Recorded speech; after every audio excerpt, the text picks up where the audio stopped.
What does it mean? How not? Huh? But How right not? Right now, bro, I'm on a live stream.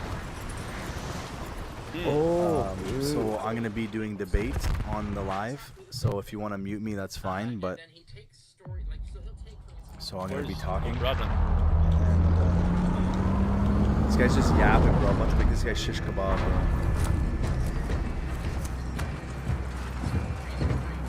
Wait. No, don't go there. No. Heli belly. Heli belly.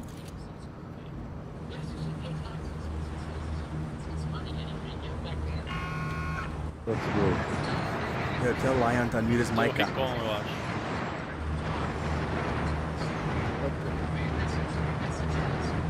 What the? Fun.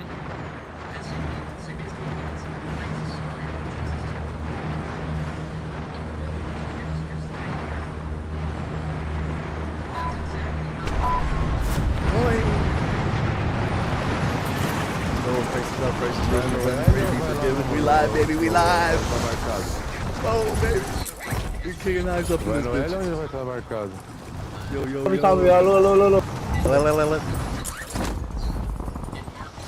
We locked in, bro. Playing with the best throwing knife in Call of Duty. But I still hit trees, though.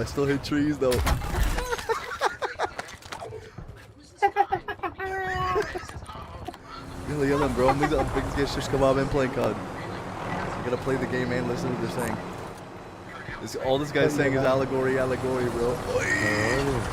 What was like going on?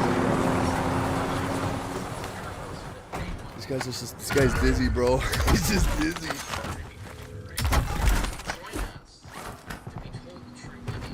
Oh, yo. What are you doing, fuckface? Yo, Ocho Cinco, what are you doing? Stay with the squad, bro. Original, bro. Stay with the squad.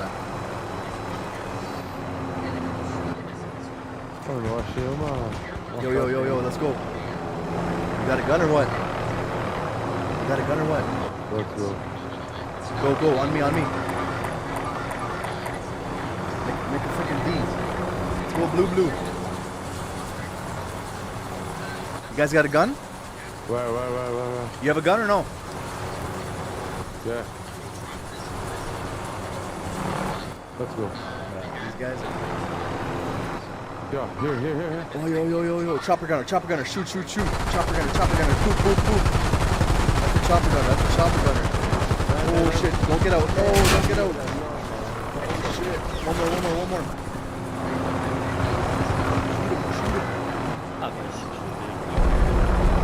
Where? Got him.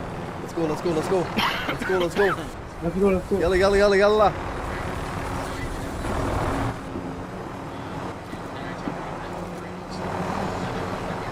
Hoi. No. Don't get out. Come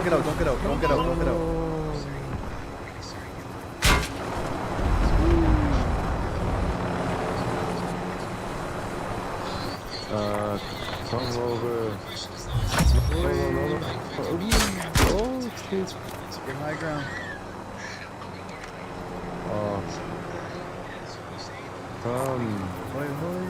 Here. Here.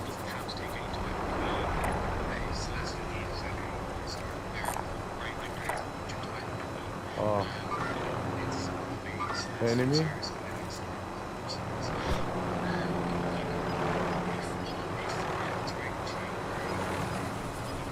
Go. Pauline, bro. This guy's talking about Pauline all day, bro. Fly back, fuck sakes. What are you doing? It's your buddy. This is your buddy, not my buddy, okay? Come on. Push up. No. Yo. Get in. Land on scav. Get in right now. Go land on scav. Scav Corey. Go. Vem lá. Let's go. Yo, yellow. This one. I'm on. Yo, Magdulo. Okay. Let's go. Culo. Come on. Culito. You take some caffeine now. Bro, you're playing with the best, bro. I'm on live too. Let's go. Drop that. Drop that. Go, go, go. Pop, pop, pop, pop. Pop, pop, pop, pop. Pop, pop, pop, pop. Someone over here. Do straight up. Over here. Squat up on pink. Squat up on pinko. Oh, crash. Yo, this is expert driving right now. Expert driving. Expert driving. Bolito. Over there, over there. Yo, yo, yo, yo. Light him up, light him up, light him up, light him up, light him up. Right now, right now, right now. Go crunchy, go crunchy, go crunchy. Woohoo. No, no, no, no. I'm such an idiot, bro. I'm such an idiot. Go, go, go, go. Go, go, go, go, go, go, go, go, go. I'm such an idiot, bro. I tried to do a clip, but I'm an idiot. Peguei um. We're here. Mais um, vamos. Come on, come on. Run. I want John. Get in there, bro. He's easy, bro. Easy guy. She's a noob. Noobie. Oh! I just made a bad play. I was just being an idiot. To me. Oh, drop money. Yo, retards. Drop money. Here. Mooney.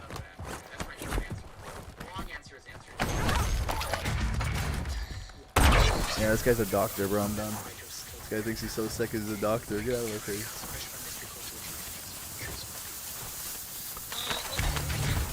Oh, here we go. My turn, maybe. My turn, bro. Put away view. Oh, Here. we don't have the money. I'm just gonna be talking. I'll be talking, okay? Okay, take the money. That's okay. Thank you guys so much. It's such an honor to speak to you, Mr. Curry. Thank you so much. Yeah, thank you. Good questions. All the questions have been good today, actually. This is, I know. This has been great. So let's see. I'm gonna Right drop over you me, down look, there, yeah. Filthy. You have a good night. Thank you so much. So I do kind of want to bounce back and forth between the Video Ninja queue and the TikTok queue. JC, we will get to you here in just 1 second, but I did want to unmute LB Hayes over at Video Ninja. LB, are you there? UAV. Yeah, LB. Wait. LB? Oh, we can't hear you there, LB. I don't know what's going on. Go UAV. chat. mic muted, perhaps. Mic muted. It says Oh, UAV. Oh, yo, I got. Yo. Let's go here. Oh, yo, here, team here. Guaranteed team there. Get ready. See if you can get some Let's see. sniper. We do have. I'm so sorry about that, LB. I hope you can come back in a second. We do have Tom. Tom, are you there? Come on, let's ping an Oh, está lá. Go now. Distraction. Go. Tom, can you?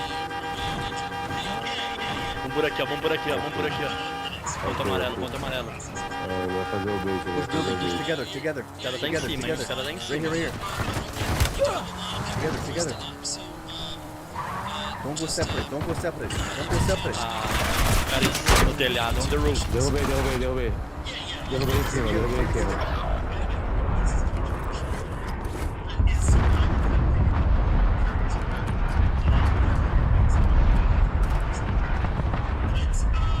Man, you guys gotta push together. Smoke grenade. I don't think Christianity has anything to do with Judea. I just think Jesus is Come here. Discipulus and Dionysus, and the Jewish influence came later. Like What? Oh, wow.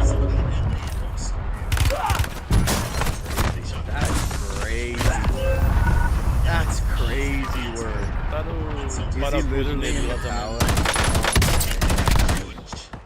Oh my god. Of this far off land. That's But then insane. people, 3 years later, it's like, this guy to be real. Yo, you guys gotta push together, man. And I know there's this highly speculation, and definitely, I think there's some stuff against it, Galatians and Romans. But kind of talk about where could this just be a story, a fable about Go buy back. going to a Go buy back. I mean, I could even think it could have been a story of like Dionysus going to a far off land. But I haven't done enough research in that. I don't know if there's if that's So we do gulag chat. Okay, so yeah, there's a lot there. It's close. So first of all, to argue that, you would have to. I read argue every that book. Holland Nice. Right, yeah. And as I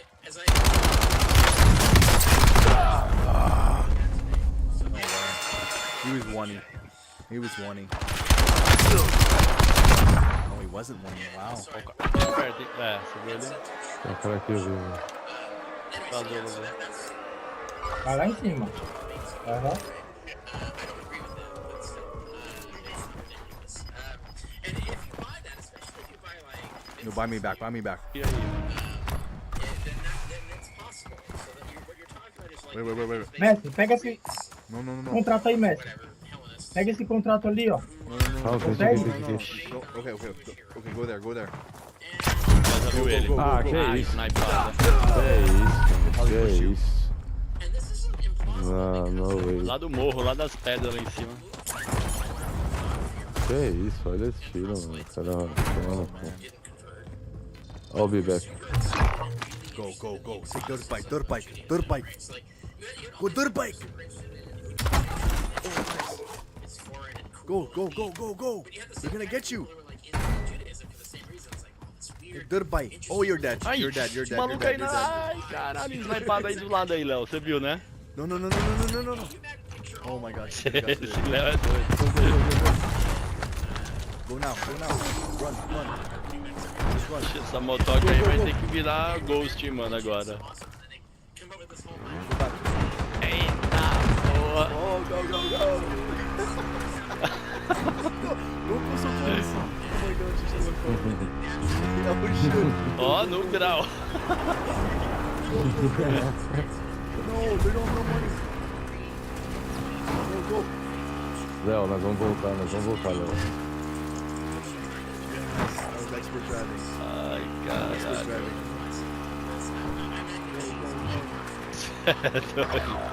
Que mentira, This keeps getting velho. lagging, bro.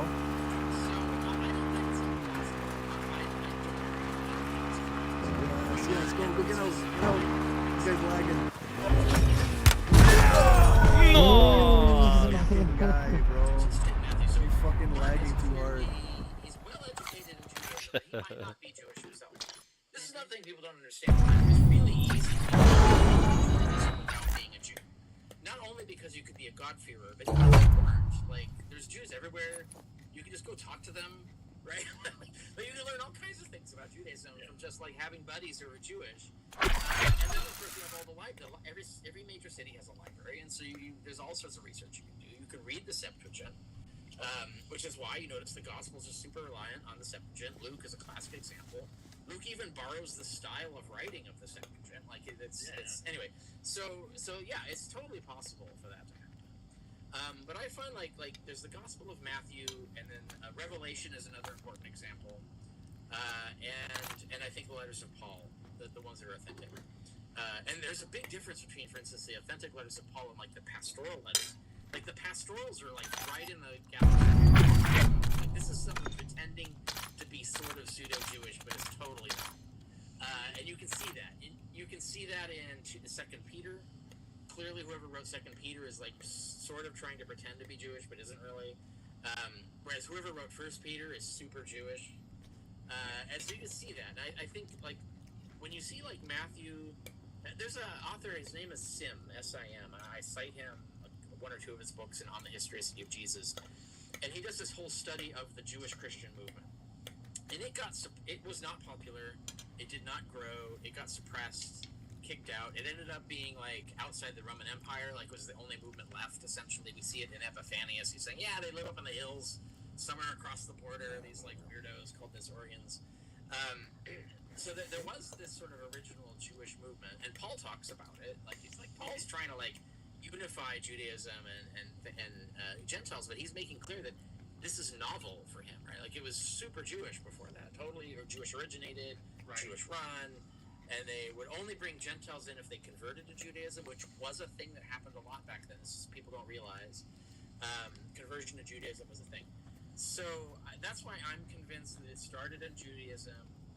Paul let a bunch of Gentiles in, smoothed over the Jewish stuff. And then by the time you get to Mark, Yo, got a mic? and certainly you see this already transitional fossil is Hebrews. Yo. So like when Paul Christ is up, writing, Christ is risen, repent and pray, like be the Jews forgiven, you were heard? saved by the Old Testament, like their old covenant. It's a shitty covenant. But we don't need that. We'll be rescued without that. You don't need the Old you can have this new covenant. It's even better, and yada yada. And so he's not basically saying don't be Jewish. He's just saying you don't have to be Jewish. By the time you get to Hebrews, which I think is in the 60s, so it's not long after Paul's died, Hebrews is arguing you don't even need to be Jewish. In fact, if you ever were Jewish or are Jewish now, fucking stop and join us and not do that, right? So that you see the split already happening.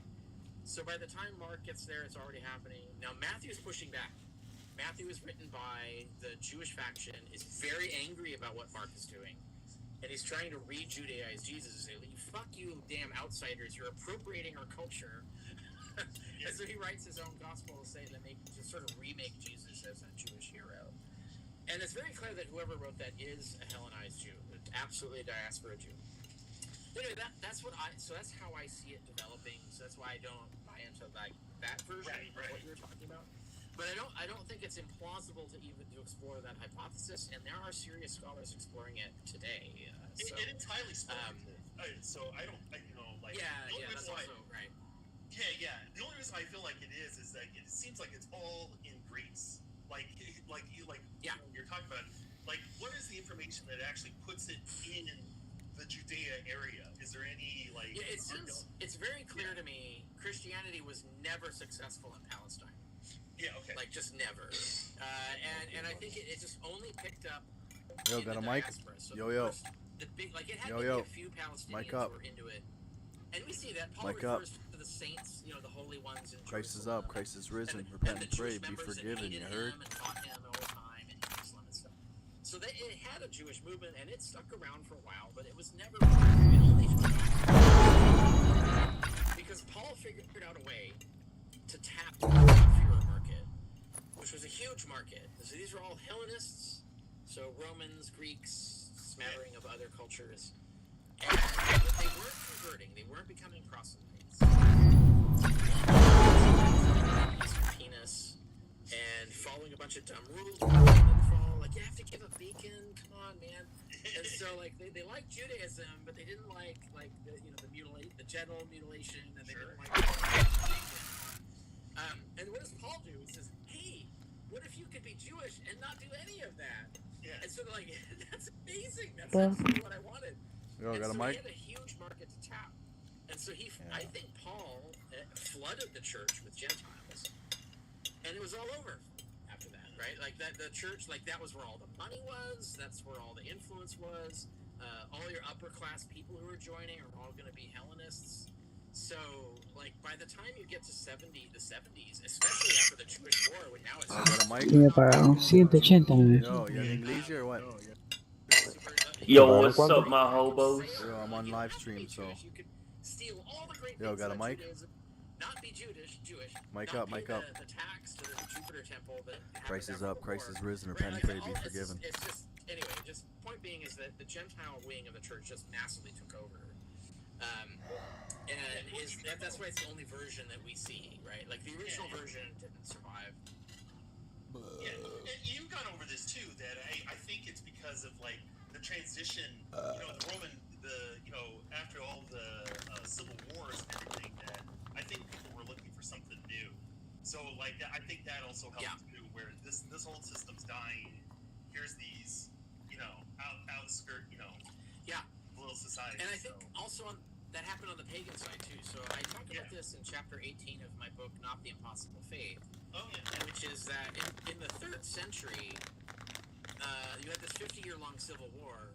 You have mass losses, like mass casualties. Like, you're just turning over legions over and over. Just everybody's dying. Like, and you have this, and then you have the collapse of the fiduciary economy. So you've got the Great Depression. You got a 50-year-long civil war and the Great Depression.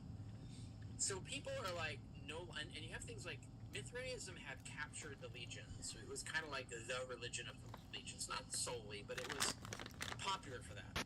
But after 50 years of that failure and death and all of that, like, you're kind of thinking, like, I don't know, Mithraism doesn't seem to be a successful religion because, like, everybody who's worshiping Mithras is getting killed.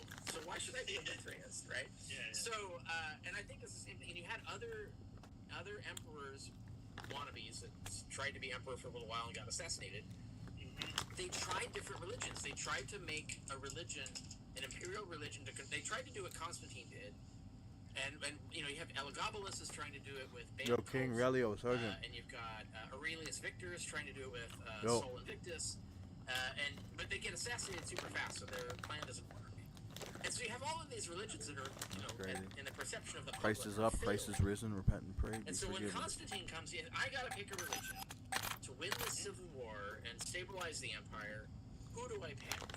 And I think when he's looking around, he's saying like, there's only one religion. Nobody's like, it's completely failed everybody because well, the legions weren't like counting on it and then getting wiped Well, out. Sergeant just Right? talks too much. There's no emperor who picked it and got killed, so clearly that god is no good. And who spans both sides of the empire? Who's got an existing network that I can use to influence the public, right? And who can I do that? Who hates my enemy? So, right, so like I'm gonna fight a civil war with this guy. I'm gonna pick his enemies because you know those are the people I want. Yeah, it's Christianity, and so that's how Christianity got picked. I think it was like because of what you're talking about. It's like all the other religions were perceived as failing.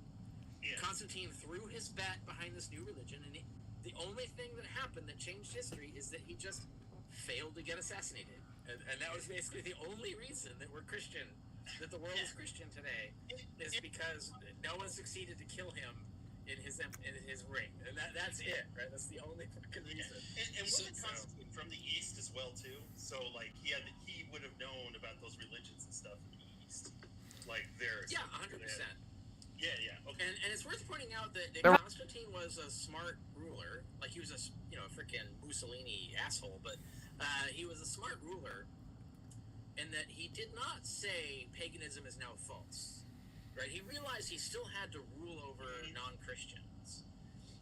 And so he used Christianity, but also, like, and he did take money from pagan temples and gave it to Christian churches. So he's what do you call, like, putting his finger on the scale. Yo, crazy, of Aldari, religious Jaraki. competition, right? He's picking winners and losers, like the Republicans say you're not supposed to do. Yo, Chinano, Zicaro. But he's still, like, respecting, Bobaro. treating with respect the other religion. Christ is And it's up, not Cristo until reason. Theodosius about 60 Yo. years later You that locked you have in? one of his successors finally say, no, fuck it. Always, This bro. is legal. You're I'm staying on business now. Às vezes o Christ cara is up, joga Christ is assim, risen. So that's how that Okay. Yeah, I'm on thank some you so live much, King Tom, right for now. coming up. And, About to smash ask shish your kebab questions right now. and everything like that. I do need to kind of keep the queue moving, though. Yeah, keep the so, queue like OG. Yeah, all right. Cue it up, You have Christ a is good up. night. I'll see you later, okay?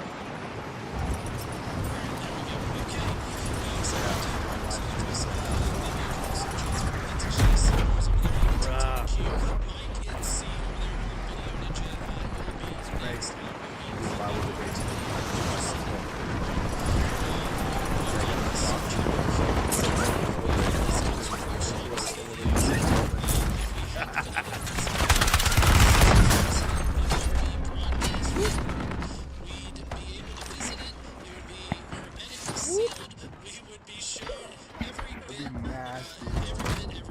Nasty, I do think that they would be very vocal about definitive evidence, right? Yeah, well, they show the fake evidence, like the fake ossuary.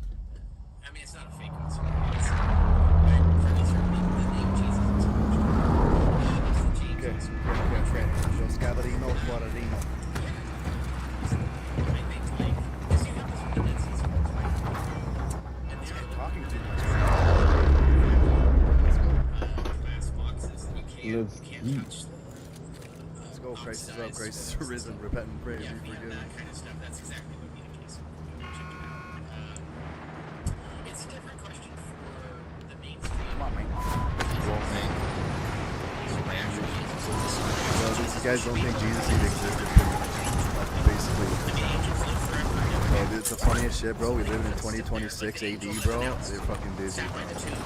Yeah, Jesus was just picked. He's the only guy who got picked just to make the days, right, chat? Right, Okay, chat? man. Like, if there was a real Jesus that really happened, There was a real Jesus in be there. Like, just Oh, hang they out, were there. You know, have a line, whatever. This You is know, you better. move on, you're taking too much Spiritual. time. I'm not even on the Megan. queue. I'm just. Good. I'm just waiting for anyway, them. Like a supernatural Jesus, it was super provable if it were true. The mundane guy's Jesus big. is a question. You'd have to be lucky to have the kind of evidence that you would need to be smoking gun on that. But we could have. I talked about what we could have. It would be convincing in Obsolete Paradigm. I have like a couple chapters, 3 chapters, where I go into detail. Like, if we had this, and it's completely believable that you could have, then we will be guaranteed that Jesus existed, right? And I even compare, like, I do like chapter, I do 4 chapters, compare other historical people, and why are we so certain that Socrates existed? In fact, why are we so certain, which is not very certain, that Apollonius of Tyre existed? And I go through, like, I show them, this is the stuff we have for them. It's pretty good. Why don't we have that? It's for pretty Jesus? good. That's It's the pretty question good. people need to Yeah. seriously ask. And anyway, I show Yeah, that. yeah. That's what there's pushing their nose. Oh, yo, I got a clusty. Yeah, but it's like, okay, where's Got a this McCluskey. evidence? Why are you so confident? Let's go. Let's You go don't by have Lodi. any Lodi. evidence. Like, why are you so confident? On me, on yellow. Yeah. Get in debate and squad lead. Let's go. In reaction to Oceanus. Guys, push up, man. And then one more super chat before we get to JC. Real Come on, quick. JC Penny. South Galatian asked, every time we're forced to speak about Jesus' brother, mother, and father, they should be forced to explain Paul's silence and high Christology. 1 Corinthians 1:22, 1 Corinthians 9:1, and Romans 13:1-3. Bye, bye, bye. Yeah. I understand. Yep. Oh, it's the Okay, Bible. Awesome. Thank you so much for Go, those JC super Penny. chats there. And now JC over there on the Tickety Toggety. What's up there, Tiggity-toggety? JC? I forgot to do this for a couple of the Draw others. Mooney, but, draw Mooney. JC, are you over 18? Draw And, Mooney. what are your pronouns? Yeah, I got a distraction So, during here. what have you got for us there, JC? What do we got for us, boy? So I heard from some one of my friends. Yo, push bounty, push who bounty. actually hold that Squad up on First yellow. Peter may have been written by Peter, and that's very plausible. Is that true? And Guys, come on, 1 hour on Lodi. why do you think that? Lock And in. I understand that's probably a very involved question. Clips and debate, clips and debate, right here. No, That's a long answer, but it really is. Yeah, no, it really isn't. And it's a Nobody good would do question because I didn't used to. Let's go. I just went along. Yo, that's easy down. That's an easy down right I there. just went along with In the consensus, field. right? Like, when everybody says it's a forgery, okay, I'll just use that. And as I mentioned earlier Oh, in no. the show, I did adopt a Push, lot of push, push. as many consensus positions as I could on the historicity of Jesus, simply to not complicate the theory, right? So, like, I didn't want to, like, try to have to I'm a bot, I'm a bot. Yo, push in. Or, like, reduce the number of front lines. Money. Hey, brother. Guys, get in there, bro. Different people. So, like, that's the mainstream conclusion is that whoever Call a cluster. Call an airstrike. different people. And so, There you go. definitely Second Peter That's what I'm talking about. refers to 1 Peter, so there's no way that 2 Peter can be written by real Peter. Now, that's the way I was just at that position for a while. I was like, yeah, whatever. First Peter, and I do mention it on the historicity of Jesus. I mentioned Yeah, after I go through, it is kind of weird that we I gotta think go First through Peter that is first. fictional because it Yo. kind of was mythicist. It's weird because Sorry. if it was a forgery, we can kind of explain it. But if it was written by Peter, this is a guy who's saying that he learned Fuck. about the crucifixion I don't from care enough Scripture. about this game for that. Like, Son derrota, no pura derrota. There's a Christ is reason I risen. don't play it without people on. Christ is up, Christ is risen. It's mostly driving from Scripture. Who is talking Yeah. about Christ? Christ is up, Sweet Christ is baby risen. Jesus. Oh, Chris is up. No, it's Christ. Oh no, there's a T in there. My bad, bro. Someone inside there. There we go. Against history. Oh, you got rolled, buddy. Yeah, slam dunk. We clean it up? We clean down there? Oh no. Green, get in there. What are you doing? Chinchilla. Chinchilla. I think it's above 50% chance that it's authentic. But the consensus scholars are not with me. What am I doing? So I Blue can't, tap me. like, say this Blue is tap me, slam please. dunk, I proved it. Blue tap me. And I think One guy just landed in. Green, get your ass in here. down on this. And Just the being a reason is goofball. Well, Hey. Oh, my stuff disappeared. This is hilarious. I'm still planning. I haven't fully read her book, and I have to, like, Out of here. Seriously? fully read it, and, like, 'cause it's a mathematical argument, and I've got to, like, Blue, where are you going? vet it. and Why are you stuff. going I don't inside? talk about it I'm going on What are you doing, man? You're with me. I have no gun. But I've never like skimmed it. I have a sense of what her argument is. Are you serious? And it You is- ran away. It's a good argument. And it is. So what she does is she shows that there's. Oh my gosh, man. Not such as to suggest. I don't know that where the we're by fuck same you're people. going, bro. That's not her argument. Her argument is that it looks like.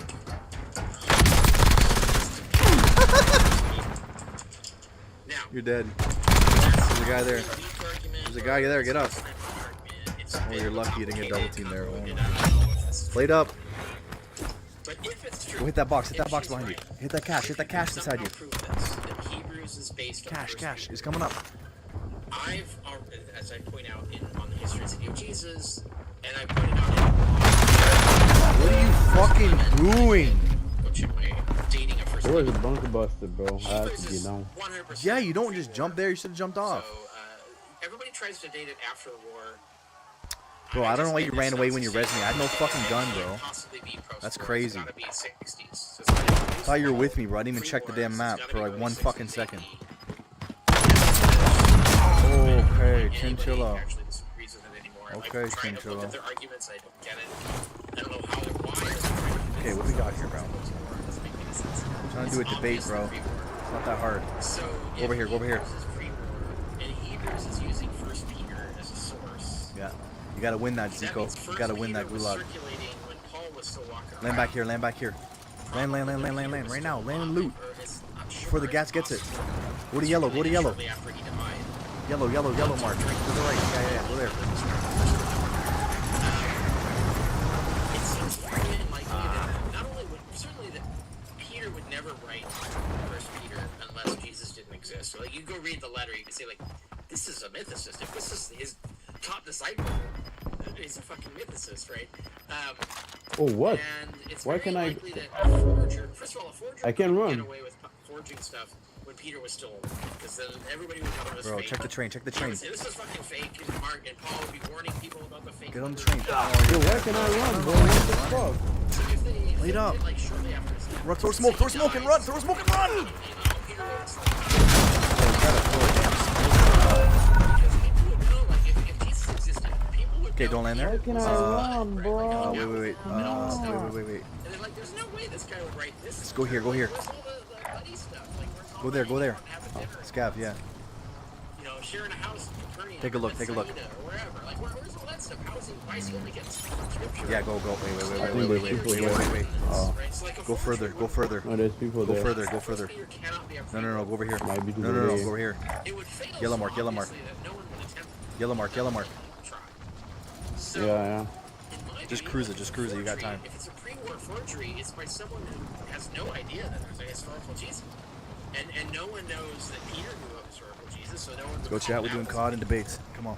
So that's my point. Is that if Hebrews is based on First Peter, and Hebrews is pre-war, which I'm pretty sure, I'm very positive it is, then First Peter is, proves the non-historicity of Jesus. And I think it is possible to be forged Beautiful, in that beautiful scenario. point. It's just that it's more likely authentic in that scenario. And there's one other piece to this story, and I talk about this top story, which is that the main reason, pretty much the only reason ever given for why First Peter is a forgery by mainstreamers. Mainstreamer. is that Okay, Peter buddy. was an illiterate Yo, I fisherman. can't run. What? And that is a wildly... No, it's not. It's just so I can't even begin to explain what the argument is. And so I had to write a whole section about why that's completely ridiculous. Absolutely no way that Peter was not making a rabbi. He had to be an educated rabbi. It's entirely possible he was educated in Greek. Entirely possible. Do a drive-by. So all the arguments against They're there. and he's Drive. but it's still possible. It could be forged. It could be so it's not a certain. Okay. Yeah, you got. Oh, fuck. Oh, we should have went the other way. 60% chances. And it's an example of Go here. diaspora Jewish buildings. Don't go deep. Go deeper. Go outside. They're chasing you, bro. Nah. are you doing, bro? What are you fucking doing, you scrub? First Peter might be Don't be a scrub. so that we might not have the original version of it. It might be a pastiche of multiple letters. There's a lot Look, bro, go to the freaking fire. Go to the police right here. Get a free care package. Oh, this guy's there. So it's not a straightforward question. Anyway, that's the best answer I just wanted to ask this right now. and this is really interesting. So, comparison arguments. And so, what is your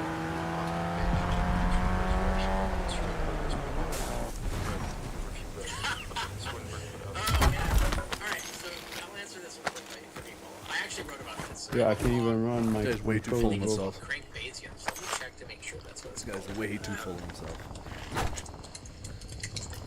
You're glazing this guy so hard.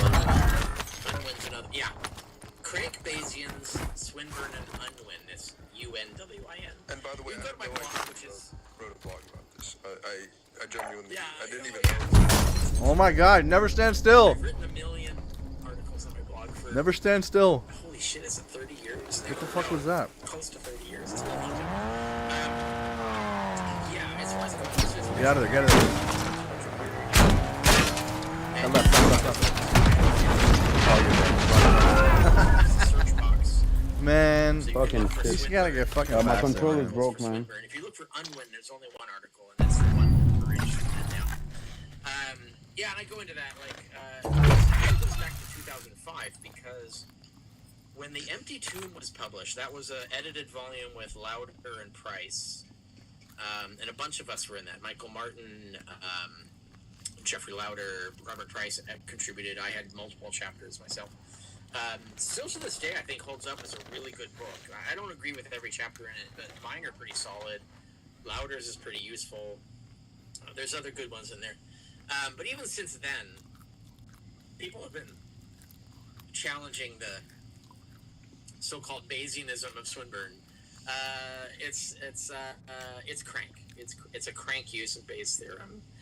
And there was a hot minute when Craig was using it, and then it was being used against him, and he realized Bayes' theorem is a fucking torpedo for his entire religion, so he became an anti-Bayesian. That's worth pointing out. That happened as well. I have an article about crank Bayesianism in Craig as well. You can check that out. But yeah, no, Swinburne's completely misusing the argument. He's not building a correct reference class. His prior probabilities are fucking wildly ridiculous. He's not doing a correct. If you're going to do a valid Bayesian argument, you can't leave evidence out. Right? It's a fundamental. Like if Yeah, you should listen to your own and advice. B do not together constitute everything you know, the conclusion is invalid. Got a mic, type 1, Mr. Slayer. So all things you know, all the evidence you have, all the things you know about the world have to be in E and B in the equation for Bayes' theorem. And Swinburne just fucking rolls right over that. It's Mic up, Christ is up, Christ is risen, baby, forgiven. any argument he makes, when you put the evidence back in that he's left out, it flips the argument from for God to against God. Same as any other apologist. The only thing that's different is that he rewords the sham that he's doing using math and Bayes. So he's just doing the same stupid, fallacious bullshit, but he's just giving it a veneer of mathematics, and it's just a scam. And so yeah, it's bogus. So anyway, go there, go check it out. It'll get you what you want. Well, thank you. I really appreciate it. Thank you so much, JC. Appreciate you. Before we ping pong back over to Video Ninja, I did want to give Dalton, the Bible guy, a chance. I know Dalton's been waiting for a bit. Dalton, I know all your information, everything like that. So, how you doing there, Dalton? Hey, good to see you, bud. And also good to talk to you again, Dr. Carrier. I called in once, I think it was like a year ago, and I asked you about Paul and the resurrection. And today I have another question, and I've written it down to make it as concise as possible. Okay. Don't want to waste anyone's time. Okay, so my question is this. And this question actually applies to both mythicism and historicity, so it kind of is like for everybody. John J. Collins has argued that the one like a son of man in Daniel 7 is best understood as an angelic figure, possibly Michael. If that reading is correct, I'm curious about the plausibility we're doing live of an debates. early Christ Christian is up, Christ is risen. synthesis All right. within Daniel itself. Daniel 9 refers to both an anointed prince, Mashiach Nagid, You guys and got an mics anointed or one who what? was cut off. Then in Daniel 12:1, Michael arises, and in the Septuagint, the verb is anestisetai, the same verb family later used for resurrection language in the New Testament. So my question is... Yeah, 100%. Glazer. So my question is... Glazer alert. Glazer Is it alert. historically plausible that early Christians could have read these passages together, Daniel 7, 9, and 12, and interpret them as predicting the death and resurrection of the Messianic Son of Man, Michael figure? Holy shit, fucking A. Yeah, 100%. And I've said this multiple times. Yeah, Fucking A. yeah, I think it's highly likely. And the more I study, like the more scholarship I read and so on, the more convinced of this that I am. I have a footnote on it in, on the historicity of Jesus. Oh, okay, so I have I have a peer-reviewed article coming out this year in it's Canadian. What is it? God damn it. Anyway, it's a Canadian journal, a Canadian theology journal, and about this, and it's about the dying Messiah concept predating Christianity. Like literally, like 40 scholars agree with me on this. Like it's a long list, and I go through like I have to like fucking beat this horse dead because there's so many people claiming that these guys don't exist. And anyway, but I have a footnote in there where I reference the evidence that has arisen since I published my book on the historicity of Jesus. That has made me even more confident in what you're suggesting. And you're right. Like if you could plug Son of Man into Michael, it's just one more. Like, it's like how many more examples of evidence do we need before we decide this? But yeah, it's pretty strong evidence. And one of the reasons that a lot of scholars are resistant to this is because it's the Jehovah's Witnesses. Figure this out. The Jehovah's Witnesses are all big on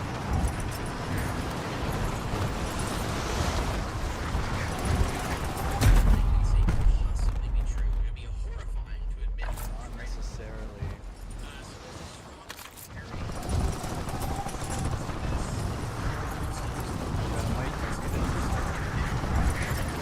Oh no, man, he keeps knocking Do you down cover my more mic. of this Michael stuff in your new book?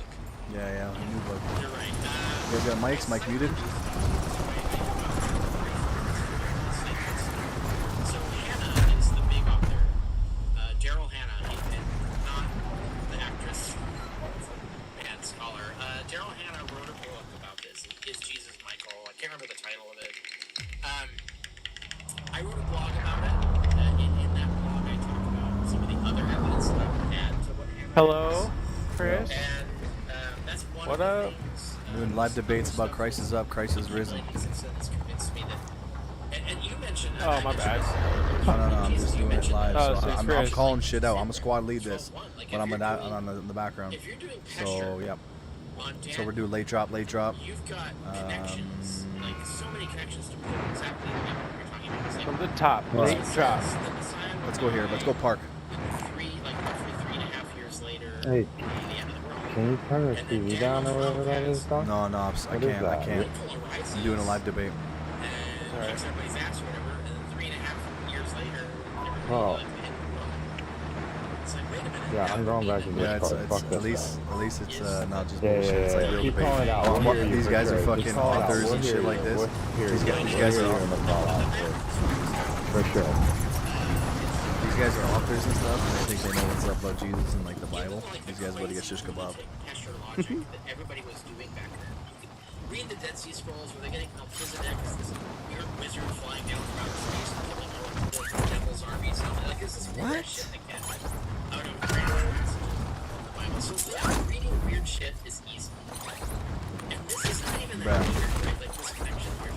So I'm pretty convinced of that myself. But I acknowledge Doing live stream. Sorry, chat. not everybody's on board with it yet. I think I know why they're not, but so no, you're not off base. I think you've got a really good logical line of thought there. Is that Daryl D. Hannah, Michael and Christ, Michael Traditions and Angel Christology in Early Christianity? Yes. Okay, yeah, I'll check a it out. fantastic book, by the way. Yeah, it's it's a great book, even if you just want to learn about first century Judaism, angelology, and so on. But it's also good for like this Christian idea. Like there's a lot of evidence in like Christian fathers and stuff like that that this was kind of like a known secret, like a secret in early Christianity, that Jesus was Michael. You're not supposed to say it out loud, you know, like whatever. But yeah, no, and it goes into other things. Like Metatron is also. Which Gav? And he talks about different things. There's a possibility that Metatron is a You guys have no clue about history, bro. They're lost. Who the Metatron is might change. These guys are all authors and fucking shit like this. I'm not, bro. These guys are glazing them too hard.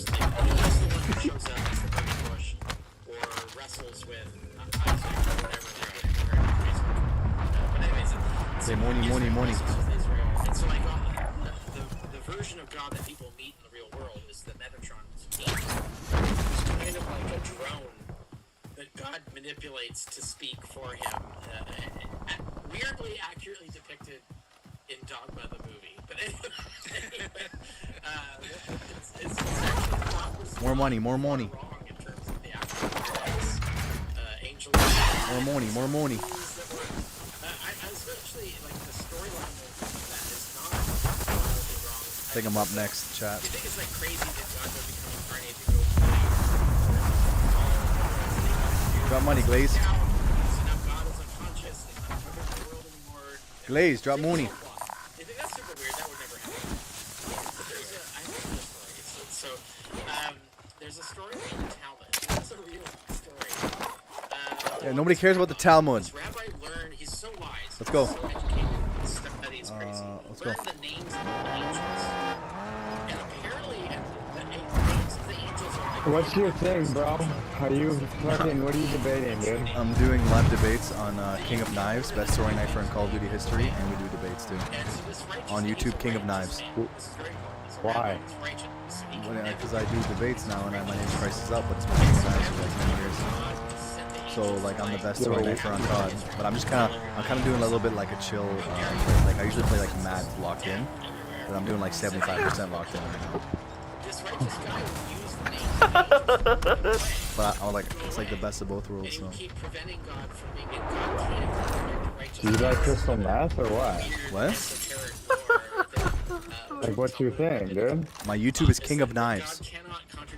No. Wait, somebody here. Wait, what? Say it again. King of Knives. Hashtag Christ. Crystal meth. Do you like it? No, I'm just locked in. We got snipers on hospital, 3 of them. Yeah, I'm going high ground. Looking right at us. I'm gonna napalm them. Bro, I'm a miss high everything. tier fucking COD player, bro. Like, trust me. Don't worry about it. That is a wackadoo fucking story. Oh yeah? And yet it's told completely seriously as if this really happened. Oh, And this is how the world really works. And so if that's the case, like when What? Like, what are you Yeah, debating? Terminator, Are you show 'em what's up. anti-Jew or what? that is not wackadoo at all. Oh, trade. We traded. Yo, tap me. It's pretty Oh. Don't. Bro, we traded. Well, thank you, Dr. Carrier. I appreciate the answer. Yeah, thank you so much for coming up and asking, Dalton. Appreciate you. Nice. Okay, King of Knives, we will get to you here in Here we go. a Here we go. second, but we do have, I'm about to make shish kebab. some others waiting over on Video Ninja. Let's go, Glaze. Or let's go, Chris. Christ. No, they're not taking me to go on So another the platform. first off is Mike NC. Hey there, Mike. Are you over 18? And Damn it. what are your pronouns? Waiting for like 20 minutes. 30 minutes. Mike, you there? No, he's not there. Good. Come on. What are you gonna say, man? You got it all I'm gonna fucking, defend you got it Jesus. loaded up in the barrel or what? No, I'm gonna defend Jesus and the history of it. 'Cause they think it's all just fake, bro. It's crazy. Hey, yeah, I think it's alien. Wait, what? I get what you're doing. Yeah, but it's on. Your mic's kind of low. When the aliens are there to record it. Your mic's kind of low.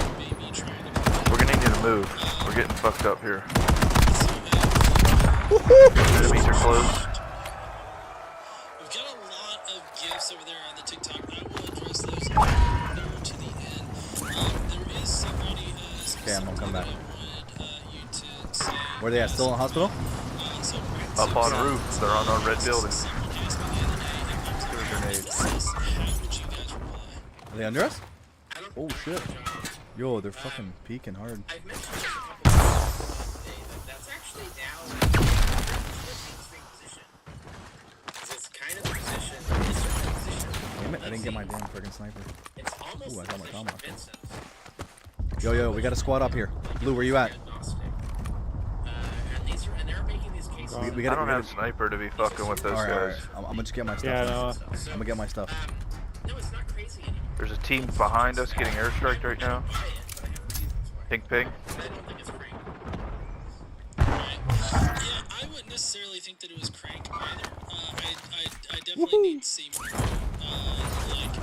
scholarship. Okay, what are we doing here? I need a muni box. To be quite honest, Blue pink, I need a muni box. and Matt Wingo, if they could. Call it out, soldier. Matt, I can't remember Matt's name. But Where they at though? When are you up, Christ? They just brought someone from another platform on. My goodness, come on, it's your turn. Yeah, I need plates down, plates down. And I think that would be great. Blue, I need plates. You said you need them? Yeah, I was making sure Yo. before I wasted it. Tomahawk cross map. Sam, how you doing? Can you hear I us? stand. Enemy nearby, right on us. Awesome. Okay, so Sam, Wait, throw a nade at me. Got him. Let's push big build. Let's push big build. Oh, yo. Oh, no. Oh, I almost tomahawked his ass. He him. I know, he him is crazy. No, I'm gonna die. Fuck that. Okay, let's go this side. Other side. By Richard Carrier. Oh, sorry, yeah, it's a famous book by Richard Bauckham. And in a particular chapter, he makes. He's here. Easy money. 20. Oh my god. I need help. Zip. Guys on him? I'm not on him. Zip now.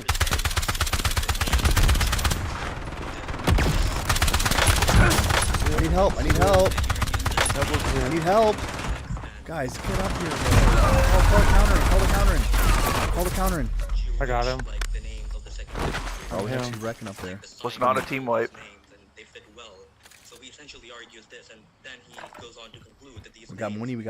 couldn't have possibly Hit that buy. Pop the counter, hit the buy. In the light of this, I was wondering if this is true. Go. You're gonna snipe the hospital. Cover him. Oh, he just bought back. Pink with him. Get with him, Steel. Get your head down. He's right there sniping you. Yeah, I see him. He's on you somewhere. Put a claymore down. God, bomb your shit again. Nobody else up there.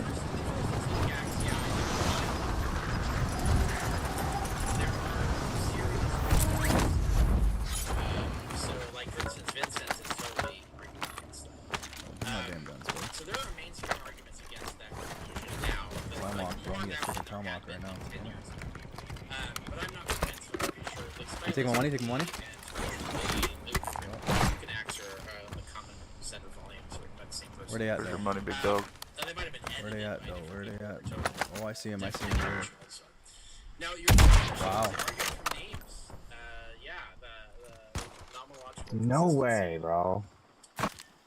Yeah, I'm very familiar with that. I have Where'd he go? whole section in obsolete paradigms. Obsolete Where's Buy your him money back, buy at, him big back. dog? Is your money green? Oh, we sniping on fucking shit. red roof. That came out. Here. I can't remember. I think it came out after Jesus. Hit. Go. No, you might not have done because I think I.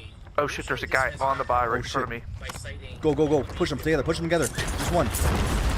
Oh no.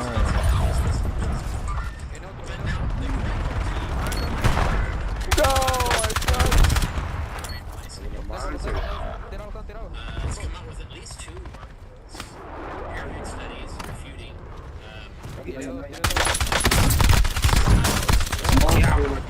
Oh way. Really specious to me, and I'm waiting for their reply to that article. So Bruh. this is going on in the literature. Come on, guys. Gotta pick that damage up, bruh. What's that? 2,000? I can easily show, and I do show an obsolete paradigm. Come on, bro. We gotta lock in. Steel City, lock in. It's completely made up. Spray. Yes. He doesn't run any. You got him. Challenge. Kind of like Fox News. Makes assertions. And I have She waited too long. one 1000% or whatever. Run that back, bro. Run that back, bro. You guys were slacking that game. You guys didn't push up fast enough on that fucking zip line, bitch. In Malcolm, he just makes these assertions, but also I was fucking laying fire down. Yeah, you guys fucked me. Easy nade, GB nade, GB nade. Yeah. Like I show, like, what names? Nice. Yes, Glaze, push up. That's easy. That's easy money. That's easy money. That's easy money. There should be a bunch of names that are there that shouldn't be there. Bro, these guys are just talking, bro. Scab behind you. Scab behind you. Use his own team. Use his own table of name frequencies. He used his own data to show this. Take a look. Take a look.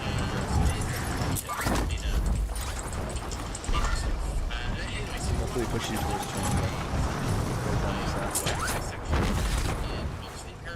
Ooh, nice land. Glaze is one of the top players. Like serious statistical analysis of it. You really don't even need to do that to show it. But yeah, it's apologetics, not Yeah, thank you so much for your answer. Thanks. Alright, thank you, Sam. I appreciate you coming in. That was an awesome conversation. Next we have King Here we go. Here we go. Knives. Awesome name, by the way. Are you over 18? Yeah, are you over 18, and what are your pronouns? Yeah, I am, and he. Alright. So, King of Knives, what would you like to ask Carrier tonight? Basically, like the history of the world. Like, where did we come from, right?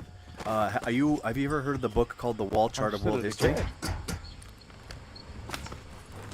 Yes, I have not like poured over it, but I'm aware of its. Okay, it shows strong evidence that Israel was a nation for thousands of years, and then it led to the destruction by Babylon, and then they came back, and then the Roman occupation took them over again and destroyed them, and then they came back in their land in 1948. So we know a good amount of history of the time, around 3,000 BC. We have a good understanding of what happened there. So the issue I'm having is that why do people don't think Jesus existed when he's actually one of the most accounted for person in history, and we judge our days by his existence and what he did, because no one can find flaw in Jesus the man.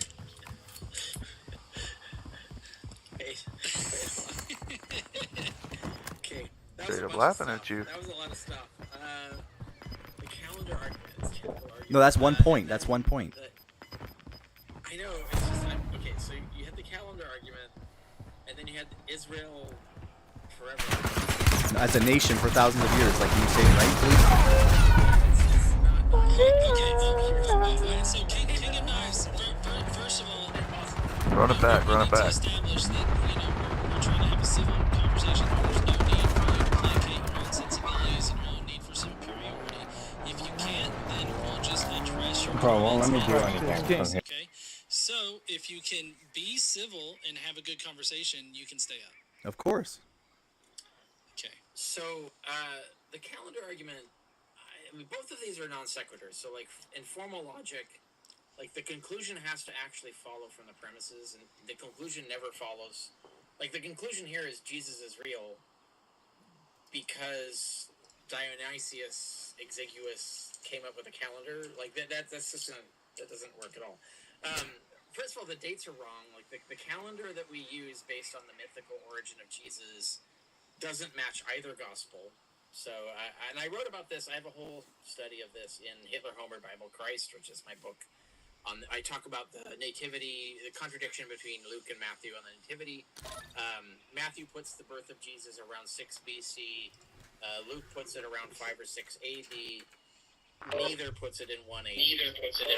And so when the medieval monk came up with the chronology that we use now, which is before Christ and the Lord, he made a mathematical mistake, got it wrong, and so we're stuck with this error. So, like, even if Jesus was born in either 6 BC or 6 AD, he wasn't born in 1 AD, so we're not even using the correct years for the years since Jesus was supposedly born. So that's a whole other side thing. It doesn't really matter because even if everybody was wrong about the birth date of Jesus, he still could have existed. So, like, whether Jesus existed in or was born in 6 BC or 6 AD or 1 AD, it doesn't matter. All we know is that the chronology we're using now, the dating that we're using, we're talking about what is the year now, 2026. It's based on a mathematical error, whether Jesus existed or not, and it's just. So it doesn't refute the historicity of Jesus either. It doesn't do either. So anyway, that's the calendar argument. Yeah, I don't really be grinding like that, but Notice the Israel I just thing. be So playing. as best I I'll be on understand this it, shit. like, it doesn't make any sense. So I guess if you're really fudging on the use of the Right. plural thousands, you could get the biblical history, like the mythical history of Israel, to last thousands of years. So like, what is Joshua's conquest? What according to myth? What are we talking about? Like 1400 BC ish, somewhere there. Around Yeah. there. 1200, something like that. And then Israel ceases to exist 70 AD. So that's not quite 2,000 years. So you don't really get the plural out of that. But also it's problematic because even according to the Bible, it was actually multiple countries. So you had the state, and then it collapsed into 2 states, and then one state was annihilated, and then another state was annihilated, and then Yeah, it was a satrapy, and then it was it was the 12 tribes, and when David and so united on. them. So, yeah. So it wasn't really. There's not really this consistent existence of Israel. But it doesn't What do matter, you? even if there Wait. was, let's say- But there is though. Let's take China. China has the better claim here. So China, the unification of China is what is that? Qin Dynasty. When does the Qin Dynasty start? Somebody quickly find that for me. It's pre-Han, Qin Dynasty, unification of China. Someone get me that. 221. So what is that? Is it Yeah, 221 roughly. BC? So let's just say 200 BC. It's been unified ever since. So that's over 2,000 years. So China's got the longest existing civilization in that we have, continuous. So unlike Israel, that got wiped out multiple times and had to rebuild, and was never independent like until 1948, right? So like as soon as it got wiped out, it was always a satrapy or a province, or it was always a state, never a nation, right? Briefly under the Hasmoneans, it was kind of independent-ish, but that didn't last very long. But no, China's been consistently unified for over 2,000 years. Does that mean, therefore, that the monkey god is real or whatever? Right? Like you can go through any kind of like myth or legend. No, but they China, didn't. Just because China has existed for thousands of years, it doesn't support the existence of Exactly, but they don't. The existence of Israel doesn't have anything to do with Jesus. Yeah, the difference between that analogy and Israel is that Israel claimed that God helped them. China doesn't claim that at all. They were just a nation. They just made it on their own hard work. No, China claims the. Yes, the China power has of gods. heaven, Of course like, they do. Literally. Yeah, that help them all the time. In fact. No, but there's no evidence of that. That's what I'm trying to say. I mean, yeah, there's no evidence that God helped Israel. Yes, either. there is Like, through God's a super letdown. through Moses. So And Israel, every single time that a major empire went up against Israel, Israel got crushed and lost. So God is clearly pretty weak. He can't even defeat iron chariots, as the saying. what do you mean? Israel won a lot of battles. What are you talking about, man? It got, it got Yeah. So there's no. I don't know if you know history. You know about the one. No, you know about the one time in the Old Testament where God could not defeat people because they had iron chariots, right? Like it's a well-known thing. Yeah. And then the million other ones that he did. History, the Assyrians completely wiped it out. So they took over and defeated Israel. The Babylonians did. The Persians gave them like independence within their state, so they were actually part of the empire. The Greeks kicked their ass. The Romans kicked their ass. They didn't exist for 1,000 years after the Romans kicked their ass, and then the only reason that they exist again is because a bunch of like crazy people funded essentially a genocide in Palestine to like recreate it. This example of like trying to trying to fulfill your own prophecy. But let me ask you, why did okay, a bunch of crazy people, okay, then why did they give that land specifically back to them? Do you know who supplied the weapons to Israel that started Israel in 1948 that allowed them to kick the ass and kill? What, U.S. and UK? Drive them out? No, Ghislaine Maxwell's fucking father. Look it up. Look it up. U.S. and U.K. The fucking Epstein people. Exactly. Yes. Her super corrupt. Yes. Super corrupt father, famously corrupt guy, basically supplied half the weapons that allowed Israel to exist. And he's not the only like criminal that was involved in recreating. Yeah, but Israel. I'm asking you, why did they get that land back? This has nothing to do with Jesus. No. But you just don't even understand history. King of Knives. It's a problem. Hold on 1 second. We need to recap real quick, okay? We need to recap. So you came up with a couple of arguments. One, Israel lasted a long time. It got reestablished, and somehow that says something about Jesus. And then two was the calendar argument, which is a really poor argument. And you pointed out it was just one particular argument. No. So We didn't I even guess, address that yet. We didn't even address that yet. No, that's the first thing that Carrier did. Yeah, Carrier initially addressed it. That was the first thing. Yeah, but I didn't get a rebuttal on that. We moved on. These are fallacies. No, all you said. No, I'll tell you. Okay, can I answer? What you said, one account is 5 BC. The other account was, what was the other one? There's 2 accounts, right? Yeah. Okay, so but it still puts it within a 5-year window of when he actually was there, right? So, you know, which can be done for a mythical person as much as. Of course it can. Of course. Osiris, we have a year for Osiris. We have a year for Hercules. Yeah. Yeah, but Romulus, we have a year but for I just Romulus. don't. So you even. Having a year of a date where someone Okay. existed who didn't doesn't make them exist. Okay, So, you yourself it's a said non Jesus sequitur, could it's a exist, fallacy. right? Yeah, the 1 in 3 chance is what I come up with. 1 in 3, 33%. Well, yeah. So hold on. In Obsolete Paradigm, didn't Chrissy Hansen help you drive it down to 1 in 4? Unintentionally, it's 1 in 4. Yeah. Yeah. But you could still say 1 in 3 because 1 in 4 is within the margin of error. Yeah. So it just basically narrowed my tolerances. But yeah. But if you don't agree with Hansen and Gregor, it's back to 1 in 3. So 1 in 3 at most, right? Like that's the highest. I don't know. I think Okay, like so- most major historians in the world would say that he did exist, but the crucifixion and the resurrection. The resurrection probably didn't exist. That's what the argument is. It's not that he did exist. It's did the resurrection happen? That's what we should be talking about. No, it's totally. I mean, I did for like 30 years. Yeah, I'm like one of the leading counter apologists for resurrection apologetics. And when I debate resurrection, I always assume historicity. I never use mythicism as an argument against resurrection. You can go look for Richard Carrier, Resurrection of Jesus. Google it. You'll find like a million videos, hundreds of articles. I've written books on this. So yeah, the best one, frankly, is Resurrection, Faith or Fact, with Blomberg, myself, a few other Christian apologists and atheists. Well, one other atheist, one other Christian apologist. It is, I think, the best summary of the state of the field for resurrection apologists. So folks can go check that out, like Resurrection, Faith or Fact. And I have 2 chapters in there, which is my introduction of who I am, and then my analysis of the debate. And the debate is between, I think, Blomberg and Stecker. Okay. Stecker is taking the atheist position. And so if you want to go into resurrection apologetics, that's a good place to start, because I cite everything that's relevant there.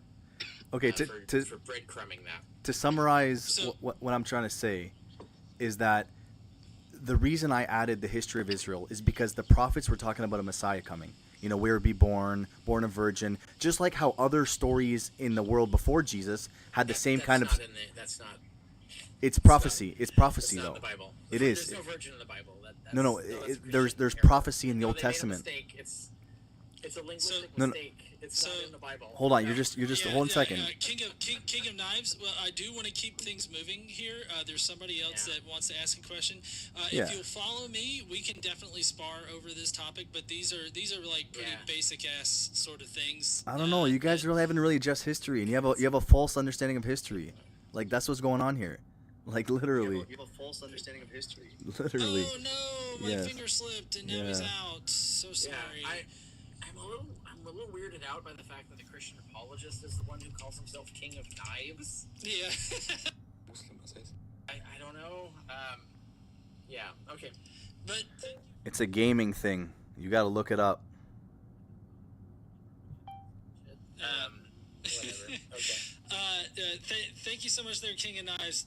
Please just, follow me so that we can spar in the future. But Diamond oh, go ahead. That's literally what John does, by the way, is what that whole conversation. John is an expert at that. Like, he's fucking got it down. You don't need me here for that. Yeah. At all.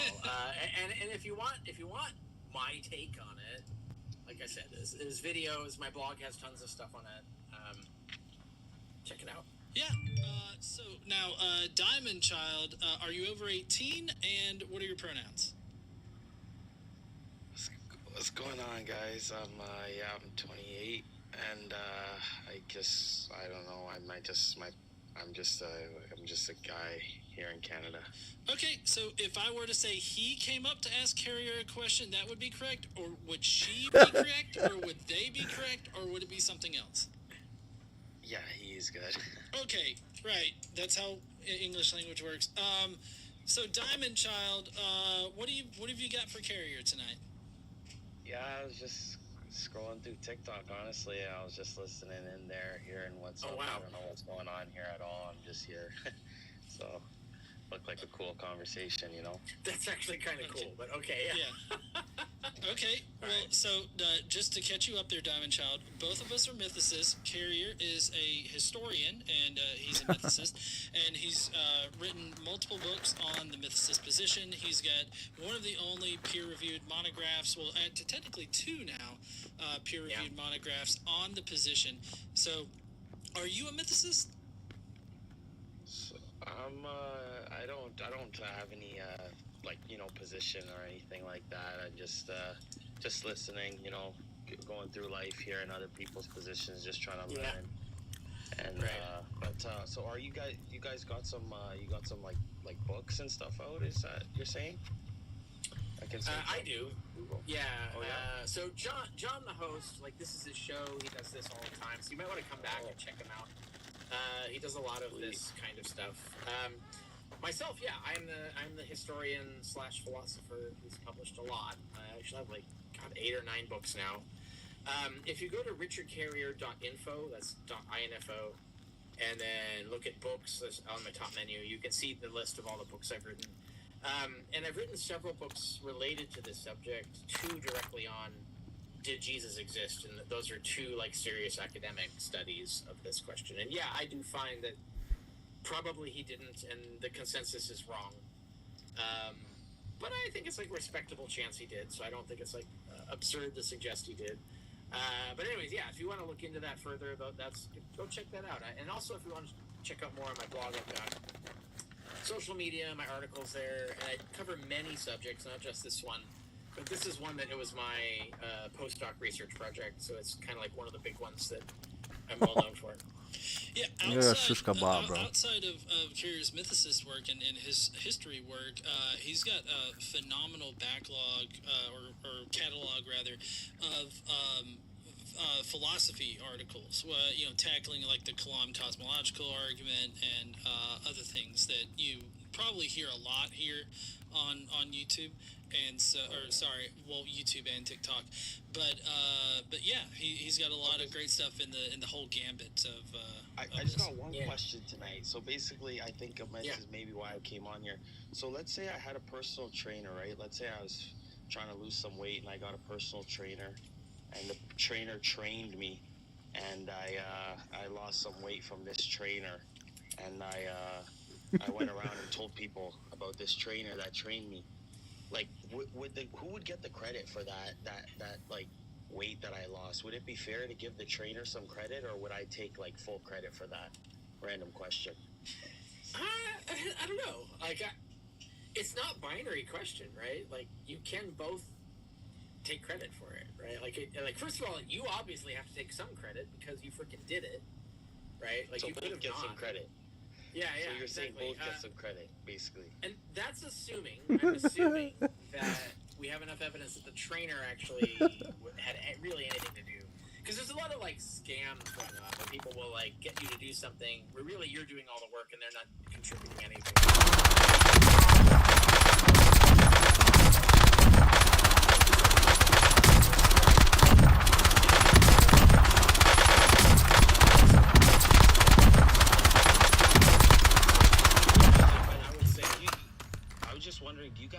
oh, sorry, I totally cut you off there.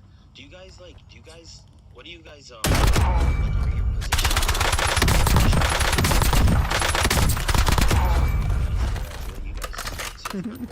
Yes.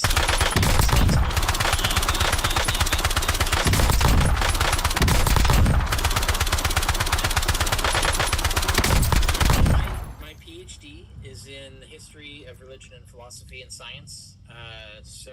And then I have a.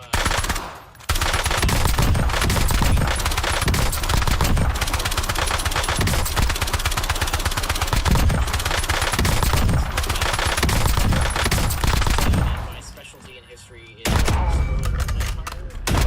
intellectual history. So history of science. We cut to the chase now, Carrie. And what was your other guy's name? The other host, Carrie and. Well, it's Richard Carrier, and I'm Godless Engineer.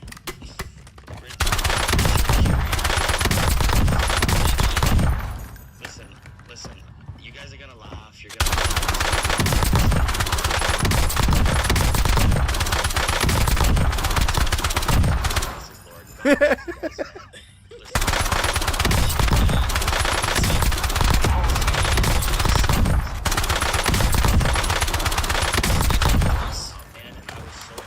I'm so sorry. I'm having to mute you. Your holes?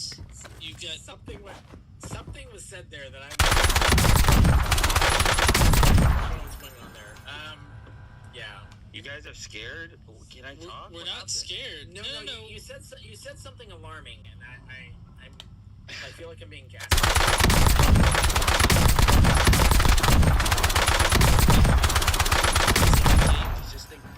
Just think basically, guys. Don't get too deep. We got a hole in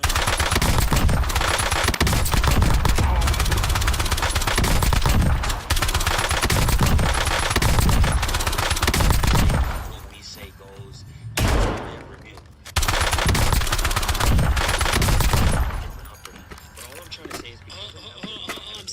I'm so sorry, Diamond. Did Jesus go elbow deep in your hole, or was it more shoulder deep? He saved my life. He went so deep. All my brokenness, he took it all out, man. I'm a free bird. Damn, he prolapsed you? I tell you, man, he changed my life. The accent saved my soul. Listen, I've been sitting here quietly listening to you guys, but I'm charged up, man. I'm in here in a dark room right now, but I got so much. And give your soul to if Jesus prolapsed my anus, it would definitely strike me that way too. So look, Diamond Child, your accent sounds Midwestern It'll help Canadian. you forgive your family. Like upper Midwestern Canadian.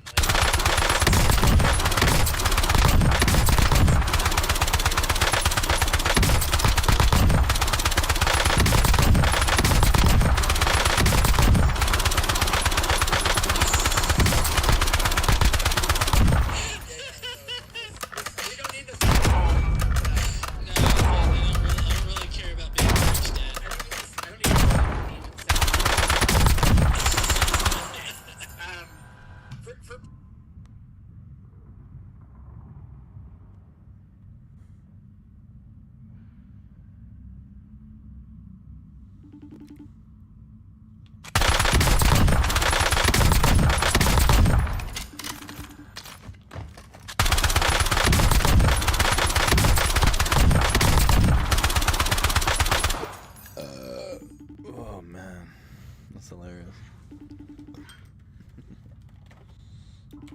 You guys are so sexually charged, bro.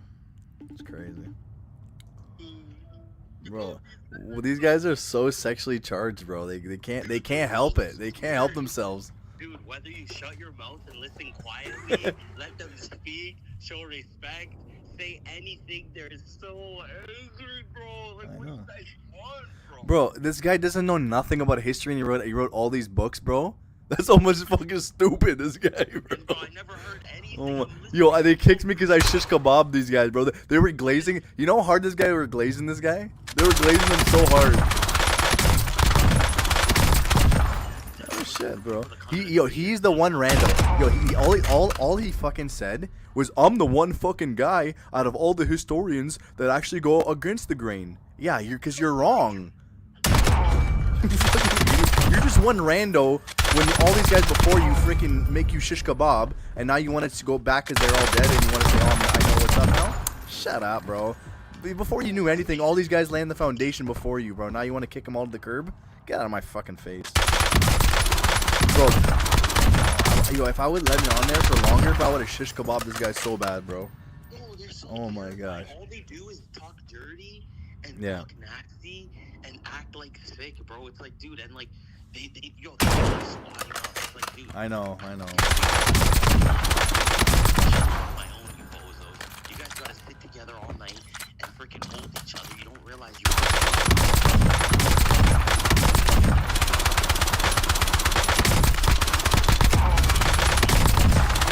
Yeah, they gotta say something. They gotta say something, bro, because they gotta fucking say something. That's all it is. Trust me. You know when the guys just take fucking knives because they got nothing else to say because I shish kebab them so bad? They gotta go to my name to actually make a point. I always tell you that's why I don't talk to these guys, because they're not trying to talk. They just want to be angry and let people. I know. For people to recruit. They're recruiting people. No for shit. their own BS, bro. But it's good. You know, we gotta keep pulling up and letting them know, bro, that yo, you guys are not. You're not. Bro, honestly, all they were doing is moving on once we got to the heat. They kept they kept moving on when we start getting to the heat part, because this guy was about to get fucking shish kebabbed, and then they didn't want to shish kebab this author on on here. So they just keep moving on. They just keep moving on. Before you get to substance, they move on. I see. I know what they're doing. Bro, I can feel the tension through the phone over here, bro. I swear, even when you were on the phone, I can feel their energy is very tense. Oh yeah, because I come ready to freaking shoot, bro. These guys freaking not ready. Bro, they're uptight. They're not. Oh yeah, yeah. When somebody come out and knows what they're talking about, they gotta go, oh frick, he actually knows. Let's lock in a little bit. Let's lock in, bro. Lock in these biceps, bro. How can you live with a worldview, bro, where you're so terrified to be confronted? You guys think that that's normal, bro? You just mute me. He's like, oh, I can't hear you. He keeps muting me. Oh, I can't. You see what he said about the elbow thing with the hole, bro? This guy. Yeah, just dirty. Bro, this guy got it. Buddy, this guy's an author, and you know how many times he swore? I didn't swear one time, bro. This guy's swearing too much, and the way he's swearing is so like freaking cringe too. He's not even saying it in a cool way. He's just cringe as fuck, bro. Dude, I got bad energy from that. I'm telling you right now. Nah, bro, you can't. I'm just fuck. I got laugh energy, bro. That's all I got. All day, man. All day. It's just like. Yo, because if these guys were actually in real life, bro, let's see you try to mute us or kick us from the group, bro. Yeah, James, I've seen where these guys get muted. They fall into sin, and they freaking get locked up, and they get slapped. They get beat up, bro. And they get humbled out, bro. I'm telling you right now, it's a horrible thing, man. Because they're perverts, bro. Bill Clinton, all these guys at the top, perverts, bro. What do you think gonna happen? Bro, yo, this guy want to bring up freaking Epstein guys and all this corrupt evil. Let's talk about that for 2 seconds, and you're gonna get shit kebabbed again, bro. Freaking nonsense, bro. Let's talk about exactly what's going on, bro. It's money, it's funding, bro. That's a whole. Oh yeah. You see all the bullshit. You see, I made him look like an idiot, bro. Talking about Israel, right, and how they came back. He's like, oh, the only reason they came back because some fucking Epstein guy gave him some guns. Shut the fuck up, bro. Like, is that what you're gonna say? That's the weakest shit I've ever seen. Actually, it was U.S. and U.K. backed the Israel up. Actually, before let's get to the brass tacks. Let's not beat around the bush. And now you're looking like a conspiracy theorist. I can't believe people can sit on live like that and have that energy, bro, where you're just looking for somebody to come basically like stroke your ego. Yo, they were glazing him so bad. That Bible guy that I've been on many lives. Something the Bible guy, I forget his name, but I've been on so many of his lives, and he's like, oh, I got a question for you. Oh, did this, and this, basically showing evidence that Jesus didn't exist or a false understanding. Is this really the thing? And he's like, ha ha ha, yeah, actually, yeah, it is. Get out of my face. Yo, first I was trying to be like undercover too. I know you were. I know they didn't really understand where you're going with it. Trying to listen, they're like, oh yeah, that's all they want to hear. Like, bro, like get out of here. I know. Dude, as soon as I couldn't hold it in anymore, man. I'm trying to show respect, man. These guys, there's no respect. They have no respect, man. They don't know what respect is. Yeah. All you gotta do is just say your point and just freaking dip off. They're gonna kick you off anyway because they're freaking scared. I can't believe that. But yo, they're the losers at the end of the day, man. I know. They think like, oh yeah. Yeah, they're sick on TikTok, bro, but we're sick in real life. Yeah, exactly, bro. Like, Let's see how hyped they are in real life and see if you can go hang out with people you never met before. Let's go see if you can go with a different crowd. You know, stuff like that. Can they really do that? 90% of them can't because they're all antisocial. hold your peace when a trial comes. Get some jackness. Bro, yo, they're crazy, man. You guys really think that you're gonna freaking make it without God, bro? You guys are insane, man. Insane, man. Yo, it's okay. You don't have to fully be convinced, but don't be like talking, writing books, and you're like a little baby like this, bro. I know, right? At least if you're a fucking intellectual as well. I know intellectuals when I hear them. He sounded like an educated idiot. That's. They just talk like freaking. That's what the Bible says. They just like. He wasn't even top tier. He's like the lowest of the low. Yo, this is all they do, bro. This is the Bible says. Yeah, and basically in 1997, I came over. No, because there's a 1 in 4 chance. It's 1 in 4. Yeah, I know, right? Like, yo, 33% is crazy. He actually conceded to 33%. 33% is major. That's worth consideration. It's not like he didn't even narrow it down to like 5 or 10%. You know, he did. Bro, you know, this is the bullshit. This is what I like to call him out on. I said, you're gonna argue the point, but you yourself said you could have existed. So what are you trying to argue here, you freaking moron? Because you know there's cold hard evidence that you cannot deny. But you found a couple little loopholes yourself in history, and you think you got it all figured out. But in reality, you're just making shit up and trying to connect dots where there's no dots. That's what I would tell him. That's what I would tell him. And I would shish kebab and they would kick me, man. But by then, They always say the same thing, bro. Don't come preach to me. Don't come preach, dude. I'm not preaching. I'm talking, man. What? Like, why do you know why you feel preached to, bro? Because you gotta freaking look in the mirror, man. Nobody's freaking preaching to you, bro. Like, it's not preaching. It's like somebody coming to say, like, man, you gotta fix your life, and your life is no good. You already know. That's it, man. Like, yo, they're not humble, man. These guys, I don't know how they can't make good husbands, good brothers, good sons, good workers, good employees, good coworkers. They're so arrogant, man. They think they're winning. It's like, dude, people don't like Grant. you guys, Yeah. man. People don't freaking like you guys, man. You're cocky. You're cocky for nothing, dude. I know, bro. That's why I don't need to square. I don't need to get to their level. I just say, yo, I'm shaking half the conversation before I got on and half the conversation during my conversation. I'm just shaking my head. I'm like, you're just making shit up, bro. Like, you're actually an educated idiot.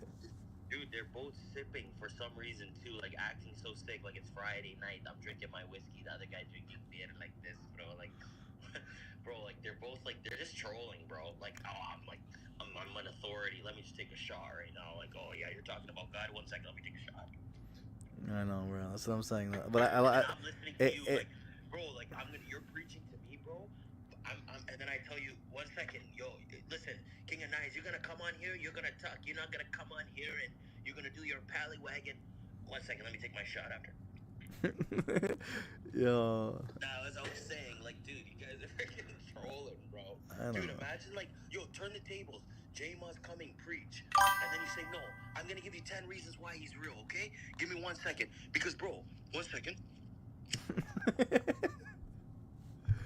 Oh my gosh. I know, Eddie. I know. That's what it is.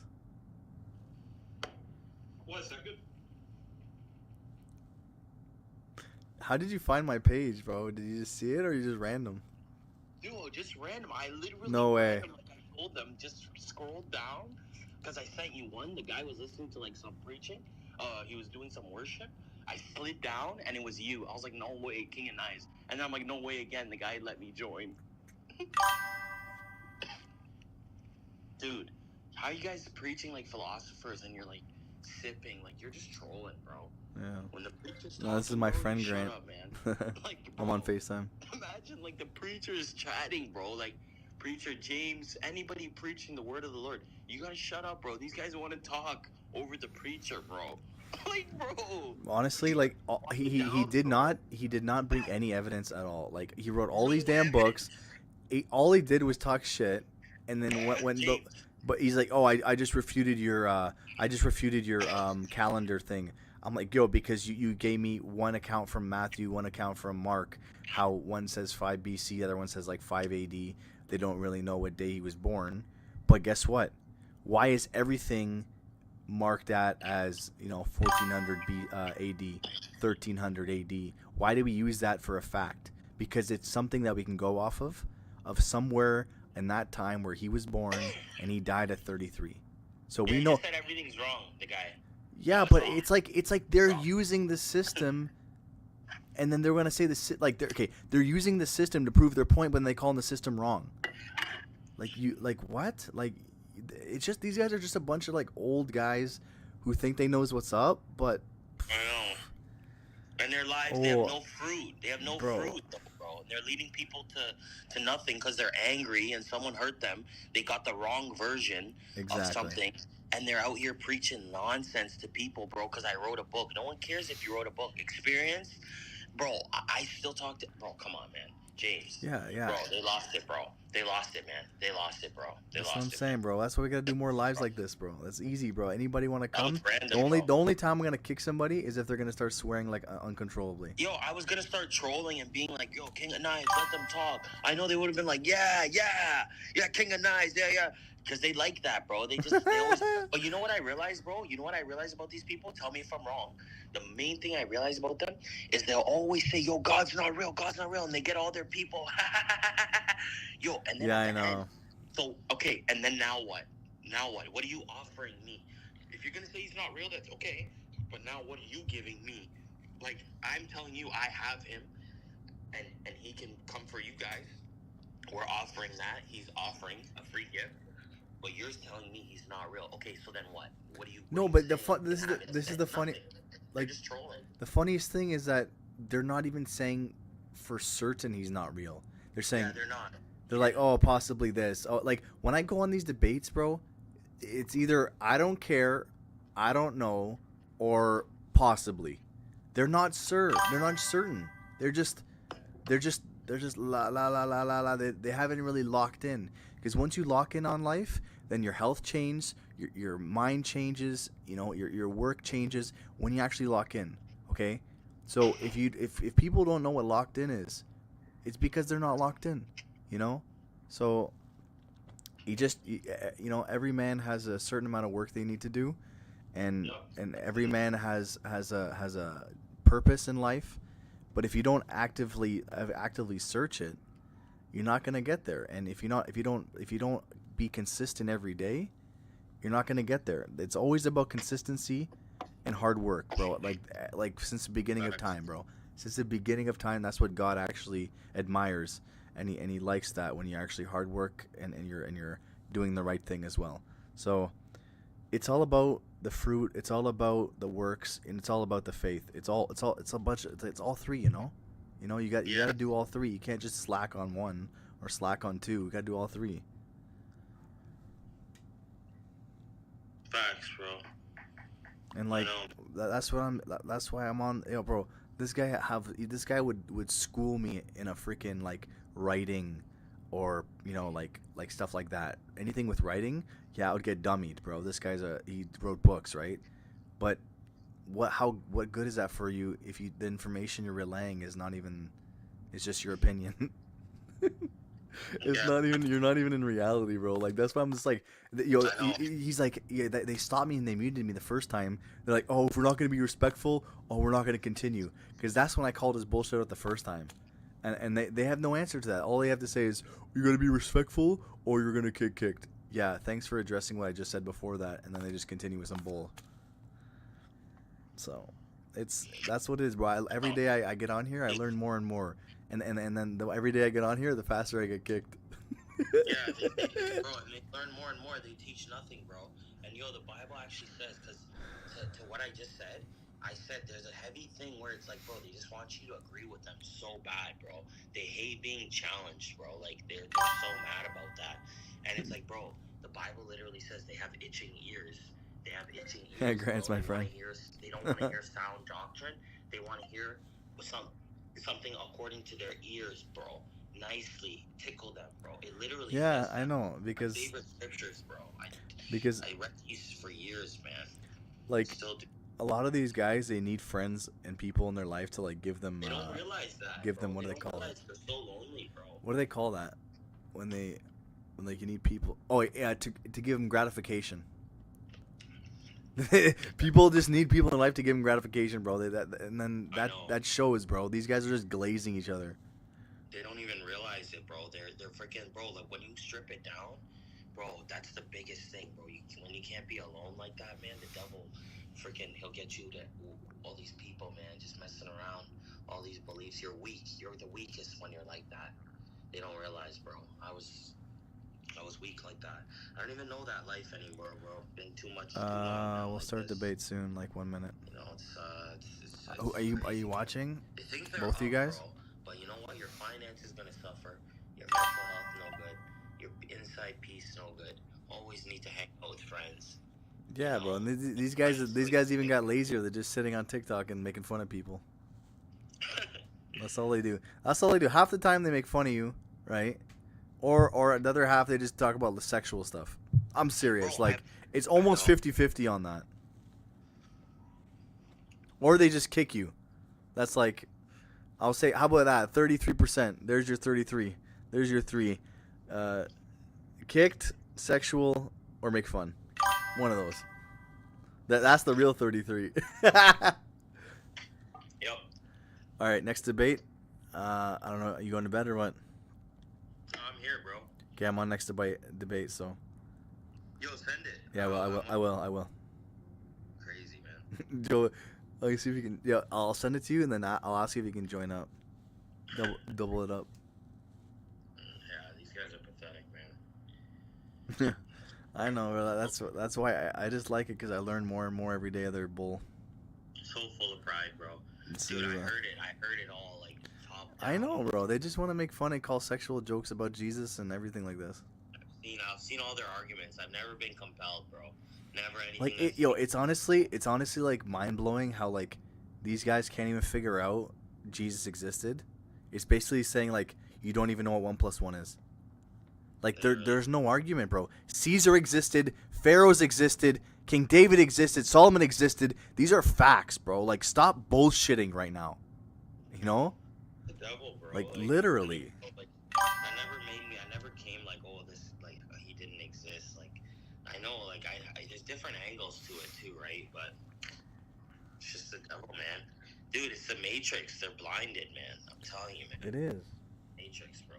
It's literally the Matrix. Bro, because even me, I'm like, man, when I woke up, I'm like, no way, man. No way. Nobody even told me, bro. That's the part that blows my mind forever. No one told me, like, we're going around telling people now. Convincingly and Yeah, because most people don't know what to say. not a single person ever, bro. That's what I'm saying, because it's so rare like that. Very scary. Well, it's rare, bro. Narrow is the gate, bro. Bro, that's very scary, man. It is scary. I mean, like death. They're talking like bondage, dude. 20 years, 19 years in bondage. Looking for freedom, and nobody can tell you, hey, man. Everybody can see too, oh, this guy's a problem in school. This guy come late, calling the parents. Yeah, but nobody ever says, hey, man, this is how it makes your kid, right? Funny. Yeah. So your kid On just King runs David. around and he's labeled. He believes he's a bad kid. Because he believes he's a bad kid, he acts like a bad kid. And it's so stupid, bro. Yeah. It's all this bullshit. It's on King David. Bro, he saved our lives. That's why every day, man, look, I'm in the room. I'm just like, we gotta protect our lives, bro. Yeah. We gotta protect our lives, go hard, and then actually, you know, these guys, bro, they always want to talk big. Talk big against yourself. Go buy a freaking car. Go buy a house. Go do big stuff like that. Go build a business. Yeah. That's what I'm eating, bro. Not for freaking, like, come on TikTok, make fun of people, and laugh. Like, anybody can do that, bro. I know. That's what I'm saying. Find faith from God, real faith in your life. That's gonna give you the most peace and change your life, bro. And freaking have a good marriage and have a good, quick life, bro. Everybody want to talk big, bro. Show me that. Cause yo, they have nothing. The world has nothing, bro. We've been here it's 2026. There's been nothing. Nobody's ever shown us any path to any kind of anything. When I was in bondage, bro, nobody ever showed me the way out. only Jesus out of nowhere showed. What? Yeah, because they're so impatient. They don't want to wait for the prayer to come through. Exactly, bro. That's what's up. Bro, I didn't even have. There's no prayers even at this time. Anything, bro. Just random. Bro. Like he spoke to our souls, man. Like this is like there's no doubt, bro. Sorry, no doubt, man. It's pure holiness, bro. Nobody's gonna speak against. I'm gonna go do live. I'll invite you. Lock it in, bro. Easy. Alright, Grant the Grizzle. Okay, before we take off, what I is gotta the watch first this. thing we do? Sibel? No, put the key in the ignition. I like R. Kelly. R. Kelly, one of the greatest. Let me put the key in the ignition. Let me give it that toot toot. Let me give it a beep beep. Why you? Who told you to join? Because I'm a solo artist. I don't like the bands. I don't do the band. I put the key in your mulli. Okay, before we take off. I can discern when people are trolling. I could discern. Saying that the people, to me, that plays nothing into the Big Bang. Like that's just Former Christian and friendly atheist live. Feel free to request up. we have this new piece of information, and they look back into their Bible introspectively to find certain pieces of the Bible that might match up with that new scientific information. Yeah. And then say, see, they had it back then too. But like, just saying God created the heavens and the earth is not like explaining the Big Bang at all. It's not even close. So again, Did you watch that one, Grant? That first one I was in with the that doctor, whatever, that author.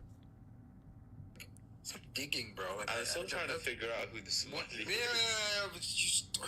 You're so absolutely stupid. It's crazy, bro. It's actually crazy, bro. How serious you are, bro. Bro, I almost choked on my drink when you said that. Like, you're so stupid, bro. Like, literally, bro. I can't trust nobody around me, bro. Tu as choisi l'univers là où tu allais choisir le chocolat. Donc, what is the first thing we do? First, I'm like, we're worried about the Charlotte yet. I know I came on here late. I had a bunch of appointments today. Spent some family time. Came to speak. Came back home. Went to the gym, and then jumped on live. I woke up. I'm trying to. It's Vivlio. Nation been supporting MAGA because they don't think they have another option, and Are you Christian win them because over. God is Because, actually like, he's good, Christian. or because you don't and want to he go to does hell? speak a lot about, Ex-Christians like, ask you know, me. the love your neighbor. Yeah, this one. You know, No, those he's kinds an of things. actual Like, Christian. Like he's probably one of the only people that actually believe in God in this entire country at this point. Like it's kind of crazy. right, and he takes such like a fresh, I don't know, like stance on these things, and I don't mean fresh as in like new, but like just fresh. There we go. Here we go. He's doing actual like populism, like for the people, leftist policy, and that is something that they've forgotten about. That's something Democrats just don't do. Like they just don't say this stuff anymore. Right. All right. And as much as I want more Grant. like far left people, Yeah, I mean think he's he's a not. good- He's no Bernie Sanders. But we didn't he's deserve good. Bernie. We did. Hey, King of Knives, can I get your age? 30.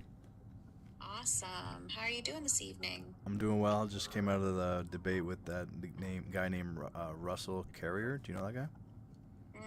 No. He was like an actor. He's like an author, and they were just like kind of like lifting him up to a podium a little bit, and he didn't really know nothing, even though he wrote all these books, and they kicked me. So.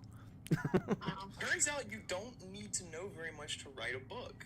I know they were kind of like glazing him a bit, but anyways. This guy wrote a book. He must know what he's talking about. Exactly, that's what it was. Well, that's cool. His name sounds very familiar, but I looked him up and I literally see nothing about him. So I don't know. But yeah, like I'm Christian, and I like to defend the Bible. I understand there's harsh things in it, and it's tough. But we can't just judge something on the first light. We got to judge it at the end, right? To see the culmination of everything.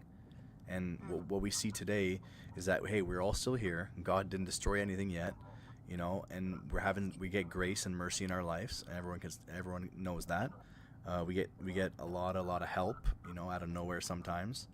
So these are all things to give consideration and to look into. That, hey, how can all this amazing nature and animals and plant life and all this, how can it all just come to chance? And how could all these line up all perfectly to create a perfect planet with a perfect this and a perfect that? It just doesn't happen. I mean, we don't see it happen, only here. Because I'd agree it doesn't happen. I mean, it's not perfect. Yeah, it doesn't happen here either. Yeah. 99% of everything that's ever lived is gone, extinct.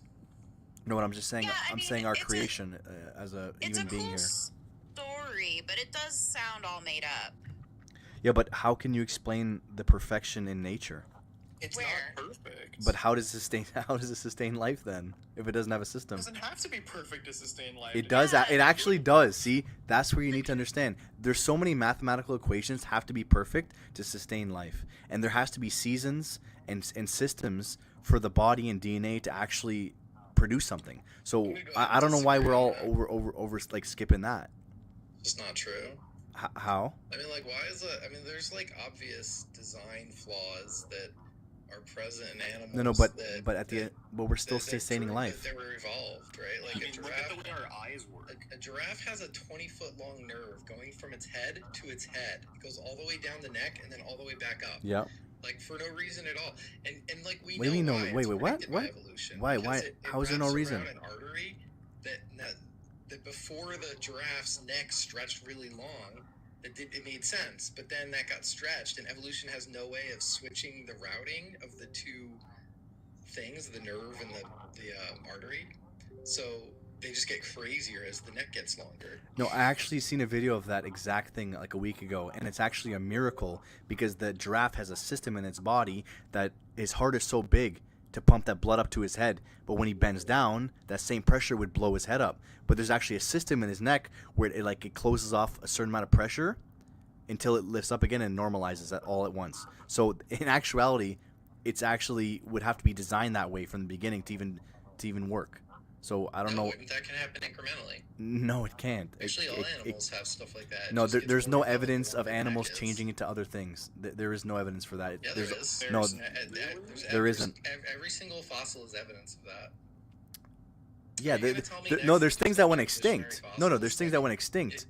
But you know, like I think like the problem here is that you're trying to deny an entire scientific field that you've not studied. Like, no, I'm trying to deny pseudoscience.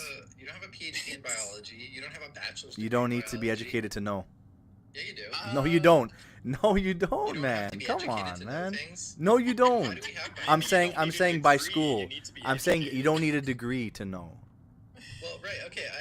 I will grant that you could gain the knowledge of a biology PhD without actually gaining a PhD, but I don't think that's you. And prove it. Sure. Let's. Yeah, you haven't said anything of anything so far. I just kept proving like, how the. old is the Earth? This one's a hard one. This is a really hard question, right? It's not that hard. It is. No, it is, because you guys just throw billions of years at the fan and hope it, you know. Okay, yeah. So you don't know how we know how old the Earth is, and you seemingly don't remember the number, even though it's kind of a basic science fact. Like I know it's not exactly related to biology, but like, you know, like it's kind of basic. It's kind of a basic part of the story of like what we think happened on the Earth is like how long it was happening. Keyword is it was think, right? We don't know for certain. Well, I don't believe certainty exists anywhere in the natural world. Really. That makes no sense, man. You're not living in reality. You're not living in reality, brother. What do we know about reality for certain? Give me a single example. You can't. Math is for certain. I said about reality. Yeah, math is in reality. No, math is. I'm a formalist. I don't believe math is in reality. I think we invent rules, and math is just the study of the implications of the rules that we make up.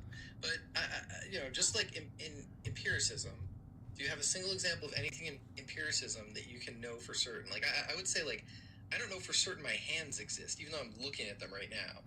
And Well, okay. You're having trouble with that concept. Perfect. Okay, I'm for certain that there'll be 4 seasons in this year. Well, how would you be certain of that? Because there's evidence to show that it has been consistent for thousands and thousands of years. Exists? Yeah.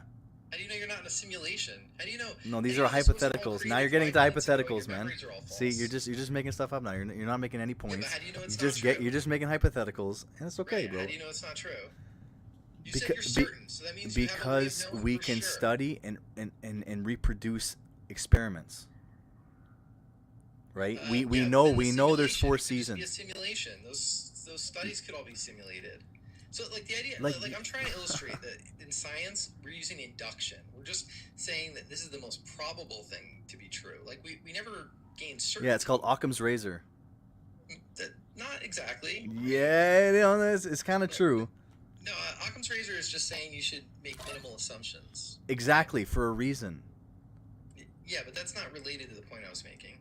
I'm just saying that there is law and order in this world, and I don't know how you can't back see to, it. Back to you not knowing anything about science. Like, you don't know how old the Earth is, and you don't know how we know it. Like, you haven't even learned about. Bro, we were taught this in school. How don't I know this is about why, it? like, when Wait. you go to We were taught this in school. How don't I know about it? Okay, tell me about it then. It's pseudoscience. It's bull. It's just a bunch of experiments, and they no, they say billions of years, but they can't really prove it. Why don't you tell me how we think we know how old the Earth is, and tell me how it's not scientific? Okay, billions of years. When you have that in the equation, then you can account for all this change. Without billions of years, you can't account for all this change you're talking about. That's the only way that the story fits. What? Okay, you're lost? Like, okay, can you please tell us, like, what you think? Like, how old do you think the Earth is? How do you think we got to the actual conclusion that scientists get to about the age of the Earth? How old I think the Earth is? I can't. Yeah, how old do you think it is? Okay, written history is roughly 6,000 BC, 8,000 BC. Okay, before that, maybe the experiments the scientists are doing are showing how old the actual existence we live in is, because in the Bible it says that there was no earth, it was just water and void, right? So maybe they're calculating that to be billions of years old, possibly, but from what we like Adam and Eve, it'd be 6 to 8,000. Okay.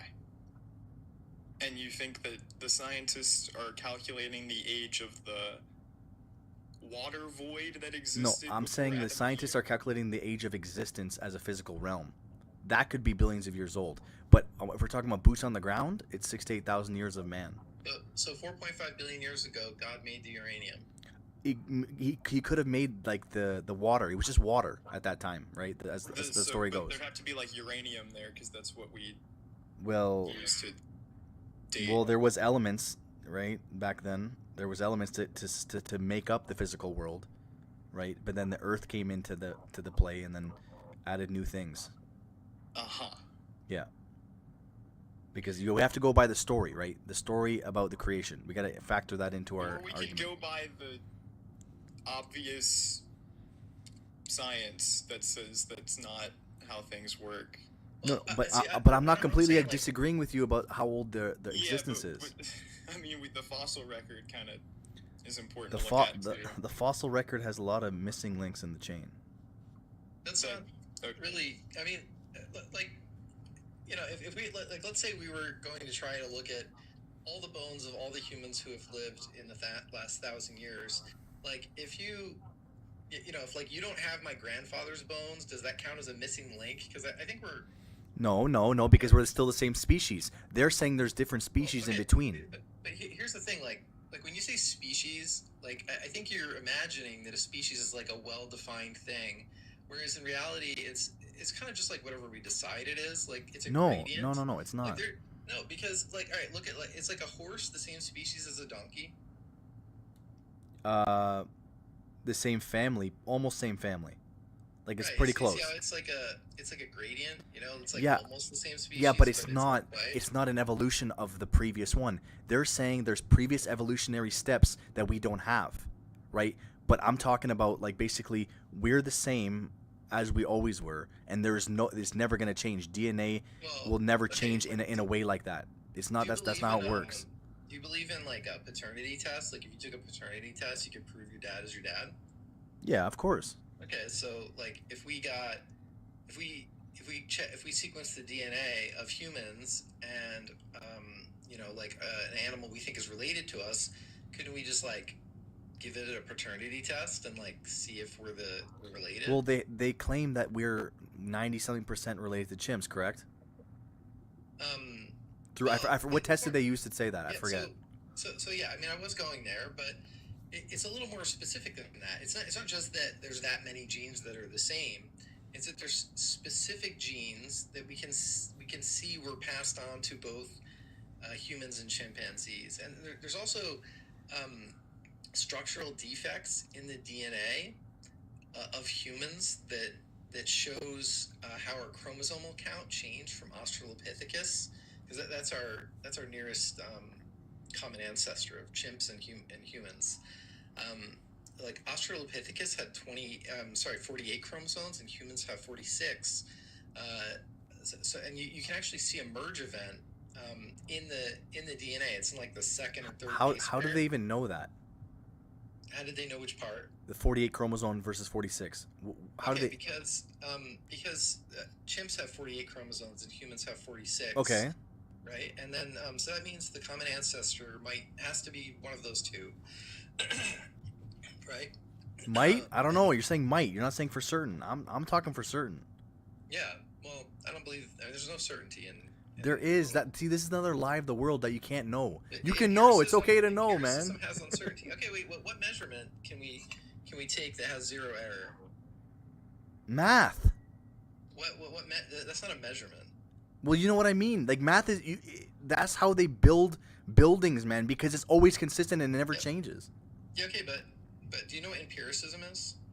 Not by definition. No, I don't know what it is. Okay, like so, empiricism is a way of knowing things. Okay. Like, mathematical truths are a special category that's outside of empiricism. But empiricism is how we know anything about like the world, and it means that like things we get through our five senses, and like using like a telescope or a measuring device counts as that, right?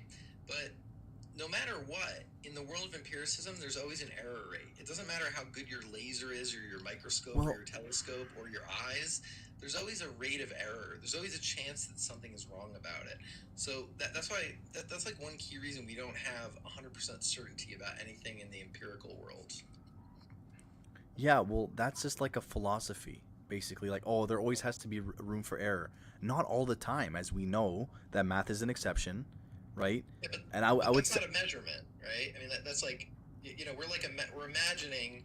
Like, okay, instance, like you. pi, okay, sure. Like pi has infinite non-repeating digits. It's a precise value.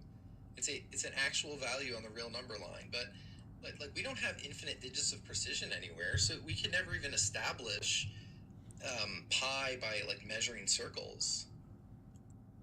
Okay. Like we get, like you said, our like our five senses. Like we can both agree that the sky is blue and the trees are green, right? That's we can know that. Like we can agree on it, right? But no, we know that. We have certainty of those facts. How though? Well, because like my eyes could be wrong. No. It's not. It's not about your eyes. It's about if we asked all the people in the world, what would most of them say, without having any defects? They would say it's green and blue. So right, like I think that those are true facts. Like I'm 99.9999% sure that those things are true.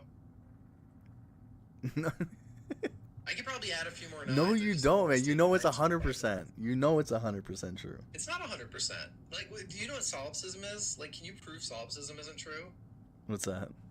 Solipsism is like the philosophy. This is like nobody thinks that this is true. I think the point of this is to show that you can't disprove it. But solipsism suggests that, like, you're the only actual being that exists. Like every other person doesn't even really exist. They're just a projection of your imagination. And in fact, the universe doesn't exist. It's all just a projection of your mind. And your mind is the only thing that exists. Well, that's a good theory, but Yeah, but you can't disprove it. You can. Right? How do you know? How do you know that I'm real and I'm not just like in your imagination? Well, we're all one people, so we have to be connected in some way, shape, or form. Okay. So, I look at our world and what we can do with it, and it's nothing but good. But the reason it's bad is because evil people are in power and they're making decisions. So, if people choose good, we'd be living in a utopia right now. Everything would be fine. There would be no room for lies or very, very little chance of error. And then we wouldn't have these discussions because we would know. But the reason we're having this conversation right now, because our world is messed up, but no one really knows why. So the real reason why the world is messed up is because ultimately men made a lot of bad choices in time and still continue to make bad choices. And the reason I am saying bad is because we know what is bad and what good is. The reason we know is because we have morality, right? We know, like stealing is wrong and lying is wrong. We know that's wrong, right? Because it brings about way more negative than does positive, right? So these are the laws of the universe and the laws of nature. Yeah, and we see. I don't want to interrupt you, but I'm just like, I'm not sure exactly what this has to do with like how solipsism isn't true. Is this filibustering? No, I'm just saying that we have to come together as a people to answer these questions. We can't just say, oh, we don't know 100%. No, like if you can't say the tree in the sky is blue and the tree is green, and you're not 100% of that doesn't make any sense. Like, so I don't know. I mean, like maybe I'm going into the weeds a little bit, but I like this is kind of like basic epistemology. This is just like kind of like the different categories of things that we can know and how we can know them and like how sure we can be of them. But I'm only saying that because you keep bringing up certainty, and I'm just saying like in basic epistemology, we know we can only be certain of certain kind of categories of things, and like people will say like you can be certain that you're having this experience right now.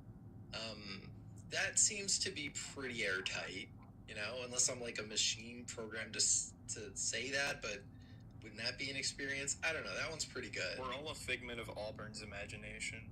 You are. I was asked if I was a robot, and I said no, and my computer got sad because I think it was looking for its family. Oh, darn. Hate when that happens. It was really sad. I fail every CAPTCHA test. I might be a robot.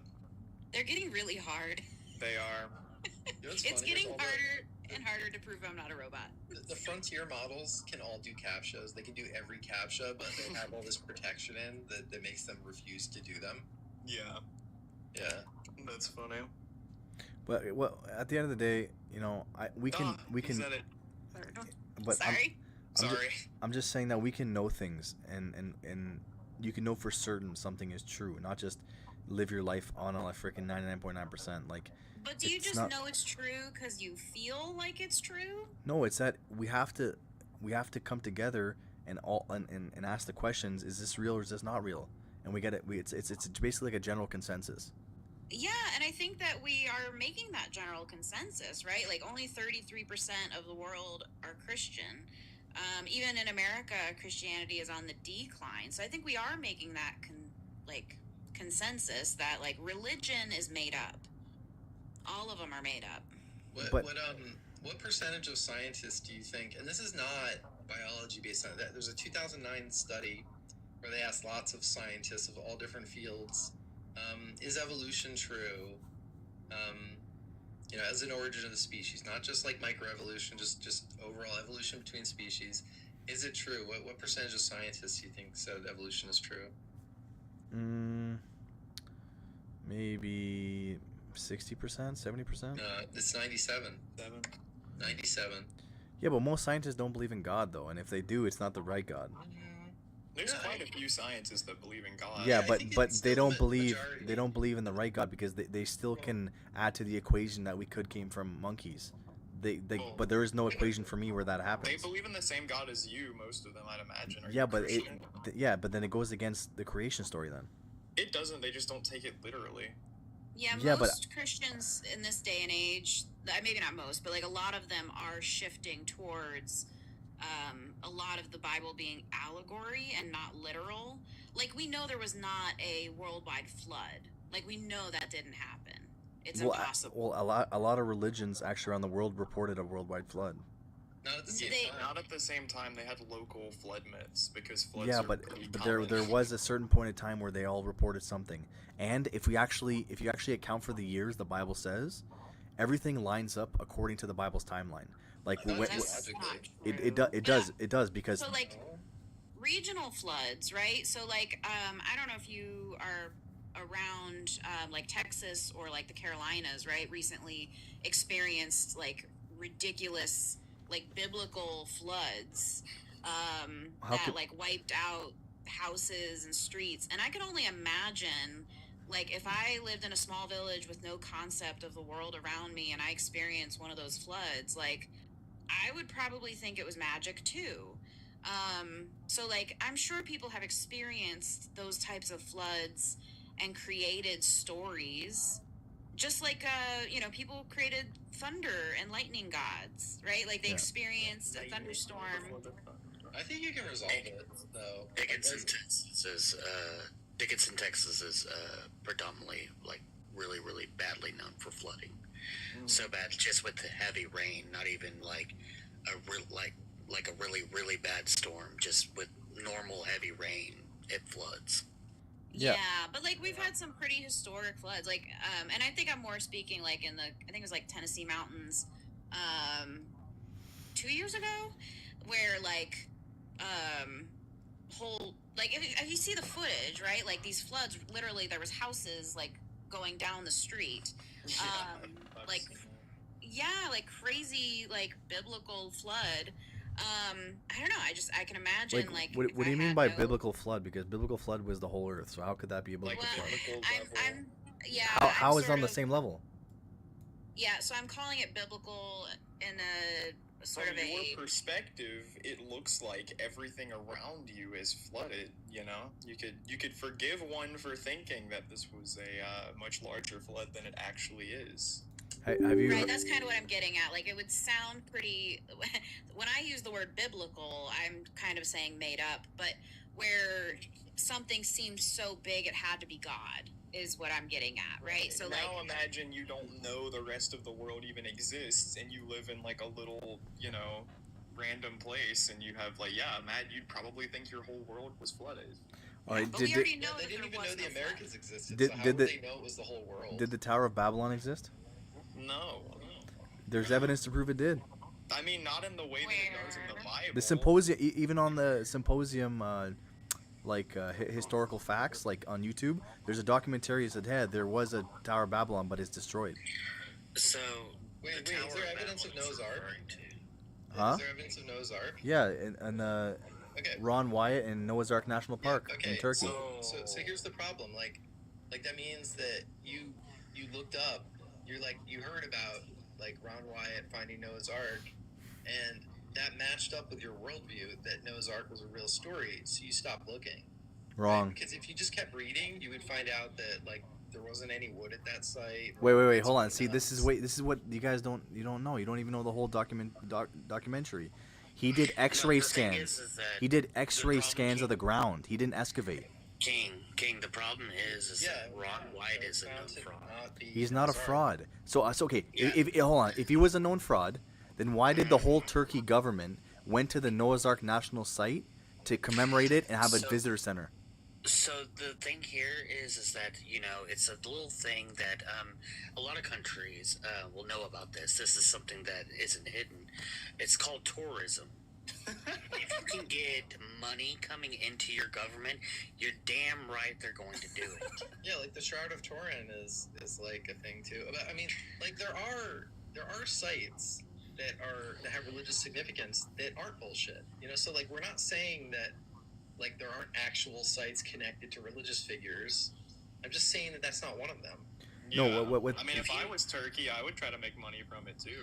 If you go into a coffee shop that has a sign that says the best coffee in the world, do you trust that they actually have the best coffee No, in the world? you're just guessing it was for tourism. All you're doing is just guessing it was for tourism. No, this isn't a guess. It is a guess. Like, the thing is that Turkey, like, so let me ask you this. You have a meteor that falls into your backyard, a big meteor, right? And you sit there and say, hey, I could charge money to have people come and take a look at this in order to, get money so that way I can renovate my house, or I can do, go out, on a nice dinner with my wife, girlfriend, whatever you have, and all this other stuff. Like, it's the same logic that actual countries, and even if you go to the United States, the individual state and towns do. Something that is a big time thing happens, they capitalize on it. So that way you can increase the revenue of your area. The Turkey government will do that because it brings Turkey money. Yeah, or maybe they. That's the whole. But like, I can take it full circle because, like earlier, you know, you were pushing back on like evolution, the science of the age of the Earth, and everything. Imagine if there was a guy who used X-rays and like scanned the ground and said the Earth is 4.5 billion years old. Would you just believe that guy? Of course not. Okay, but if a guy scanned the Earth with X-rays and said, "I think there's a big boat in there, and I'm pretty sure it's the one from the Bible," would you believe that guy? Well, yeah, if he didn't just claim it and nothing else, like there was a whole visitor center built. The whole government and the newspaper wrote about it, right? And also, this is what people don't know about that site. In 1950s, there was an aerial reconnaissance that went over that same exact site, and U.S. actually sent their own scientists there in the 50s to see if it was something of substance. And guess what they said? Oh, there's nothing there. But when Ron Wyatt went back and did his own research in the same spot that the U.S. went in the 50s, he found it. It's because the U.S. didn't want people to know it was there. Because if the U.S. would have broke the news, then it would have been undeniable. But since Turkey broke the news, it was just a tourist thing, right? But you didn't know about that, right? You didn't know about the 1950s part, did you? Yeah, I did. Oh, you did? Oh, so why didn't you bring that up? Well, because I think it's irrelevant. Ah, see, it's not I though. think what's relevant. No, It's not though. Like, I wouldn't believe the scientist either that measured the Earth to be 4.5 billion years old.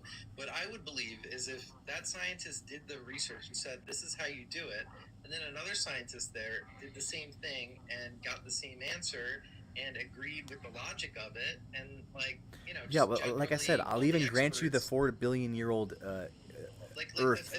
I'll grant you that. If there's a community of people who are like studying a thing, and then they have a consensus on it, I just like kind of believe them that they know what they're talking about. But that just like hasn't happened Sure. with Ron Wyatt. Yeah, he never gave anything to peer review. Like it hasn't passed This peer is the review. same man. Ron White is the same man who sat there and said that he went under the place where Jesus was crucified. That's right. And he found blood on the ground. And he tested it. He took it to the testing. Mhm. And whenever the tester's like, "Oh my God, this only has women DNA. Whose is this?" He's like, "That's your Lord and Savior." Wait, no, Like, you got to say it right. really No, believe that? you didn't say it right. He took the blood to the thing. They tested it. It had 24 chromosomes, 23 from the mother, 1 from the father. They said, "How could this be?" And then that's when he said that. No. From his own words, he said that they only found women chromosomes. He said there's only so many No, of them. I watched the It's like, documentary. I watched the documentary. He so- said 24 chromosomes. He sits there and says that there was only women DNA. No. There's only DNA from the mother. If the documentary It's is not for the made by father. Christians to try to promote a Christian narrative, like they're not going to tell you the counter arguments. Yeah, but he did find blood on the mercy seat, and then Israel kicked him out. King also, the simple fact is that like not only did he do that, but whenever people are like, "Oh hey yeah, can we go in to take a look as well?" He's like, "Oh no, the Israel government only gave me permission. You're just gonna have to No, take they my kicked him word out. for it." They kicked him out. Well, no, this is before they kicked him out. He sat there and went in there, and he said, "They're like, hey yeah, so can we go too?" He's like, "No, the government only gave me permission to do it." Yeah, well, guess what? When you're digging it on their holy site, yeah, people need permission to do things, or they're gonna go steal. They don't. Yeah, it's only logical. The government doesn't just deny people blanketly and say Bro, we only allow one person. No, he was vetted. He was vetted. See, this is the thing. You're misrepresenting a guy. Like, you're completely misrepresenting this guy. This is not misrepresentation. Yes, you're just making general blanket statements, brother. That's what you're doing right now. He actually had permission. He was vetted. He would go back to the U.S., he would work, and he would come back. I can grant you that he got permission. The problem is, no one just gives permission only to that person. What? Ever. What do you mean? Like, you can sit there, if you go to like the pyramids of Egypt, they don't just sit there and say, "Hey, only one person here at a time." Yeah, but you're not allowed inside. You're not allowed inside. Yes, experts. Okay, exactly. Thank you for proving my point. Thank you for proving my own point. But the thing is, they don't allow only one expert at a time. They allow multiple experts to go in there. The same thing with what would happen at Israel is they wouldn't have just only allowed him. They would have allowed other experts. But he said that they only will allow him to go in there. Okay, and that's their choice as a country. What do you want me to do with that? That is unheard of everywhere. Oh, so what? So what are they trying to hide then? What are they trying to hide then? Huh? What is who trying to hide? Israel only letting one person go in at a time, or two people. No, Israel will allow anybody to go into anything if they are experts. Okay, you so can have a team of people going there. However, Ron Wyatt had himself said that they only would allow him. No one else could go. And why is that? Because he made the thing up. But why did they kick him out then? Because he was a kicked him out because he was a fraud. Lying. No, He was they that's no, exactly what they said. kicked him out because he found the Ark of the Covenant, and King, they wanted it. If I go into your house, and I sit there and say, tell people who are in your house, oh hey, look, this bathroom, he only said I can be in here. He only said only me, I can only use this bathroom. And I keep doing that to everybody. And then all of a sudden I'm causing a problem because I am lying to all your other guests. Are you going to just be like, hey bro, you can still stay here? No, you will kick me out if I'm causing issues for your other guests. That's the same thing that Ron Wyatt did in Israel. He was causing problems because he was lying, and he was causing issues for other people. And they said, hey, you need to leave. Okay. He was kicked out of multiple countries for doing the same thing. Like I said, he was there, boots on the ground. He did the research. He was there for many, many years. Okay. He was kicked out. But archaeologists don't think he's smart. Like if other people in archaeology went out there and said, you know, this Ron Wyatt stuff makes sense. Like, do you think that there's no archaeologist that would be like interested if Noah's Ark could be found? Like, I think they would be interested to validate. The blood of Christ, like that is. Yeah, but remember, let me. Noah's Ark, okay. You know, if there's a big boat in there, that should be easy enough to prove. And if they think it's legit, I think they would want to prove it too. All right, but the reality is that when people get good ideas and good inventions and good things, they're just suppressed, right? Look at all this research. I think that's demonstrably false. Like when somebody figured out that the Earth was 4.5 billion years old by doing radiometric dating, a lot of people repeated that. They didn't just suppress it. In the 1900s, in the early 1900s. The age of the Earth. Okay. Do you know that? In the early Catholic Church admits the Earth is 4.5 billion years old. Yeah, and they're also corrupted too. So what do you want to? Yeah, it's the woke pope. Easy. Exactly. Thank you. Yeah. See, that's one thing we can agree on. Not about that. King, are you King? Are you familiar with the story of Jericho? Yeah. I'm a Jericho. Yeah. Well, in the story of Jericho, you know, we have this whole entire kingdom that the walls came crumbling down, yada, yada, yada, right? Well, people had been digging in that area where Jericho was supposed to be. And they would sit there and say, hey, this is the city of Jericho. Somebody else came by, found new evidence, said, no, that's not. And so then they kept digging down further, and they say, hey, look, no, see, seriously, this is the city of Jericho. And somebody else came and found evidence that, no, it's not. Now they have found evidence that the same spot, once they've dug like I think it's like 6 different cities down, that yes, this was in fact the city of Jericho. Okay. This made news coverage everywhere. This is something that is actually phenomenal because this helps provide evidence for one of the stories within the Bible. And they did not quote-unquote suppress it. It is known. People are actually excited because now they can actually dig out what used to be Jericho and figure out, you know, how the people there lived and all these other different aspects that actual scientists want to know the answer to. And so you over here sitting there saying that, well, it's a conspiracy to, you know, they're over here suppressing all this data. No. Yeah, because one's a miracle and one's a city. So King, if they have found evidence for something, especially scientists, they want to be the one who has their name on that paper saying, I'm the one who tested this. I'm the one who figured this out. I am the one who got this out. Yeah, and they get credit. The second and third one get credit too. So even if somebody already did it, they get credit for showing that it works. They want that credit because not only will it mean definite funding for the rest of the research on this project, it can mean funding for the next project, and the next project. People want these studies. They want to be able to find these discoveries. So for you to sit there and say that they're out here just suppressing it is bullshit. Okay, first point.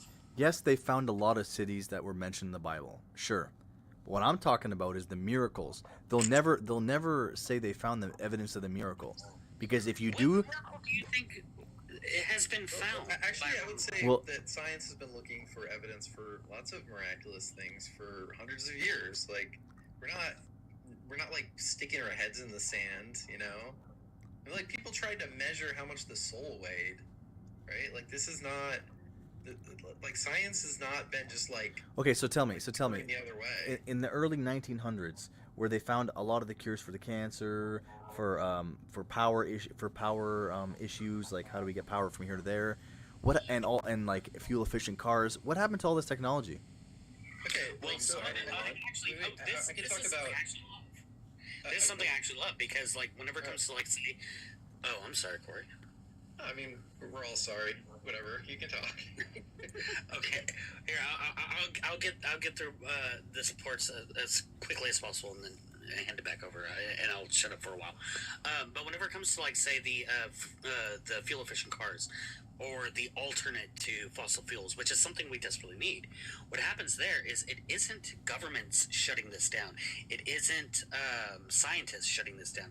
What actually happens with the car stuff is actually fossil fuel companies buy those patents and they bury them because they don't want you to get away from fossil and those fuels. Same guys are all in bed with the government. No, King. No, these people aren't. These people pay the government. These are people who do this stuff. But the thing is they're not suppressing it.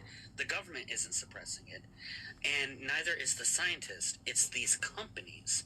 Now, whenever it comes to other things such as like this electricity stuff, a lot of like one of the things I'm pretty sure you're about to bring up is like Nikola Tesla. Mm-hmm. Now, the thing we talk about that.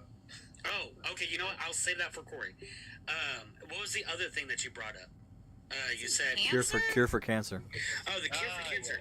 Yes, that one there. Like a lot of it is like a bunch of bunk stuff. Like people sit there and said that arsenic or that peach pits and stuff like that will help your cancer. No, we're not talking about that. Is that if you eat peach pits, if you eat enough of them, you will unalive. Obviously. Right? Not from cancer. We're not talking about that. We're talking about the frequency machine. You can have a lot of people make up stuff, but what about the people actually making the right things? So let's talk about Tesla. King. Well, real quick. Whenever it comes to the cancer things, is that these are patents, and you can literally put a patent in for just about anything. Right now, I can sit there and come up with a design and apply for a patent, and I could get a patent for something, even if the machine doesn't fucking work. I'll still have a patent for it. I'm not talking about a patent. It doesn't matter about a patent. So go ahead and go with the electricity stuff, Corey. Yeah, I don't know if King, you wanted to say something before I talked about Tesla a little bit. Is that okay? This is my biggest deal with Tesla. He made all these amazing technologies, and when he passed, and the professionals and the Harvard studied people went to go look at his papers, they said they found nothing of substance there. How does that make sense? Well, so I've seen like modern physicists and engineers talk about the various ideas that Tesla had. So I mean, like Tesla, I mean, he did have some inventions that work. He has like a pump that we still use in a lot of places. AC power. Yeah, I mean, he popularized AC power. You know, I mean, he was a good inventor. He invented lots of cool things, but he also had some things that were just like infeasible designs that wouldn't work, and it was because he didn't have as good of an understanding of electrical fields that we do today. So like because he was the pioneer. Power would not work. He was the pioneer. Huh? He was one of the pioneers. Yeah, he was one of the pioneers. Yeah, we did a lot of progress I'm since asking, where is this Tesla coil with pretty much free unlimited wireless electricity? Yeah, it doesn't work. Yeah, it's somewhere How? in the ether, I'd imagine. Well, like it's not. It literally can't work. Why? Like we know that it can't work. Like Why? it's not. I'm not speculating that it can't work. Like we. It's Oh, just but that, you know that for certain, right? Yeah. Oh, okay. All right. See, I mean, you can know things for certain. See how it works. I mean, it only applies. It only works when you guys believe something to be certain. when I say I'm certain, I mean like 99%. You know. It can work, man. All this technology was hidden from everybody. All this technology to benefit mankind is always suppressed by the businesses and the governments. And if you guys can't see that, then your heads are in the sand. That's a bullshit narrative. No, you got like I've heard this narrative. Like it's. Nah, man. It's Look what's going on in the world today, it's man. Just like literally not true. Look at the world today. It's in chaos. Look, yeah, I know the world has that narrative is super popular. It's popularized by Brett Weinstein, Eric Weinstein, Joe Rogan, like fucking Sabine Hassenfelder. Like there's a whole bunch of the freaking frogs game. Yeah, fucking Alex Jones. Yeah. You know, I want some straight goddamn frogs. You know. Yeah, well, there is evidence that like. I remember when I was a kid, all the frogs were straight. Yeah. Now they're all rainbow colored, talking about they're putting fluoride in the water to turn the freaking frogs gay. Well, fluoride is in the water. Fluoride is in the water though, in the tap water. That's true. Many such cases. There's a lot of truth there, but there's also a lot of false. I'll give you that. So, well, the thing is this is where I'll give you some common ground here, King. Is like specifically whenever it comes to the alternate fueling of vehicles. Like, yes, there are companies that do suppress that. And again, though, that's because the fossil fuel companies want to make sure that you are constantly reliant on fossil fuels. And so, yes, I will grant you that one 100%. Fossil fuel companies have indeed suppressed alternate ways of doing things. Now, that doesn't stop people still, because there's still people who have cars that run on water, have cars that run on old fryer oil. People are still finding ways of doing that, and are still doing that to this day. But as far as how long it took us to get to some of these things, due to the fact that the fossil fuel companies suppressed some of this stuff, I will fully admit that. But for the rest of it, it's not something that is actually being intentionally suppressed by anybody. It's usually just like Corey said, whenever it comes to a lot of the Tesla stuff, where it's it just it sounded good and it looked good on paper, but whenever you actually go to implement it, it seemed that there wasn't enough of substance there to where it actually did things. You know what you suppress? The fossil fuel companies? And this one I always find really funny, because it's like we have a massive amount of proof that this is being polluted by fossil fuel companies messing with the narrative. Is the idea that climate change is not true, there's no global warming, climate change is not true, that. I'm not speculating. The idea that that there's even a controversy was invented by the fossil fuel companies. There's a book about it called Merchants of Doubt that was turned into a documentary. They have literally invoices that they paid these propagandists to go on Fox News and try to sow doubt in climate change. It's the Chinese, it's Al Gore. Al Gore's making up climate change. So and it's funny that the weird right wing conspiracy religious right suddenly doesn't believe that the fossil fuel companies are trying to bullshit the public when they actually are. Corey, the funniest thing is sometimes they'll even buy actual relevant scientists. There's one time I sat there and watched this guy who he was talking about how he said, hey, actually logging is not actually that big of a contributing factor to the rise in CO2, blah, blah, blah, blah, blah, blah. And then whenever you actually looked into who is paying him to say these things, to write up the reports that he was writing up and stuff like that, it is literally the logging company. The logging company is saying, hey, we want to pay you to basically say, hey, this isn't all that big of a deal. It's not that big of a problem. And then he goes and does that. Yeah, I guess he wasn't going to publish again anyway. He's like, fuck it. I'll just ruin my credibility. Who gives a shit? I was already retired. Right, exactly. And so it's like we see these things happening from these companies so that way they can continue making more money. And it's like... But what I think is key about that is that can trick the public, but it doesn't corrupt the scientific community. It doesn't trick scientists.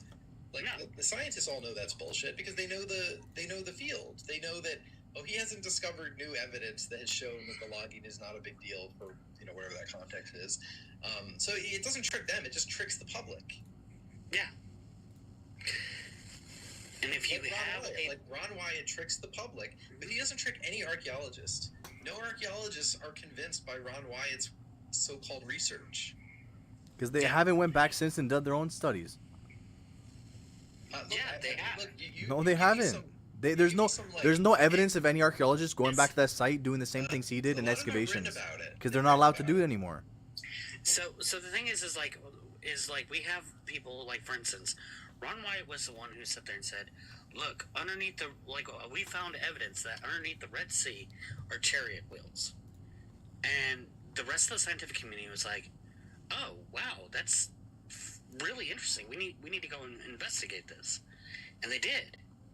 Archaeologists went out there.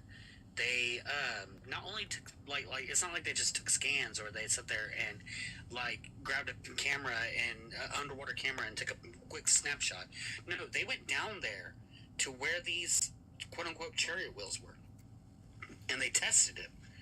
Not a single one of them came up as a chariot wheel. It didn't even come up as wood. It didn't come up as anything except for coral. And then there was some other debris down there as well from just people throwing shit in the water, right? But in every single instance where Ron Wyatt has gone somewhere and said, this is the finding that shows that the Bible is true about this particular topic, scientists have gone back in there and investigated the same areas and did not find what he quote unquote found. So if we're going to say that he is accurate, then what we're saying is that only he has ever found these things, and nobody before or after him has. So has scientists? And that's a problem. Okay, has scientists went back to the Noah's Ark National Park site and to do their own studies? Yes. To excavate and do their same kind of. Yes, they've. As a matter of fact, you're talking about the area that has the rock formation. Yeah. That looks like it's in the shape of a boat. Yeah. They've tested that rock formation. It is 100% rock. It is not so whenever. Where do I gotta look this up? Where do I look this up? 100% rock. It's rock. No, I want to know because you're just saying, but I want to know. I want to look it up. I want to look it up. What happens is, how am I going to pull that up? I don't know because you know. You know. I'm on a phone right now. Are you just going to take my word for me reading it? I have a No, I got to look it up myself. I'm on my computer if you want me to find something. So go ahead and look up them testing the rock formation at that site. Are we talking about the Durubadar site in Turkey where Ron Wyatt supposedly found the Noah's Ark? Yes. Yeah. And what do we want to talk about, what it's made? Because it's made of limonite. Limonite. I don't know that. Yeah, limonite. Yeah, and that's and the thing is so some people have proposed, well, it's not actually rock, it's petrified wood. This has got to be petrified wood. So the thing is that whenever you petrify wood, you still have evidence that it's wood. They're still going to be there. It doesn't matter how hard that petrified wood gets, it's still going to be the proponent of wood. Yeah, I've got this document, and it says it's a supposed cast of Noah's Ark in eastern Turkey by Lawrence G. Collins from the Department of Geological Sciences, California State University, Northridge, California. And he has his email here. You can email him. It's a Gmail address. This is a document around 2011. I've been corresponding with a person who is certain that the 515-foot-long ark-shaped structure in eastern Turkey near blah, blah, blah, I can't pronounce that, is either fossilized remains of Noah's Ark or a cast of its former presence. It's a long document, but the long and short of it is that he thinks it's like limelight. It's I said it wrong again, but whatever. Lemonite, whatever. Which is actually a common rock that is in the area. Yeah, so like I mean, like you can read. It's a very long, detailed document with like lots of information and pictures that they took around there, and Yeah, but they're only doing it from the surface level, so it's not that hard to prove it's limonite. I'm saying it's underneath. Well, right, but like he looked at the same thing that Ron Wyatt looked at, and he just like No, they didn't do the scan of the Earth. To think that this is like he said right here, Figure 9, the supposed cast of bark. This rock is metamorphosed, crinkled periodite formed at only high temperatures and high pressures in the mantle. So like one thing that Ron says is actually like fossilized wood, like petrified wood. This geologist says, no, that's definitely not petrified wood. That's insane. But what is he talking about? Is he talking about in the visitor center where he's displaying them? Look at a rock and they can tell you what kind of rock that is, right? Ron Wyatt, not being a geologist, looked at a rock and said, I think this is petrified wood. Yeah, but it's the bark that Noah used to make the outside of the hull, right? Yeah, but where is this piece in the visitor center? Which kind of what was he talking about? The image is from throneofgod.com/noahsark/netlgo.html, which I believe is Ron Wyatt's site. Like really, like right now, I can apply for a grant for Nat Geo, doing a documentary, and I can get a hold of the Turkey government, where I can apply to go to that site, and they will give me access to the site. Like anybody can get access to the site. This isn't something that is novel. Yeah, but you're not allowed to excavate it. But by the way, the same guy published a geological survey of this site in a peer-reviewed journal called the Journal of Geological Science. Right? So, like, this was looked into, and it was, they figured out that Ron Wyatt, like, didn't know anything about basic geology. So, like, we looked at it. We see no, like, he just, like, doesn't know what rocks are, so we're just not going to listen to him anymore. People can be wrong, I'll give you that, but as a whole, he did a lot of other research that actually proved true. So a rock here, a rock there, I'm not too worried about. I'm talking about the total. Nothing that he has ever done has been proven true. It has not been repeatable. It has not been testable. It's just been him claiming it. So some of them have been a little bit testable. They tested and found out he was wrong. No, if they were to go there and they were to excavate the site properly, they would find it there. No, they never even Ron Wyatt never excavated it. Ron Wyatt never even excavated it. Wait, so every time some guy gets like an X-ray machine and points it at a mountain and says, "I'm pretty sure there's a thing in there," they should start digging up the whole mountain. Yeah, but nobody does that. Nobody does that. No, this is what I'm saying. They never excavated it to begin with. Do you think the ark is under it? Yeah, it's underneath because it's decomposed into the ground. Hold on, Aiden. I can almost get behind this idea that Noah's Ark is like deep underground. But the thing is that if that's the case, then why is it that like how is it that the top parts of it that is above ground, of the out shape of That's the what doesn't make thing? sense to me. Like what? How is that? Whenever we test that, when we test that rock of this quote unquote ark that's above ground, it doesn't come back as wood. Wait, are we also going to bring up kangaroos at some point? I don't know how deep it really is, but it could be below surface. I'm not too sure. So, like, how far below surface? Like, so let me see if I'm getting this correct, King.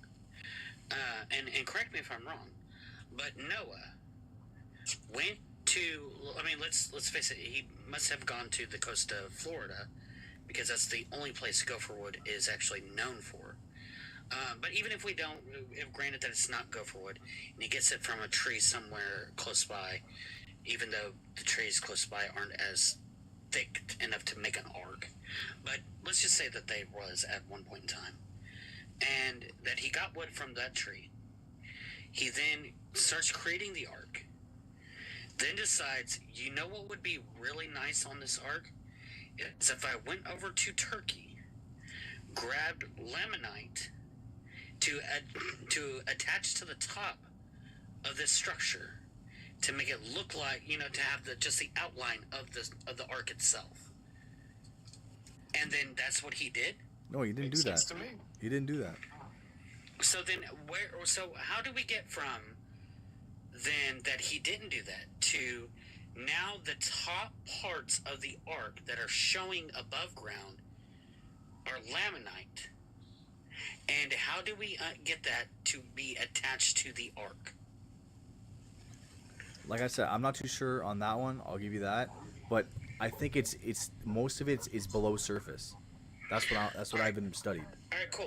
Maybe Noah's Ark is real, but that just Ron Wyatt sucks, and he just didn't find it. No, but this is the weird part. The weird part is that why did in the 50s did U.S. send their own team to that exact same site to do the same research? That's what doesn't make any sense. I think somebody tried to create. You could go in the whole entire world, but they. That isn't true. Yeah, no, but you could have. You're saying it. No, it exactly happened how I said it. They chose that spot. If I ask AI right now, it'll say that that's a fair framing of what happened. Yeah, in the 1950s, U.S. did reconnaissance and they found a boat-like structure. They sent their own team there, but they concluded there's nothing there. But Ron Wyatt went back to the exact same spot and he found it. So why would they go to that exact same spot twice? So the thing is that if even if I grant you that the U.S. government in the 50s went over that, did whatever, and then Ron Wyatt comes back later to the exact same spot. Mm-hmm.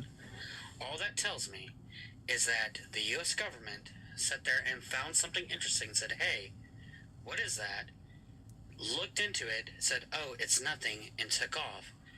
Then Ron Wyatt knows about this because it can be very, very simple because, they could sit there and there could have been a press conference where someone's like, yeah, we thought we saw something over Turkey, and turns out, we didn't. It was nothing.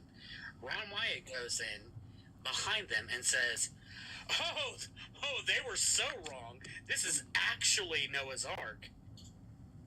Yeah, but why would a guy spend all his money and time just to go to a different country to do some research? Because he thought it was Noah's Ark. I think that he believes it. Yeah, but he did find evidence of petrified wood in other parts of the boat that they found, like the anchor stones with holes in them. He found a rock that he thought looked like petrified wood. He also found the anchor stones.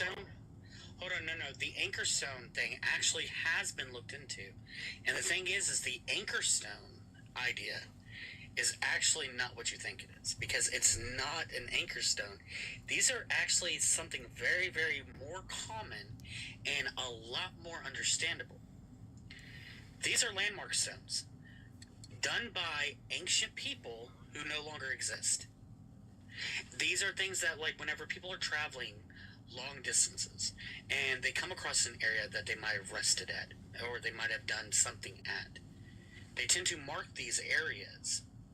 And it's a way not only for them to know, hey, I have stopped here before, therefore I will know that, this is a cool place to stop at. But it lets other people know, hey, people have stopped here before, so this is a decent place to stop at. And that's what happens. Yeah, but there's holes in them. There's holes in rock. Yeah, these holes are designed by people who sat there and did it for what... There's a lot of different reasons that could happen. I think he's talking about the thing where they went in 1959. The Turkish Air Force was on a mission for NATO, and they just saw this weird looking rock from the sky, and then so they the next year in September they surveyed the site. After 2 days of digging and dynamiting inside a boat-shaped formation, the expedition members only found soil and rocks. Their official news release concluded that there was no visible archaeological remains. Exactly. That's where I'm saying they're lying. Nature, yeah. That's where I'm saying they're lying. Ron Wyatt went out and he was convinced that they were wrong. But this isn't they went out and they looked into it. They didn't see a boat. This guy went out and said, no, it is a boat. And then more people went out again, and they're no, he's wrong again. But why would he do it? Just because the reason he did is to show that God is real and Jesus is real. Because he thinks it's Noah's Ark, and he's interested. Yeah, I know, but what's the point? Hold on. You just gave perfect motivation for why would he do it. You kept asking, why would he do it? Why would he do it? The reason why he did it is because he's trying to he has a goal in mind that he's trying to accomplish, which is to prove the Bible right. That's right, but what is he That gonna is gain his from that? whole What is he entire gonna gain motivation. from that? What's he gonna gain from that? What's He's leading people to salvation.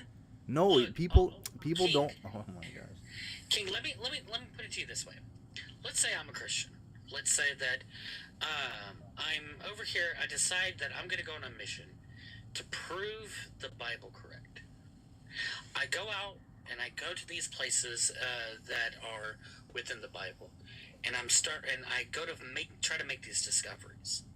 And let's say I do, and let's say that others come to others come to this place, and they're like, "Oh, hey, he was right." I have now gained recognition. Other people are going to pay to have me come to their places to be able to talk about my discovery. Because every single thing that Ron White had done after his discoveries, where he went to these places and talked to other creationists, or he did a documentary and stuff, he got paid for those stuff.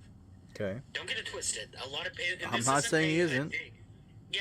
This isn't a dig at him. I mean, atheist presenters do this all the time as well. Like, there's a lot of different things that atheists talk like. I mean, but I think if we're trying to assume good faith, we could just assume that Ryan Wyatt is passionate about this and believes in what he's finding, right? Like, we don't have to. Okay, okay. I agree that he's doing this because of the fact that he thinks that he has found these things. I can agree that he believes this 100%. Yeah, I always go with honestly wrong more than dishonestly wrong. You know? But his main goal was to bring people to Jesus. He's not. He's gonna have salvation at the end, but that goes with any believer as well.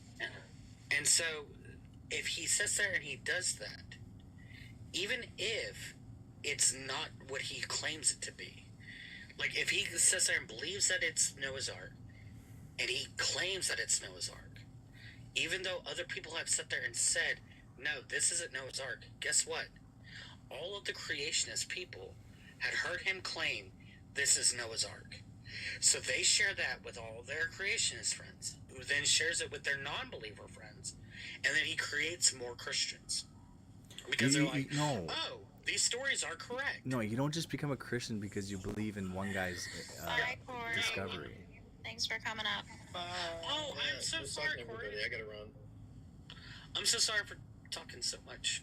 No, it's cool. Thanks. Be sorry. I gotta. No, it's okay. Yeah. Well, it's nice talking to you, Corey.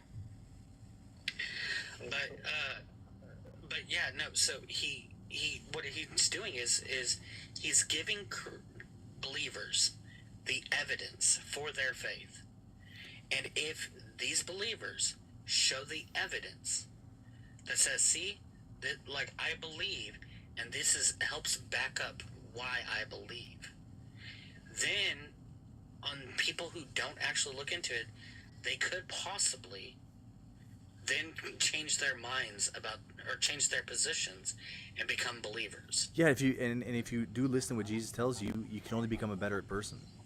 Right. So I do genuinely think that he believes what he found was Noah's Ark. I don't think that he was lying or trying to trick people.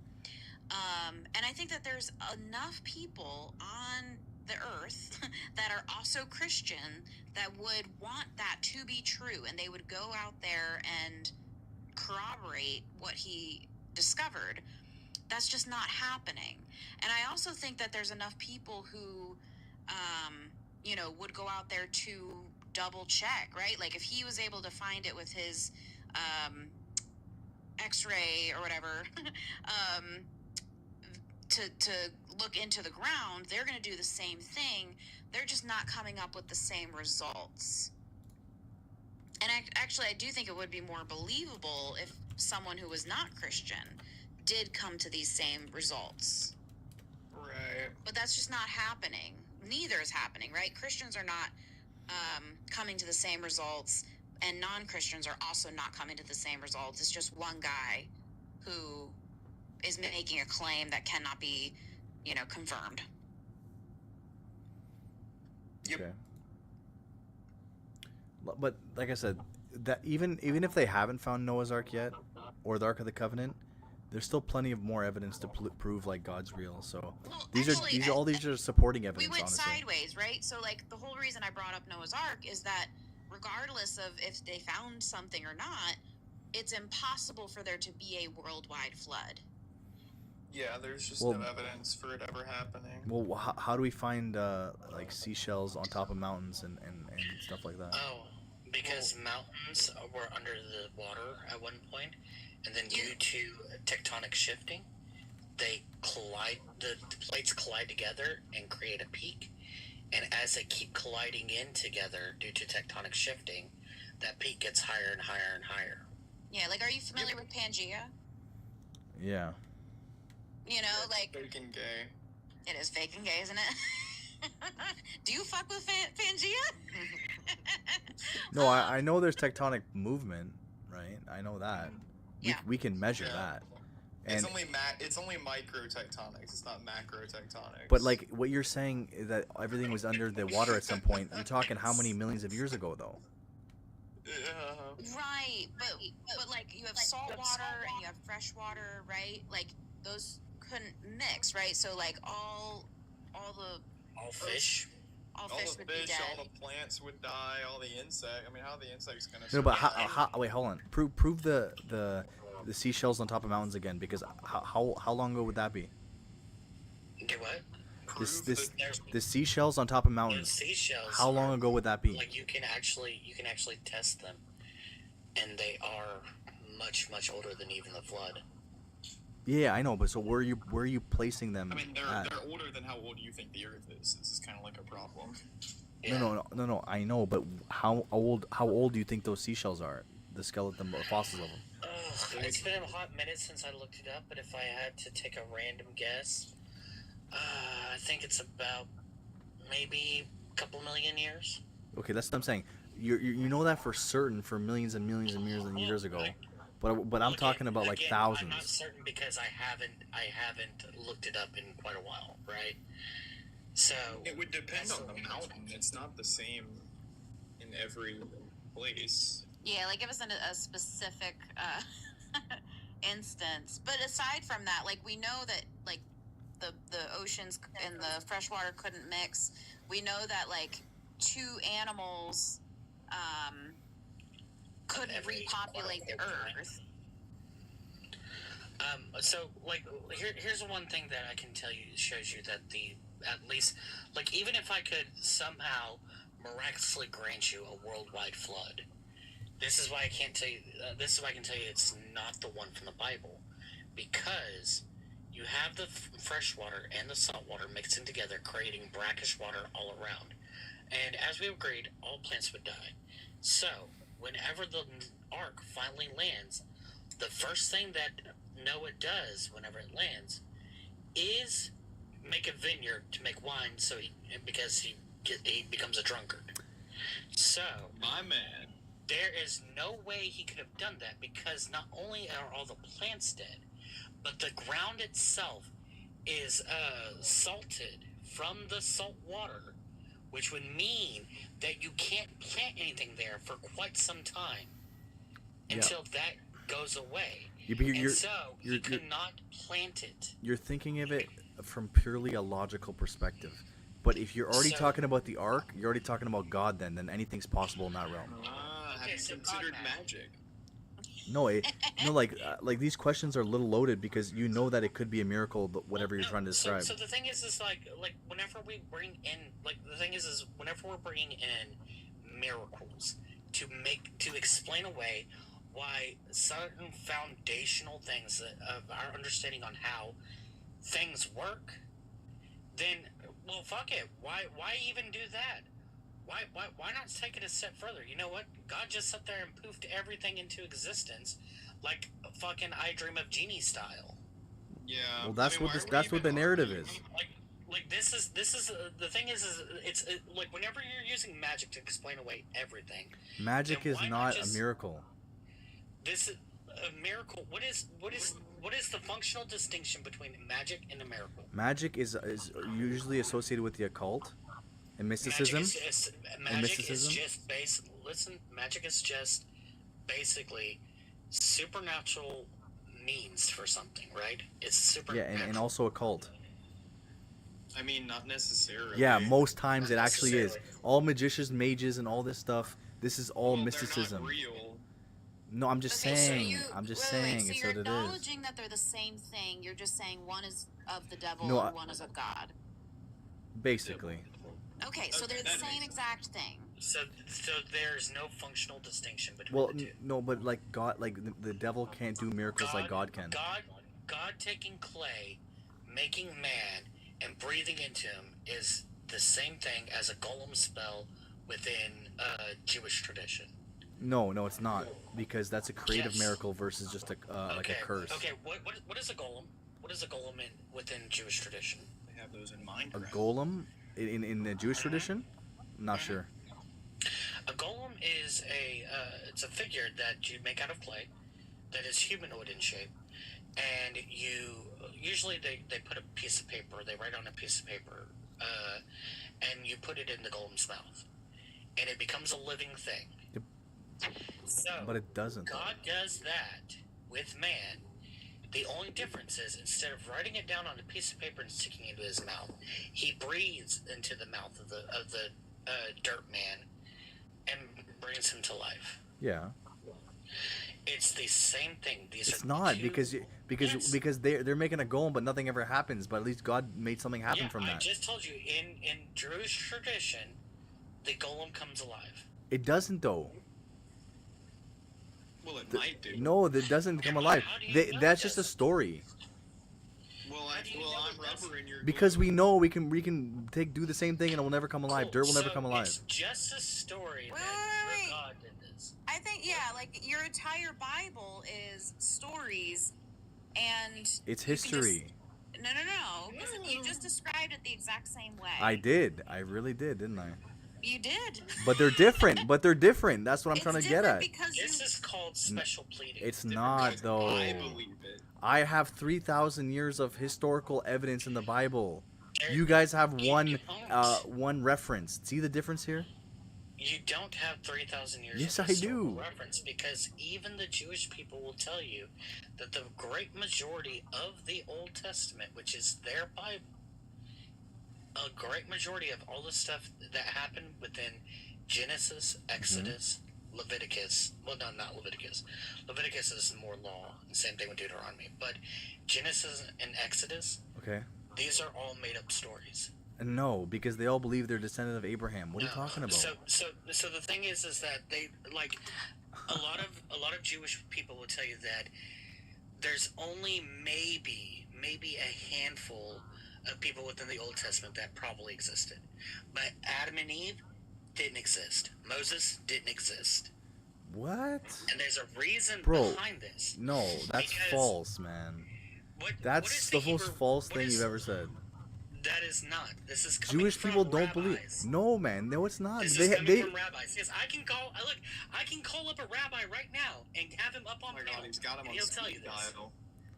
Yo, he's wrong because that's in He's their own within this- Torah. he's within It's the in their community Torah, element man. right here. How could they go against their It's Torah? because the thing is here. Let me ask you this: what is the Hebrew word for It's just like the history? Catholics saying that the earth is that we evolved.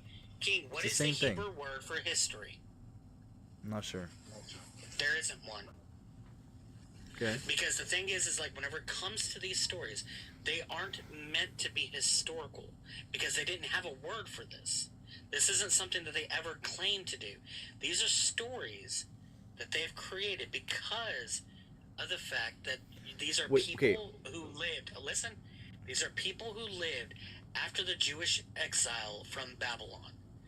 And these were kind of more or less a story of people who wanted revenge on the people who exiled them. Okay, this is what doesn't make any sense. Okay, they claim. Would you like me to get the rabbi up here? Please, yeah.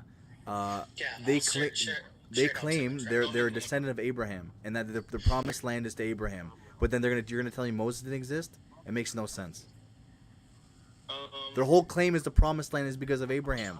But if you're telling me Abraham doesn't exist, then what's their claim then? He said Moses. I know Moses is after Abraham, so how could Moses not?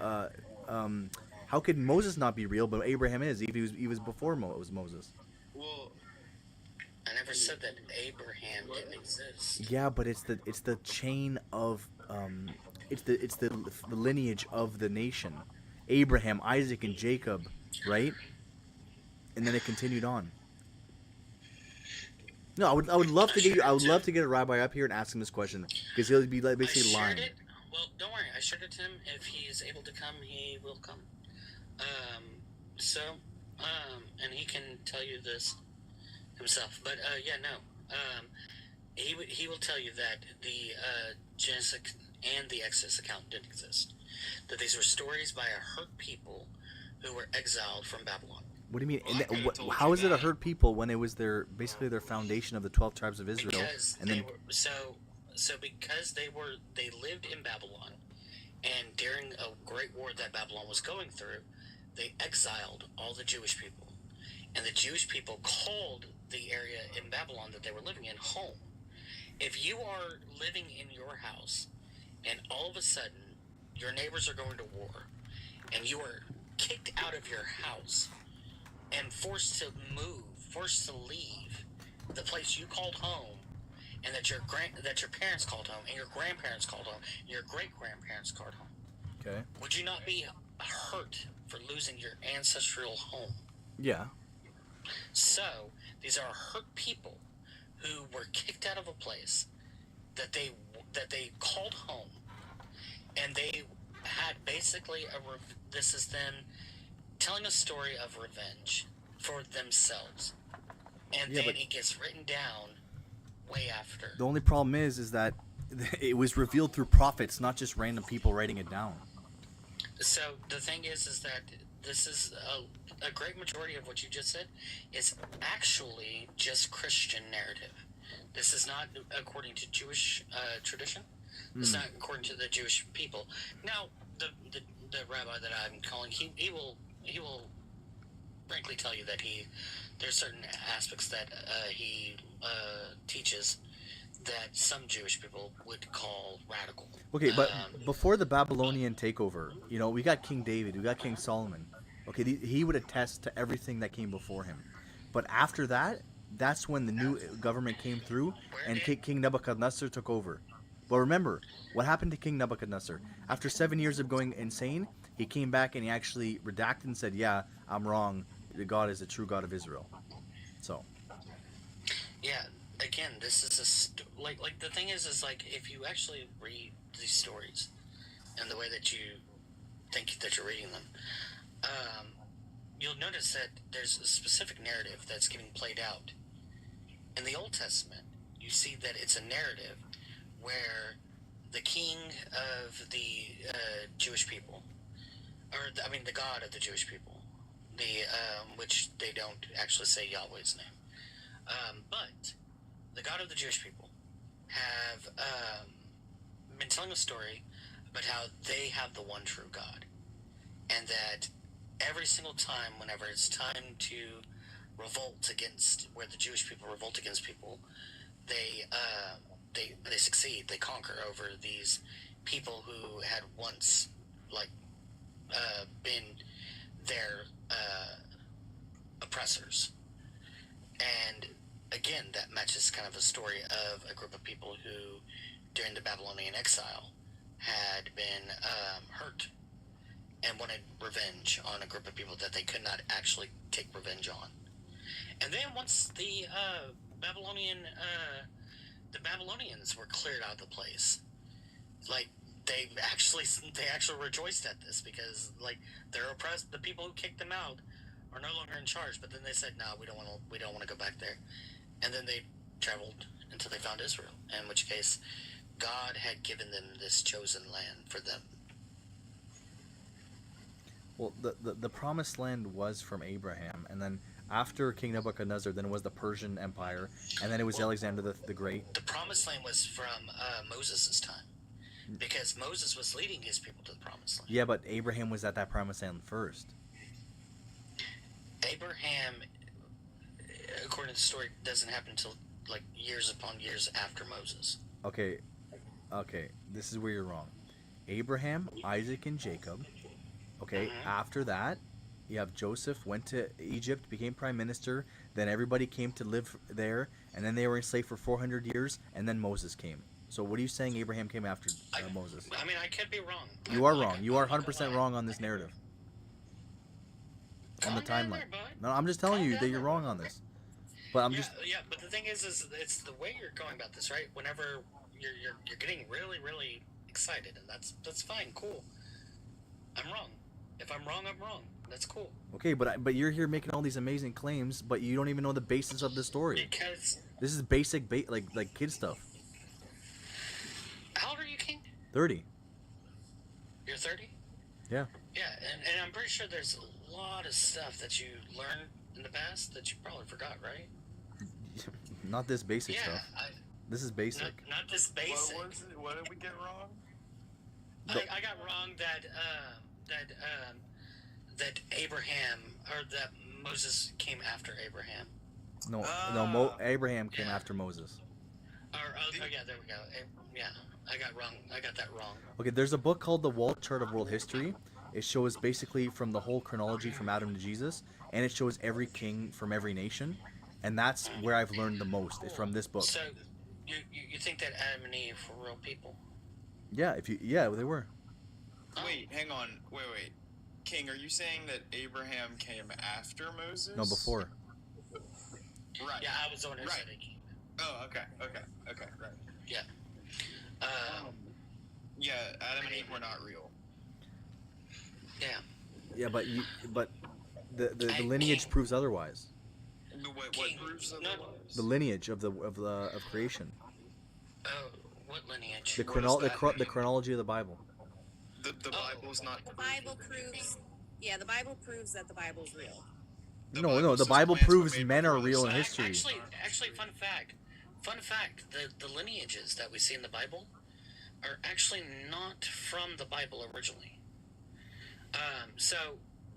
So what happened was that it was like, I think the 1400s, there was a book called basically the Annals of the World. And this was written by, but this was written by a bishop or something like that. I don't remember what his title was. But he basically wrote a chronological, he basically wrote a chronology of the world. And he ends up using the Bible, and he talks about, like, he because of course the begats don't come until later, but he goes off of the people that are mentioned in the Bible and who they had sons and daughters with and stuff like that, and he goes all the way back, and that's how we get the 6,000-year-old Earth. Yeah. Wait, no, but in Matthew, Bible includes these. Wait, how you said 1400s? What are you talking about? Yeah, this is. Bro, the Bible was compiled in 400. Hold on, real quick. A train's coming. I'm gonna mute while the train's coming.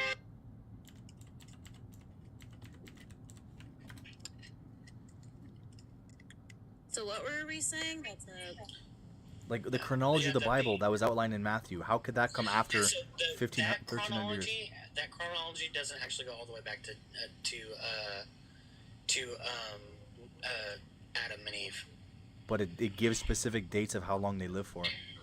So this chronology in Matthew goes back to because it's basically trying to show that Jesus has lineage to David, and it's because of the fact that one of the messianic prophecies is that the Messiah will be on the throne, like he'll inhabit the throne of David, right? So Matthew, of course, or the authors of Matthew are trying to show that Jesus has this chronology through Joseph, and so they go back and they say Joseph's dad was this, and his dad was this, and his dad was this, and they try to go all the way back to David. They don't try to go back all the way to Adam. No, that's in Genesis. That's in Genesis. Yeah, and their chronology, where we see the so-and-so begat so-and-so begat so-and-so begat so-and-so, and all that good stuff, that chronology it was not originally in the Bible until after the annals of history, or the annals of the world. My bad. So in Once the 350. annals of the world came out, Okay. then the Bible started putting this chronology also in there. So in 350 to 400 AD, where our Bible was fully compiled, they didn't add the part of the chronology till 1400, as you're saying?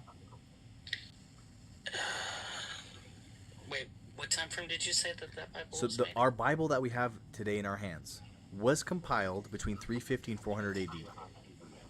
315 and 400. 350 to 400 AD in the Council of Nicaea and the other councils after the fact. There's a few other councils, I forget their names, but there was a 3 or 4 councils that basically said, this is the Bible, let's run with it, right? But that has been the same since 400. But I've seen no evidence to prove that the timeline of the chronology in Matthew was added at that point. There is no evidence to prove that. I'm not saying that the chronology from Matthew was added. So what are you saying? I didn't say that. I said the chronology from, like, the Old Testament. So. Wait, no, but you brought up the 14th century. A guy in the 14th century added something. Yeah. What is that? I don't know what that was. Yeah, what he did was he took all of the people within the Bible, and of course that includes the begats in Matthew, and then he took all of the people, mainly the key figures within the Old Testament, and he added those ages all up. Because some of them, yeah, you're correct. There's a lot of them that do give their age. Adam lived to like 900 and some odd years old. Methuselah lived up to, however many years old. That's right. And so he takes these, and then he says, okay, so this must mean that the earth, if we go all the way from Jesus, because after Jesus, like, they can just count years from that point, right? So if we went from Jesus all the way back to Adam, Yep. through that chronology system Yep. that he came up with, he then said, so this must mean that the earth is this many years old. No, not the Earth is this many years old. Men on the Earth that's when men on the Earth started. So he can still get to Earth because of the fact that, in the beginning God created. Yeah, but remember, before there was a void and just water. Oh, okay. So we're talking about boots on the ground, like Adam and Eve. Boots on the ground was 6,000 years ago. So hold on, you're not a young Earth creationist. No, not necessarily. No. Oh, okay. Well, are you one of the old Earth creationists, or could be old Earth creationists? It could, like, this is all I gotta say. Written history has only been 6,000 years. Okay, like not the Bible, but I'm talking about like written history in general. Can only date back to 6,000 to 8,000 years. Okay, and that's right around creation, right? But a creation of man.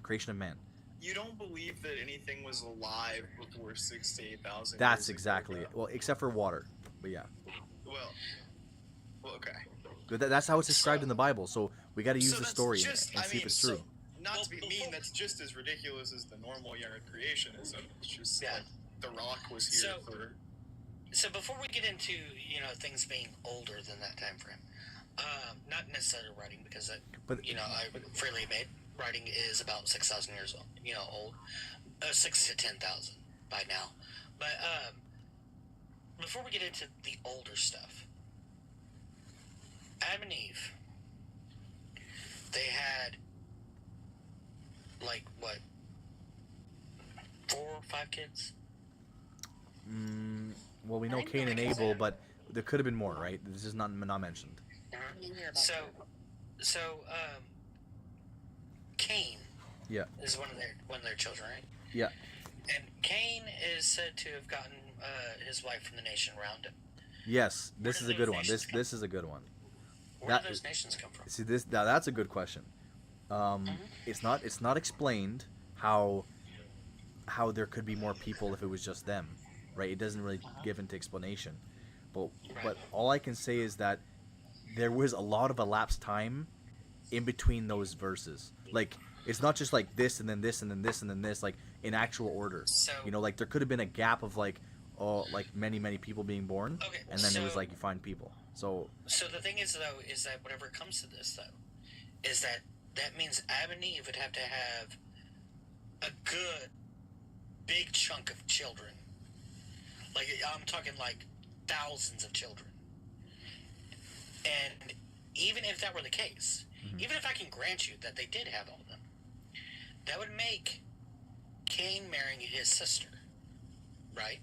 Well, if it's basically you would call that even Adam and Eve would be bad but they're the first two people, so how could they be brother and sister then?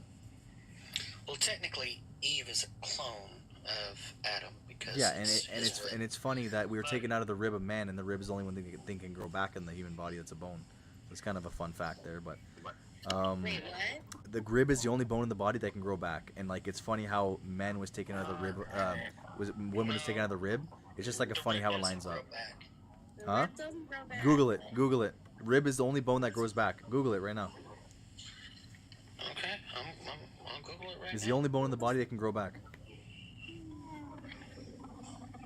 I feel like we're about to. This is gonna be one of those things where, like, I believe that men had one less rib than women for a really long time. No, that's not it. No, look it up. Oh, I thought Hammy said he was looking it up. Okay. Ribs Okay, is generally considered the only human bones capable of significant large-scale natural regeneration, provided the surrounding sheath of tissue remains intact. All bones can mend after fractures. Ribs actually regrow lost or damaged sections thanks to its stem cells. Yeah, see, it's just funny how it lines up with the story. But anyways, Okay, that's well, beside see, the point. Beside the point. Hold on, it says. Genesis, so let me find something. Well, this one here. So this here is coming from the National Institute of Health. There we go. It says it does say yes, human ribs can grow back. It says the same thing, especially in young people, provided the surrounding sheath of tissue called the parasitium. Don't ask me to try to pronounce that correctly. I won't. Is left intact after injury or surgery. So that means that if it's not left intact, it won't grow back. Well, I'm just saying. I brought up the point that hey, in those scenarios, it can grow back. So. Cool. Yeah. Cool. But anyways, like, so back to the lineage. Like I know they had a lot of kids, but they went from Seth and then to Enos and then to right. Like Canaan. the Bible says, that gives you a specific number of the children Yeah. that they did have. But the problem that we're having here is that, again, even if I can grant you that they had thousands of children that are just not recorded, Okay. and that one of those children is the one that Cain and Seth, or it said that their sons got their wives from the nations around them, or something like that, or whatever. That all of them had gotten their wives from those nations. Those would be their siblings. Yeah. Well, then we would all be siblings too. Then. So, well, this is the crux. This is the crux. Inbreeding. Yeah, inbreeding is real. Yeah, I got you. Has severe problems with even just one generation of siblings. Yes. So we would not exist. Okay, But wait. magic. Okay, well.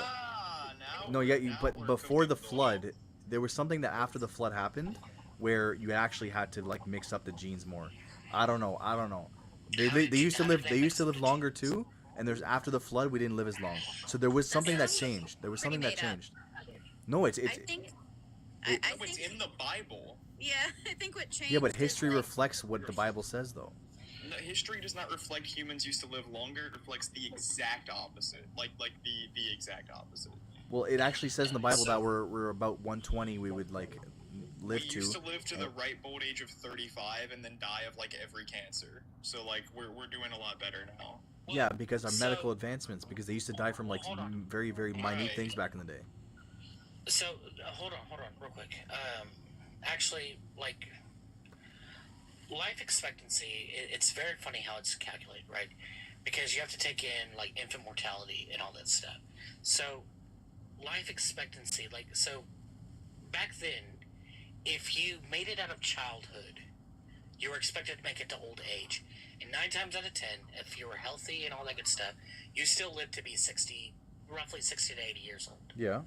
But, of course, other factors take into place, including modern science, as far as medical health, and cleanliness. So, those who may have lived in a time frame whenever, let's say that they lived in an area that was dirty, 9 times out of 10, they probably would have ended up unaliving at 30, 40 years old because they weren't clean, they didn't get medical attention as needed, things like that, right? But for the most part, if you made it out of childhood, you were expected to make it to old age.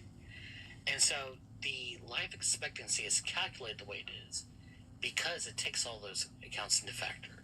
So life expectancy, as we go back in time, goes lower and lower and lower and lower.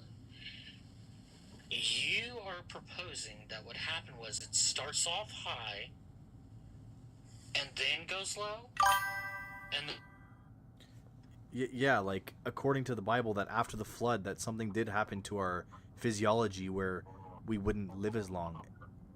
I'm not too sure why it happened like that, but that's what we can observe. Or we observe that, or the Bible says that. yeah, No, we observed that people didn't live longer than 80 to 100 to 20 years old. That was pretty much the cap. Yeah, I think what that tells me is that this is made up because nothing outside of the Bible would corroborate that. No, I'm saying it does because we only live to 80 to 120. That's our max, pretty much. Right, that's what we can observe in our reality. Yeah, and today. even David lived to 70, so that's not too far off. He lived what was it, 800 BC? Yeah, Moses was 800, I think. No. Moses was 120.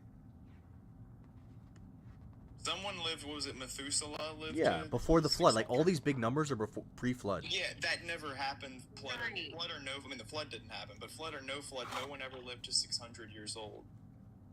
Well, because we can't observe that. Of course, It's we don't not have any proof. physically possible. Well, it's physically maybe not possible, but you cannot just rely on physical things to prove a point. Well, when we're talking about science, you do have to rely Of course, on if we're talking about reality. science, of course.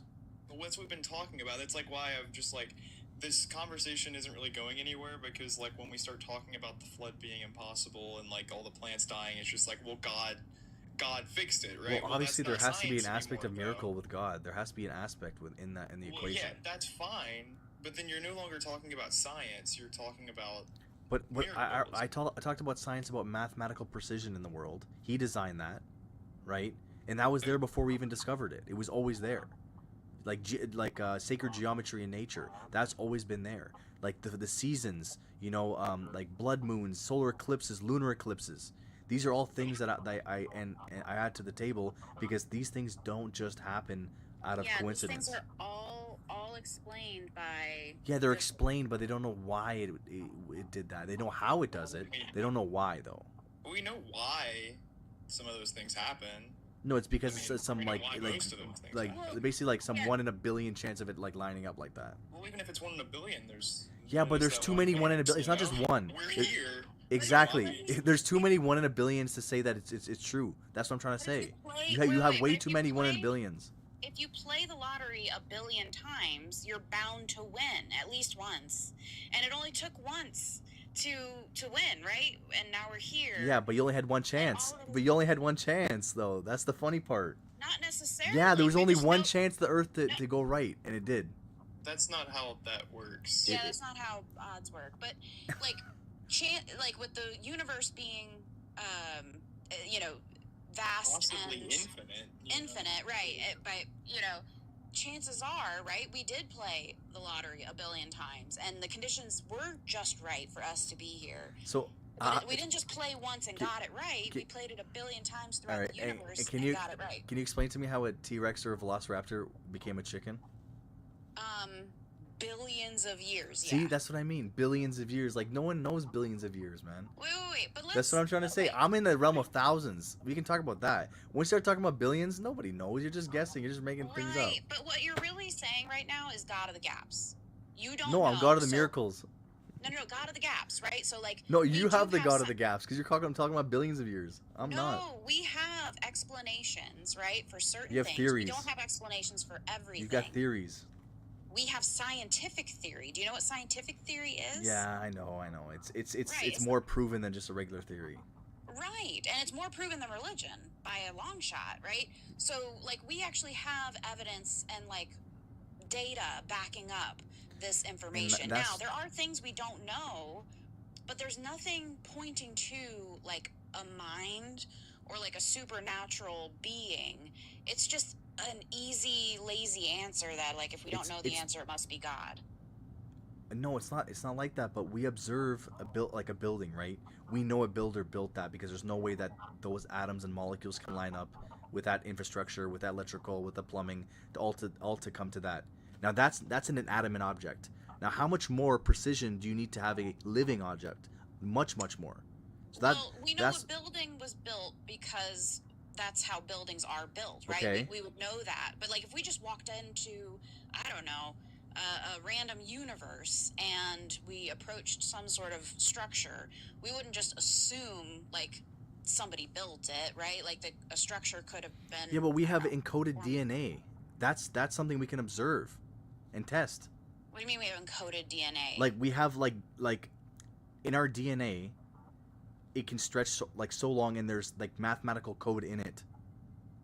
Right, and we have cells and molecules that have specific jobs to do, to heal, to repair, to like an eye cell or a brain cell to make the brain and to make the eye.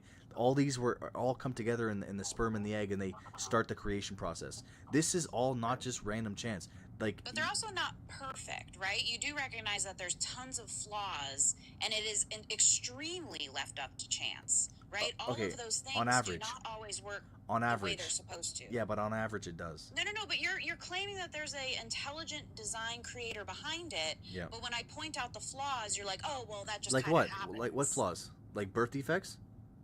I mean, that would be one of them. Why do we even have an appendix? Why do our wisdom teeth don't always No, fit in appendix our mouth? has a use. You can Google it. It'll tell you it does something. It bursts. It's like a time. It bursts because most people have bad diets, and sometimes you get the bad luck, but most people it bursts because they probably have bad diets or some kind of like genetic like abnormality. But most people it doesn't burst. So we got to go by averages too, right? So the appendix has the appendix has uses. Perfect, not you cannot go by averages when you are claiming perfect design. It was perfect at one point, but we fell from grace, right? So that's why we have all this. Wait. How did we fall from grace? Because Adam and Eve made bad mistakes. So Adam and Eve screwed up God's plan. No, they didn't screw it up, but they just like diverted their plan, their own lineage. Like what was God's plan?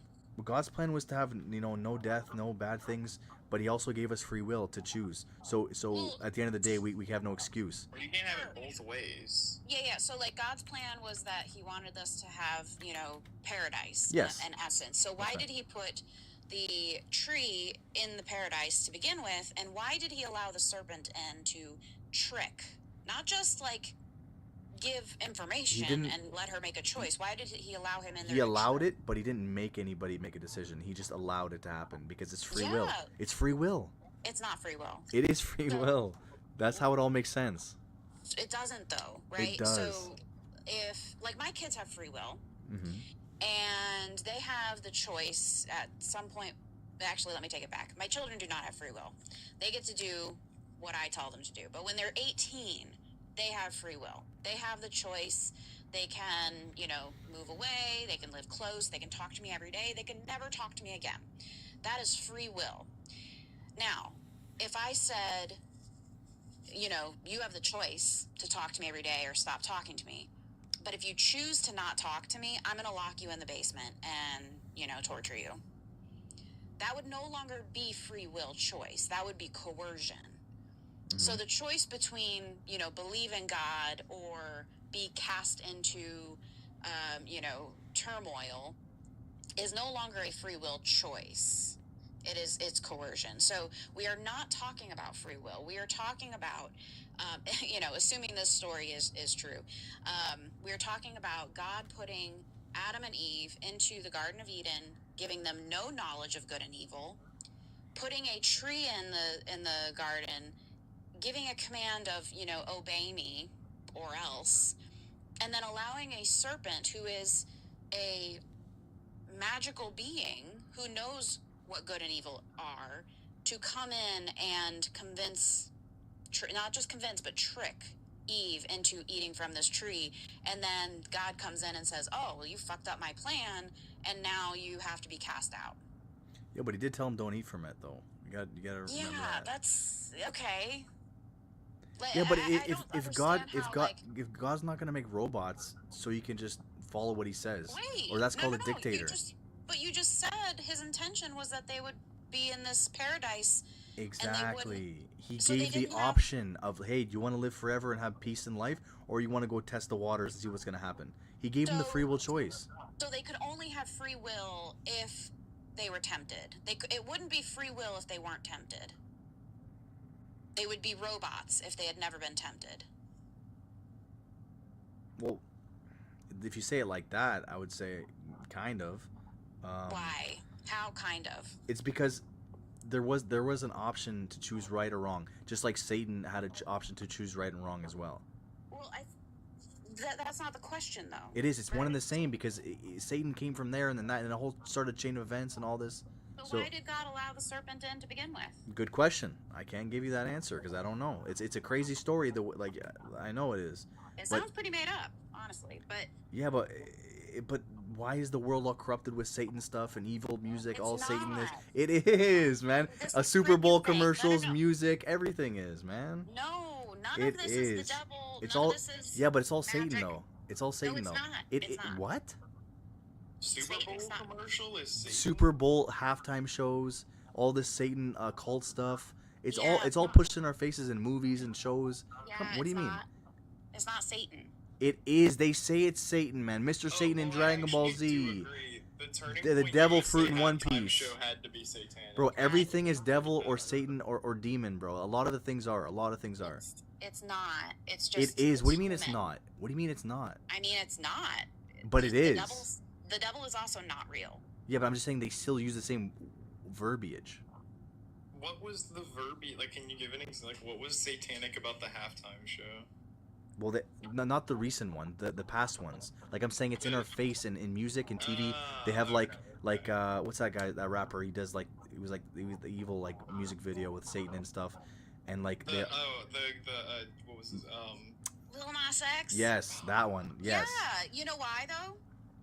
Tell me. He was raised in a Christian home, and so he believed the devil, right? Believed in the devil. And it was sort of his way of breaking away from high demand religion. And if you watch the music video, he does unalive Satan at the end, which, you know. Yeah, which. That could be good. And yeah, and he was also lusting out the whole 99% of it, so. Okay, well, we're all human. We're all human, alright? God was incapable of unaliving the devil, apparently. No, he gave everything hands. Everything is a time and a season, because he's gonna destroy it eventually. He'll get to it eventually. Yeah, I know, but this is the good part, okay? If mankind actually came together and said, hey, let's not choose evil. Let's help our people in the world. Let's not have any more poor people. No famine. Then it would be a utopia. We'd be living like those movies where like everything's clean energy, everything's like pretty much free because like no one's greedy. That's what we should be living in. With the reason and then we could build a tower and try to get to heaven. No, whatever you want to say. But the reason we're not is because the reason I bring that up is because the last time humans became unified and they thought they were better than God. They thought they were better than God. Goal, no, right? So you're not even making the story right. You're not even saying the story right. How am I not saying the story because right? they wanted to be like God. They wanted to go up, make it to the heavens, and say, "I'm like God." Da da da. And God said, "Oh yeah, level them, brought them back to earth." That's the story. Well, you're not saying it right either, because God that actually is. said they want to be like us, right? And that's why He had to confuse their language so they couldn't stay organized. That's right. That's Right. exactly what I said. So What's that's wrong with last that? time we became organized, God had to separate No, us they came because he together didn't want us to because become they so organized and powerful. No, they came together because they were trying to be better than God, and I can go reach up to the heavens, I can make a big building full of pride. That's what actually happened. And then they got leveled. They got back down to earth. What did I say wrong there? I don't believe that is. That how is the story. That's actually a really short story. No, that's the real story. That's the real story of it. No, what do you mean the real story? Like your interpretation? No, or that's the Bible actually... story about what it actually is. The Here we go. narrative. It's a short story. So he says, now the whole world had one language and a common speech. As men moved eastward, they found a plain in Shinar and settled there. They said to each other, come, let's make bricks and bake them thoroughly. They used bricks instead of stone and tar for mortar. Then they said, come, let us build ourselves a city with a tower that reaches to the heavens, so that we may make a name for ourselves and not be scattered over the face of the whole earth. But the Lord came down to see the city and the tower that the men were building. The Lord said, if as one people speaking the same language they have begun to do this, then nothing they plan to do will be impossible for them. Come, let us go down and confuse their language so they will not understand each other. So the Lord scattered them from there over all the earth, and they stopped building the city. That is why it was called Babel, because the Lord confused the language. So it didn't say anything about them becoming prideful or any of that. They were building a city. They were building a tower so tall that it would reach the heavens. And the Lord said, if the people speaking the same language can plan this, that they can plan anything. Nothing would be impossible if they became unified. No, that's not how it happened, man. That's not how. I mean, that's what it says, right? What I verse know is you that don't again? like it. What verse is that You don't again? interpret it that way. What verse is that again? Oh, shoot, I just closed it. It was...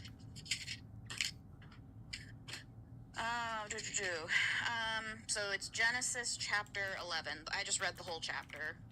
No, not the whole thing. I read 1 through 8.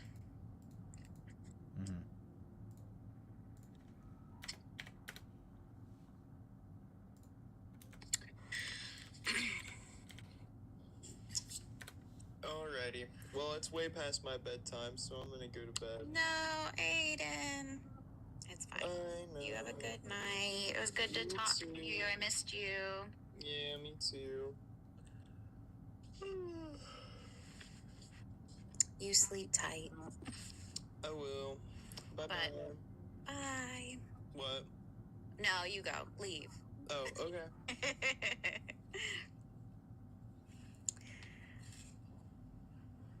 But the whole reason I bring that up, right, is, this idea that, like, we could be this, utopia if, like, there wasn't evil in the world. But, like, God created evil. So he obviously didn't intend for us to not have to grapple with evil. I understand it's a tough story, and why did God do this and why did God do that? And there's a lot of whys out there that can't be answered, right? I have answers.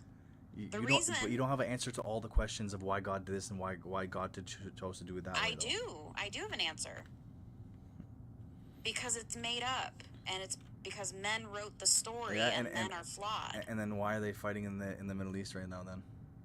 Because do you not realize that this is literally a fight between Abrahamic religions, because none of them actually agree on what the one truth is? Yeah, it's somewhat true, but it's because... I mean, it's totally true. It goes deeper than that, because it's about the end times. No, it's about these end time death cults that are trying to bring upon the end times, and so they understand what the prophecy is, and then they're trying to fulfill it to rush God. That's what they're trying to do. So is God real then? No. So what are they doing then? Well, they believe it is. Like, they believe all these things. Yeah, all yeah, they're but doing is unaliving each other. But their main goal is to basically like enslave humanity and like watch everybody. What do you mean, watch everybody? Like George Orwell.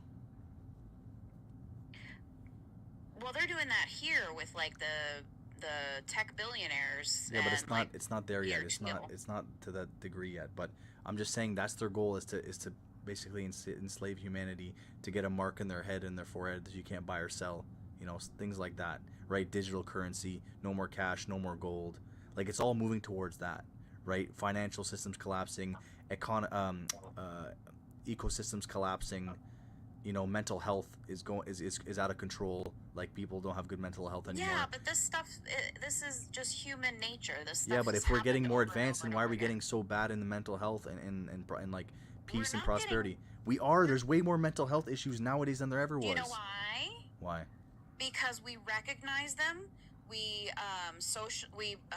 we don't discriminate against them, and we've labeled them, and people are actually seeking mental health. So, like, all of these conditions are not new, right? Like autism, not new. Yeah, but We just- autism and Down syndrome is way on the rise in the last 450 years.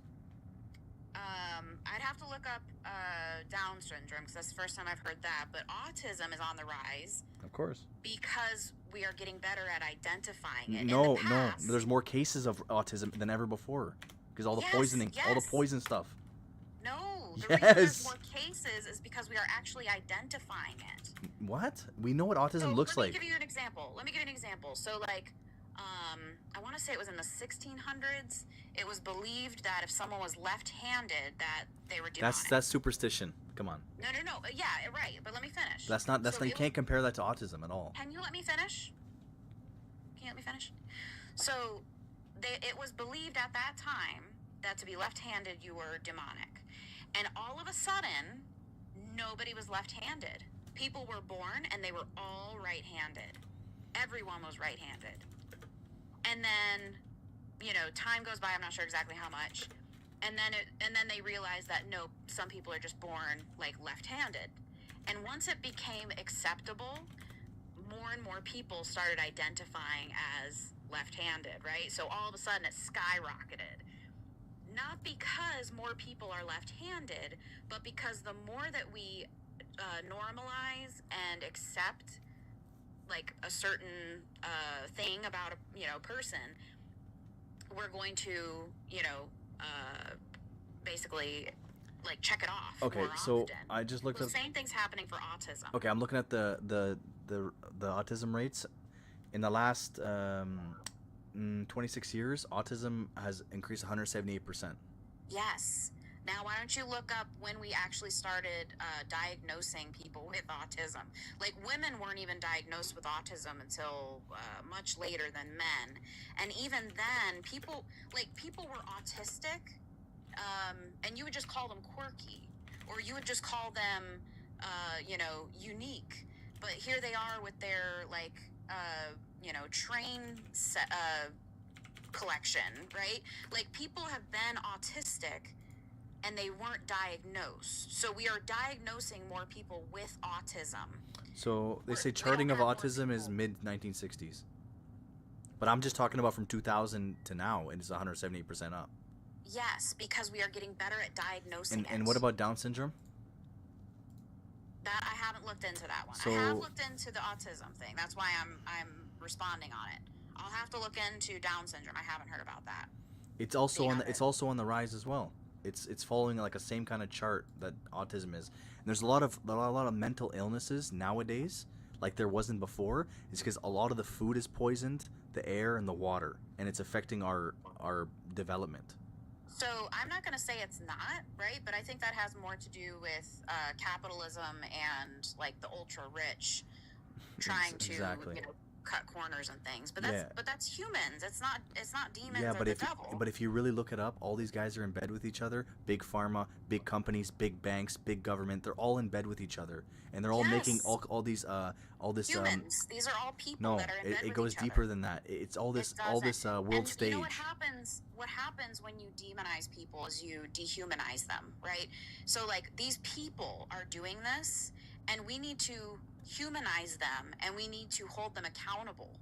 So But if you demonize it and just say, "Oh, well, it's this, imaginary or not imaginary, but this demon spiritual realm that we have no real control over, and we just need to go into this spiritual warfare to fight it and pray and do these things. Like, you're not actually doing anything. You're not holding these people accountable. Yeah, I understand, but they also, a lot of these big guys, they're in like occults and Skull and Bones and like Illuminati, Freemason. They're all part of these higher groups, right? And I mean, sure, these guys are people all become- occult.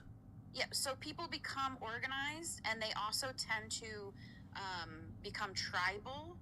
That's not proof of a demon, because you could say the same thing about Christianity, right? So Christianity, there was the Crusades, and The Crusades were in retaliation of Islamic pressure. well, it was also a slaughtering of people. It was also a slaughtering, sure. For the sake of Christianity, Yeah, right? but Jesus never taught to do that. That's a good example of men's interpretation was wrong, because Jesus never said to do anything like that, but they did it anyways. So they're actually going against the teachings. So They're going against Jesus, that's but right. not the Old Testament. Yeah, And the but Old Testament Jesus is made still it the clear there's no more eye for an eye.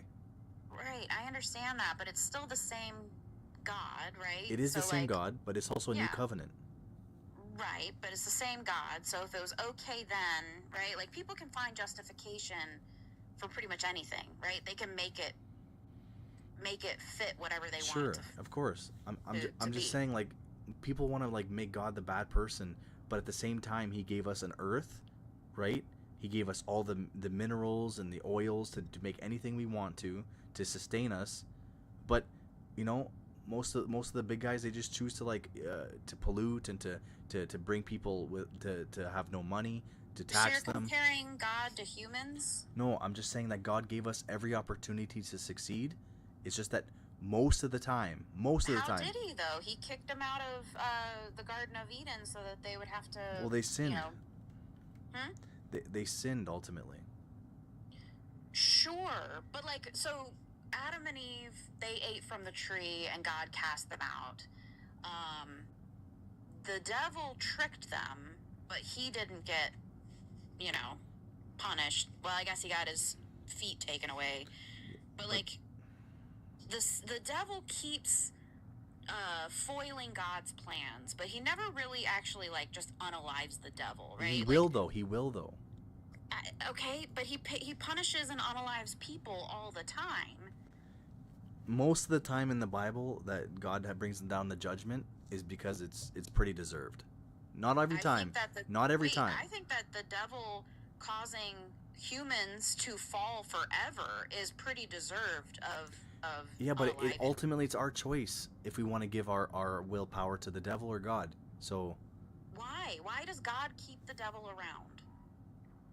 okay, I don't know why, but He also gave you the power to overcome the devil too. Well, because it's good narrative, right? Like, you have to have a villain. But at one point And there if will you don't there will have be the no Satan. devil- At one point there will be no Satan. At the end, at the Why? Wouldn't you lose free will? No, you wouldn't. No, you wouldn't. Because how could the angels rebel in heaven? Because there was a standard of evil. Well, God created evil. Well, God created everything. So why did He create evil? These are the questions I can't answer because. Well, these are the questions that make it sound really flawed. Yeah, but we're still here. We're still existing. Right, because God's not real. None of them No, are. but there's all no. the gods are made up. Do you acknowledge that, other than the Christian God, all of the other gods are made up? Yeah, because they're basically idolatry. Well, no, it's just that's human nature. Because they all worship idols. Every other religion basically worships idols. All the other major religions, they do.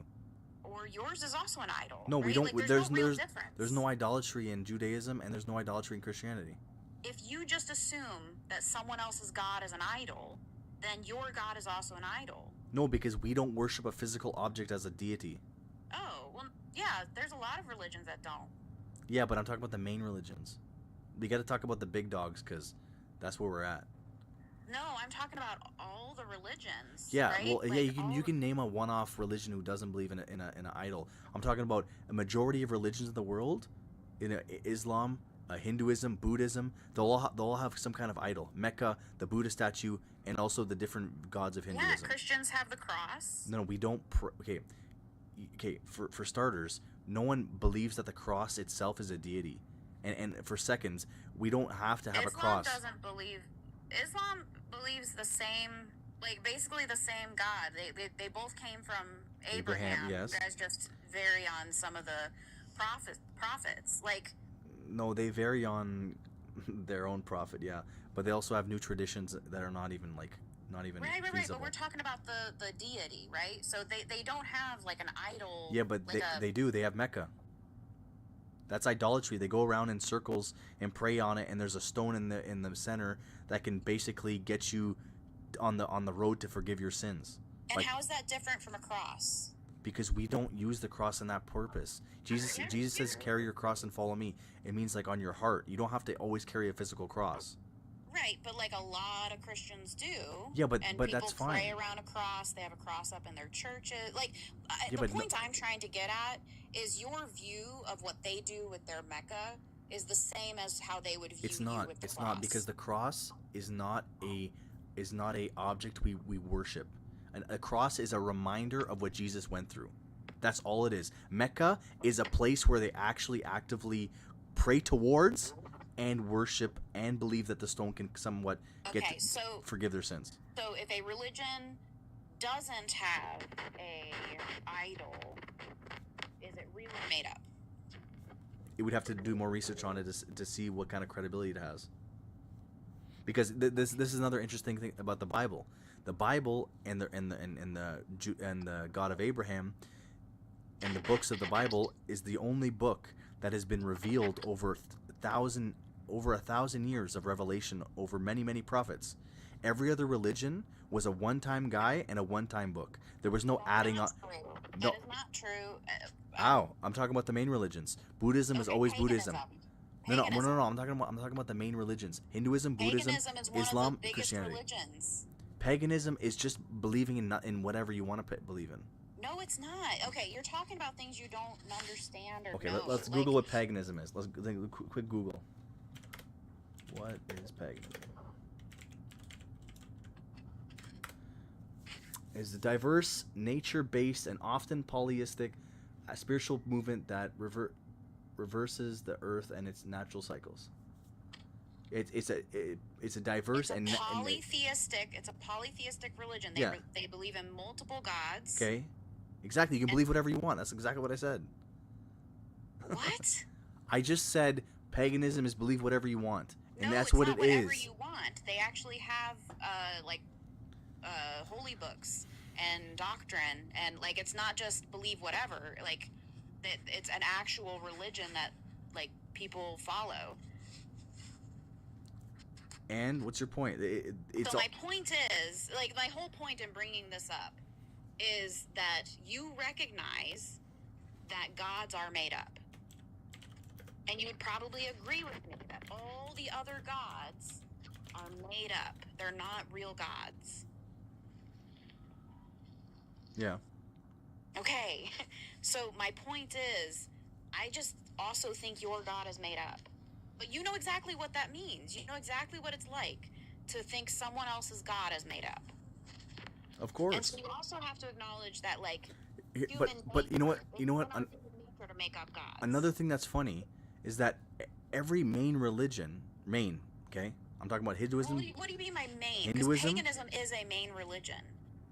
Or do you just acknowledge the Abrahamic religions? Okay, let's see the religious breakdown of the world. Let's see what we're talking about so we can define terms.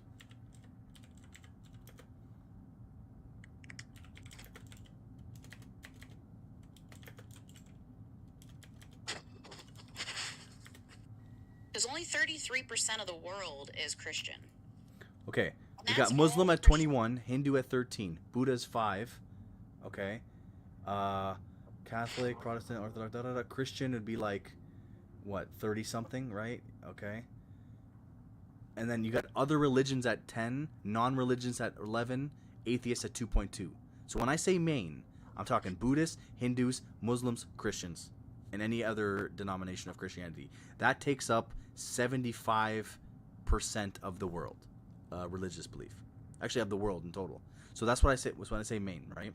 So this is another fun thing. all the main religions, right? Hinduism, Buddhism, Islam, they'll all agree Jesus was someone of significance. Okay? Someone, deity, prophet, something, messenger, someone divine. They all agree on that. But if you were to ask Jesus what he thinks about everybody else, he'll call them out like he did the Pharisees and scribes, says, that's idolatry, that's that. So why does every religion give testimony to Jesus, but Jesus would never give testimony to them to be anything credible?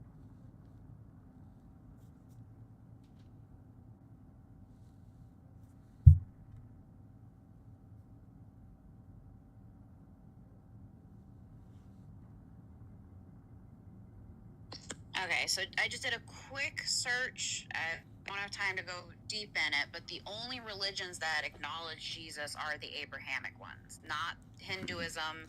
You know, when you go around the world and you actually go out into the world and you talk with people and you talk to every religious group and, you know, their higher ups, that's when you get the real experience. And that's what I do.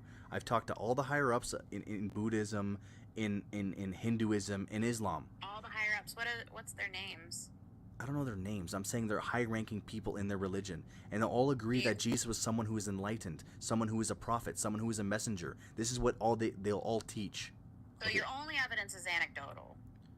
You don't have No, that's one. anything... You can do your own research. I'm just telling you my experience as well. I've done the research, and I've talked to the people. I've done both. I've done the real evidence and the book work. And they all say Jesus is someone of significance, right? They'll all testify of that. But in reality, Jesus will never testify their religions to be true. So that's why they always want to use Jesus to be part of their religion, because no one can ever discredit what he did and who he was. He was a real person. That's not true. So it is true. So, wait, do you go out in the world and you have religious talks with people at all? Yeah, so I have, yes. Do you do debates like downtown main cities in front of a lot of people? Well, first of all, I don't even really do debates. I try to do conversations on here. But aside from that, like, my anecdotal, like, I talked to this person and this person. I can't judge an entire religion based on talking to two people. Well, you have to do your own research then. And I have. It's not just two people. It's about 10, 15 years of experience. Right. So, like, Jesus, right? Jesus in the Bible, there is nothing to corroborate his crucifixion and his resurrection. Well, his crucifixion happened, just not the resurrection is up for question. Yes. Sorry, I'm getting tired. So there is no corroboration of the resurrection, right? So he's this guy who, you know, said a lot of things. He claimed he was God. He claimed... Well, he claimed he was the Son of God. Yeah, Son of God. But there's nothing to say that he was, right? Outside of... Well, because you wouldn't believe the miracles, because you need faith to do that. You have to believe to be able to see it. Like, that sounds a little there is an element of faith. made up. There is an element of faith when you're talking about something that happened 2,000 years ago. Right, but like, faith isn't good. Faith can't be good. Can be good sometimes. Can be good some other times. You're right. There's no like basis in like fact or reality or anything. You can have faith in anything. If you can be convinced of something with no evidence, you can be convinced of anything. So just because you have faith in something does not mean that it's good. And I would almost argue it's the opposite. You shouldn't have to believe in something with no evidence whatsoever. That's true, but like, I don't just believe in Jesus just because of faith. No, I've studied for over 10 to 15 years. I've studied the history of where we came from. I studied what this world is today and why it is today. Well, but it sounds like you've studied and done all of these things with your own bias, right? Like, you've already come to the conclusion. I'm just talking about the general consensus of historians, and I'm also talking about the... I've been listening to you for like hours now, and like everything that you've said is extremely biased. You don't actually look for corroborating evidence. Like, go into these things and maybe try to prove them wrong. If they are actually true, you shouldn't be able to prove them wrong. But it sounds like you look for evidence to back up your claim, but never actually like look to see if it's true. I have, and with also to mix in my own experiences with my own life, it's in harmony. What the research I do, and the way and how I live my life, and I try to be a better person every day, and I see God through everyday people, everyday events. That's where I see God truly. It's not just oh, I hope for a miracle one day and I hope I get it. No, it's living the life, putting the work in, and then you'll see it through there. That's why I said, blessed is the pure in heart, for they shall see God. People want to say, oh, I don't see God, but they didn't fix up their life. Well, how about we fix up our life and then we'll see God? It's simple. But that's your life experience, right? So I'll tell you, like, my life experience, right? So, like, I was a Christian most of my life. And as a Christian, I would have said the same things you are, right? I would have said that, like, God speaks to me. I can hear him in my head. I never said that. I never said that, though. Okay, well, I would have. I would have said God spoke to me. I would say that I feel God. I would say that, like, God has a calling and this and this and that, right? Like, these are all things that I wholly and fully believed, and I would see it, and I would see things that would confirm that. However, like, when I stopped believing in God, I still have, like, a lot of those thoughts and feelings and experiences when I don't believe anymore, right? So I know they weren't God, even though I attributed them to God. But sometimes, too, like, when we immerse ourselves in something, we start to notice patterns, right? So, like, when we were shopping for a car, I had never seen a Palisade ever. And then all of a sudden we start shopping for vehicles and I'm interested in the Palisade, and now every time I'm on the road, all I see is Palisades. Like, I see at least 3 every time I'm on the road. Yeah, I know that feeling. Or, like, I used to sell appliances, and I found it really interesting that, like, I'd be watching shows, or, like, I'd see billboards and I start noticing people's appliances, right? So, like, I think we can immerse ourselves in something and then we start to see it everywhere. And as a Christian, I would say that that's what was happening, is I was seeing God in things because I was looking for it. Okay, do you mind if I ask you what denomination? I was non-denominational. Well, when I was real young, we were Catholic, but then we moved into more of like a Protestant church, but then we went into like the non-denominational charismatic movement. And what made you leave? Was it the people, your experiences, trauma? No, I had really good church experiences. A lot of really good people. Honestly, if I miss anything about the religion, it's the church. I miss the music and the fellowship and all the things. Really what did it for me was reading the Bible and doing research. And as I got older, things in the Bible that, like, some of these questions that I've been bringing up, right, that, like, there's no good answer for. And for a long time, I just did the same thing you did, right? Like, I just don't know. And I'm not going to question God, right? Like, God's obviously, got a plan. And if I don't understand it, I'm just a tiny, insignificant human.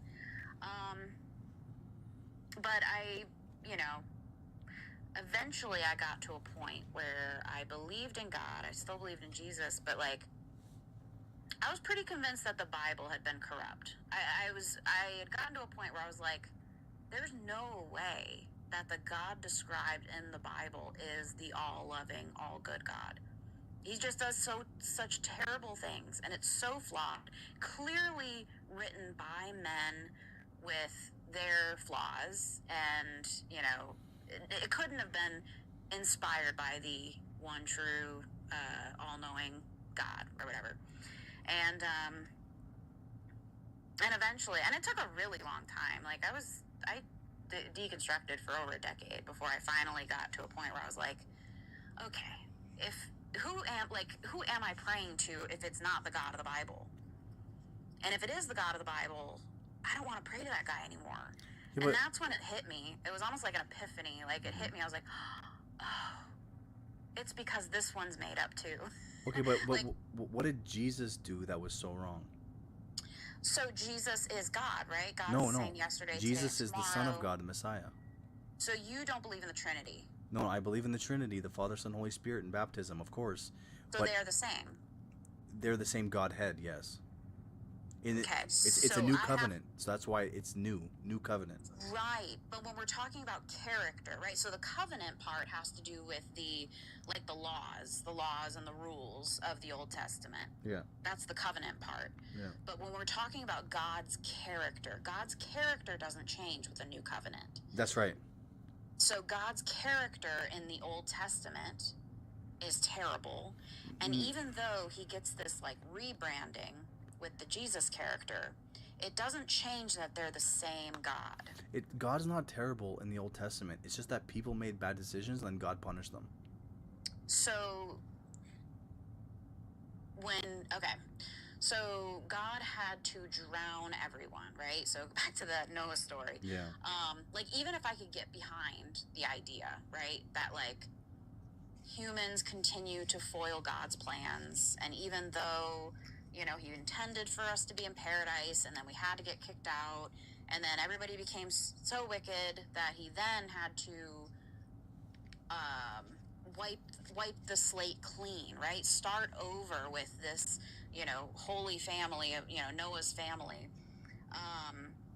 Why did he have to drown people, right? So you want me to believe that God created Adam from the dust, but he couldn't just do like a Thanos snap and send everybody back to the dust? He had to drown people, which is a terrible suffering if you way really to go. Yeah, I know, but he gave everyone a chance to escape though. No, he did not. What do you mean? Noah's preaching to tell people, yo, the thing is coming, let's go, and they didn't want to go because they wanted to still do their sin. Let me double check on that. It is. If I remember correctly,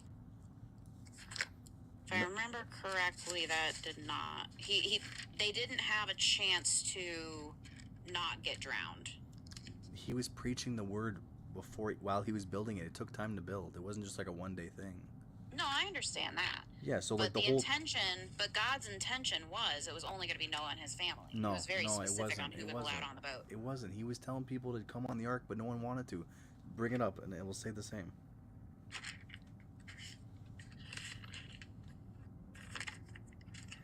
Let me see. Like the funny thing is that like right now, like not a lot of us, but a lot of people in this world are doing really messed up things, but God's not stepping in to intervene, right? So that's to me is like grace and mercy, like to have another chance. Well, to me, that's proof that God's not real. No, but he did it in the past. He stepped in the past to he didn't, because it's only something written in a book that cannot be corroborated. Yeah, but it could be all made up. But the reason you don't believe and you don't like God is because he did so many terrible things. So it's either he did or he didn't do those things. Or it's either he did those things or he's not real. It's either one of the two. No. Or he's not real. Yeah, exactly. And I'm pointing out how the way he's portrayed in the story makes him the villain. Right? Like, I can critique his character in a book and not believe that he's real. Okay. Yeah, of course.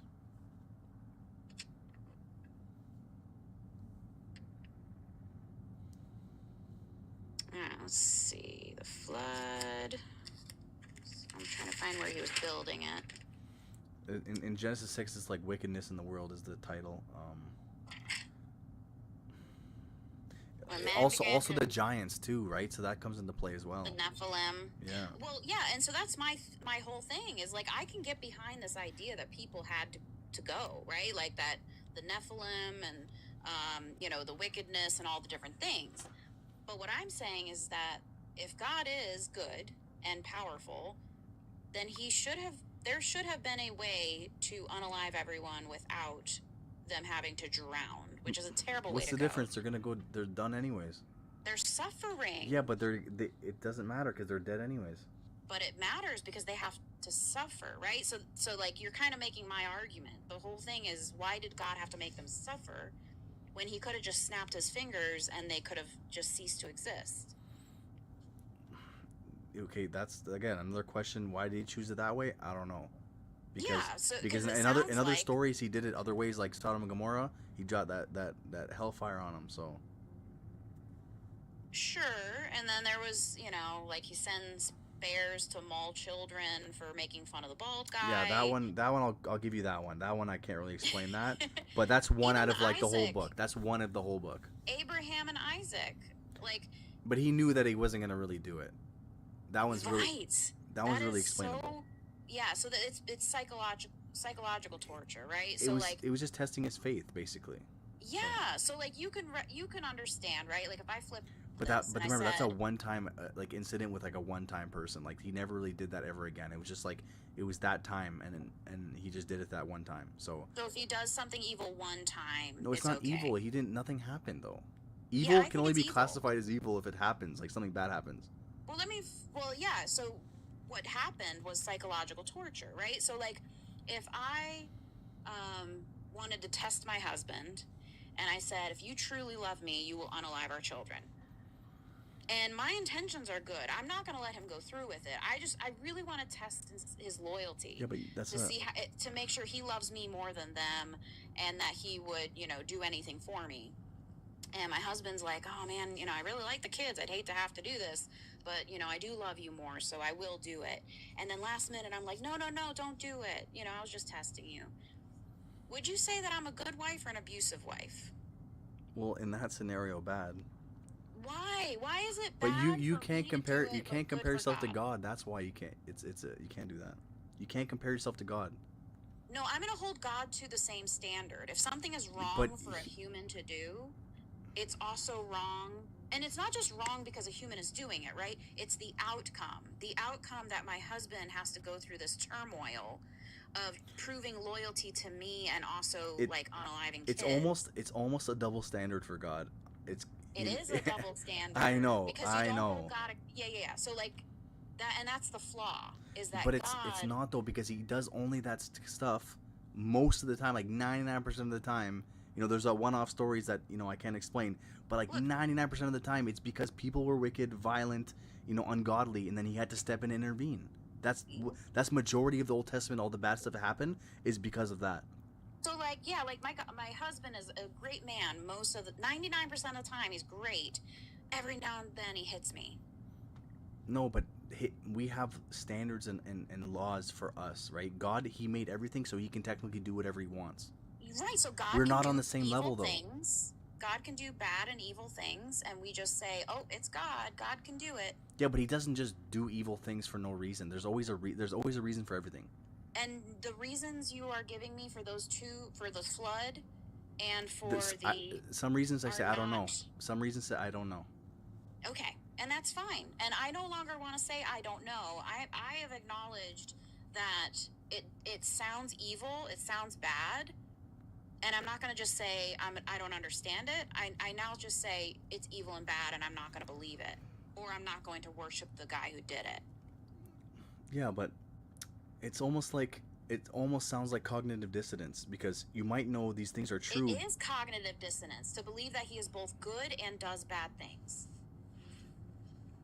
It's not, because you know that he does, and he's shown that he can execute judgment. It's more like called judgment than evil. Okay, do you think his judgment is just? Yes. Okay, so do you believe in hell? Yeah. So you believe in infinite punishment for finite crimes? Well, it's not infinite, because there will be a second death where everything will be wiped out like nothing happened. So it's not technically infinite, but it'll be basically like infinity, basically. Basically, okay. So you believe in basically infinity of punishment. Yeah, death, long-term suffering. Yes. For infinite or for finite crimes, like really the crime of just disbelief, right? Like I can live a life of charity and kindness and love, but I don't believe in God. So that infraction is equal to infinite hell.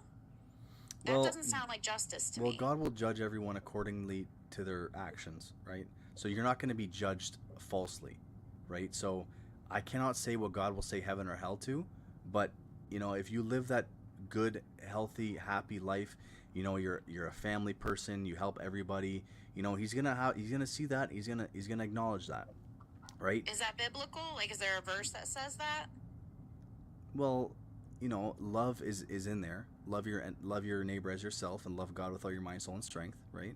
On But these, the only way to get to heaven is through Jesus. of course, in the new covenant. Yes, you're right. But like I said, I'm not God. I'm not going to say, oh yeah, if you don't follow the Bible to the T, you're going to hell. You know. But you believe that God will send people to hell for simply not believing? Of course. But it's going to be more than that. You're not just going to go to hell just for not believing. It's going to be, there's going to be a long list of things you're doing that are wrong, and that's going to be the majority of the reason you're going to hell.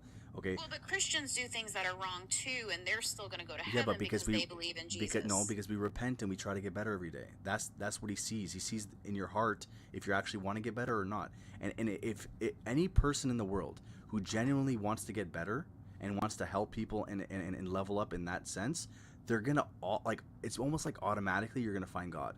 But that's not biblical, and it sounds like you're trying to make God fit your morals. No, that's just what the reality is. Anybody who seeks good will find righteousness.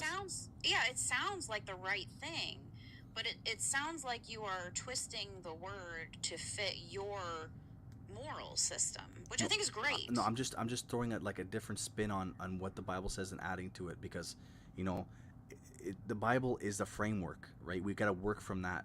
But we also have to understand like our points in our lives too, right? And what I've experienced in my life is that, like, you know, the like good and evil is real. All right. If you choose good, most likely good things will happen. If you choose evil, most likely. That's not true at all. It is. No, it is. It's not true. It is. It is That's true. not true. It's true. Everyone knows it's true. No. That's why we conduct ourselves. That's why a majority of us conduct ourselves in a lawful manner. Yeah. No one thinks that if you do good things happen. If you do bad things happen. Because we know bad things happen to good people all the time. Yes, bad I'm saying mostly. I said Christians. mostly. Most of the time, if you choose the right path, good things will happen. Most of the time, if you choose a bad things will happen. Not in every case, but that's how it works. Okay, there's negativity and positivity. Wait. Okay. So you're saying that this is how it works, but not every time. And Of only course sometimes. not, because we see scenarios where people have been evil for all their life and nothing's ever happened to them, right? Yeah, we see that. And we see scenarios where Christians devote their life to God and their kid gets cancer. Yeah, or they get martyred. Sure, exactly. Sure, yeah. That's what I'm saying. Like it actually sounds like there's no fact or like consistency to your argument at all. No, what I'm trying to say is that we have to strive to have a pure heart. That's how we truly see God and understand God. You know, that's the truth. Like, yeah, and in all fairness, that's what I'm doing, and that's why I'm no longer a Christian. Yeah, but just like everybody else, most people are struggling with something or a few things, right? And we all need to come together as one people and try to help each other. But that's what people don't want to do. We can't do that when you have language that separates Christians from non-Christians. Yeah, but throughout the Bible. But Jesus was throughout the Bible, it's all about us versus them. No, but Jesus was the Messiah. He was the fulfillment of the whole Scripture. Yeah, right? But even he was very separate. He separated those who believed and those who did not believe. He even said, you should pick up your, what was it? You need to pick up your cross. And he said, you should love God so much that in comparison, you hate your mother, your father, your children. Oh, he's saying that you got to love God first. No, he's basically saying. Yeah. He's basically saying that, you should love God so much. That's right. That it doesn't even look like you love these people. Because once you love God, you're automatically going to love everybody. That's what he was trying to say. That's not what he was trying to say. He's trying to say that you put God above all else. You have and that to. if somebody else comes in the way, you choose God over them. Yeah, but he also said, love your neighbor as yourself, love God with all your mind, soul, and strength. On these two laws rest all of the laws of the prophets. So basically, over the thousands of years that the prophets and God was trying to convey the message, it's just love your everybody and love God. That's all he wants you to do. It's two simple things, but we keep screwing it up. That's what it is. We keep screwing it up because there's this us versus them language throughout the No, Bible. love is love, though. Love is love. Yes, but you also call God loving, and he does things that are unloving. So it's very confusing, and it's very inconsistent, right? Yeah, but so most of the time nowadays, he doesn't do anything. Oh, now he doesn't. He did it before. He did it before, yeah. But now he doesn't do anything. Yeah, like I'm talking on a grand scale. There's no like Moses anymore. There's no stuff like that. That's not happening anymore. Yeah, because it's made up. No, it's not made up. It's just that I believe it is a grace period. Like we're getting a lot of mercy and grace, and we're getting a lot of help too if you want to receive it. But like I said, you know, the first and foremost thing you need to do is like if someone says they're Christian, you cannot force it on anybody. You cannot judge anybody. You know, that's the two things we have to start with when someone says they're Christian. You know, don't judge and love everyone. And that's where I start, because I know I've made mistakes. I know I've fallen short, and I can't judge anyone because you know I did bad things too. So everybody has their own journey. Everyone has their own struggle. We all gotta help each other, and that's what true Christians should reflect. But what do you see nowadays, or most of the time with Christians? They're very like preachy. They're very strict. There's no love. There's no compassion. There's no friendly talk. It's just like, you know, just like very harsh talk. Very like, oh, you're gonna go to hell if you don't do this, that. They don't even want to have a conversation. So these are I can recognize that and acknowledge it, and I agree with you that like we should love people and be kind and like take care of people. We should be, you know, voting for things that help the poor and the sick and the homeless and like all of those things. I just don't think you need the God claim behind it. I think that that's just part of like humans, and that when you put a God in it, that's what separates people. That's where you get this us versus them mentality. Because I don't think you can genuinely love someone and also think that they deserve hell. And I'm not even talking about like judging someone. I'm saying like you read the Bible. The Bible's clear on what, you know, is and is not acceptable, and then you see someone doing something that's unacceptable, and you think that they are going to go to hell for it, and that they must deserve it, right? Because God wouldn't send somebody to hell that didn't deserve it. So you think someone deserves hell, and I think that goes for yourself. I don't think you can love yourself and also think you deserve hell. Well, deserve is a very strong word. Like I don't think just because someone does something bad they deserve hell. No, it's because it's the way they live their life as a whole. You know, if you want to be. That's not biblical though. Biblically speaking, it doesn't matter. Your works do not matter. It's not about your works. Well, it does say in James, faith without works is dead. Sure, but you have to have the faith first, right? So. Well, yeah. Yeah. So, like, it's not about works. You can be a good person and do, you know, good things. What matters first is that you believe. Yeah, but you can't just make it just by saying, like, it doesn't work like that. He's talking about the scenarios when you're on your deathbed and you know you screwed up and you just want to, like, get right with God last second. Yeah, he'll have grace on you. But, like, you can't just be like, because he brought it up. He said, oh, didn't we do this? Didn't we do that in your name? He says, I never knew you. Because those are the people who profess with their mouth, but their hearts were far from him. Those are the people he's talking about. And that's the most Christians nowadays and most people who are religious nowadays. They'll say all these nice things, but in reality, in their heart, they don't live that. So there's not enough real people out in these days, and that's the biggest problem I see in the world. There's just not enough real people. People are just trying to cater to gratification and, you know, and whatever they want to do. But it's just like there's no love anymore. Like even the Bible says, the love of many shall wax cold. And nowadays, you know, it's a lot of people. It's hard to find relationships. It's hard to find friends, you know, even after high school, because there's like people don't want to have a good relationship anymore. But back in the 50s and 60s, you know, people were more homey. They wanted to, you know, hang out and have a good relationship. But now the social media went crazy and people went crazy too. No, do you know why it's different?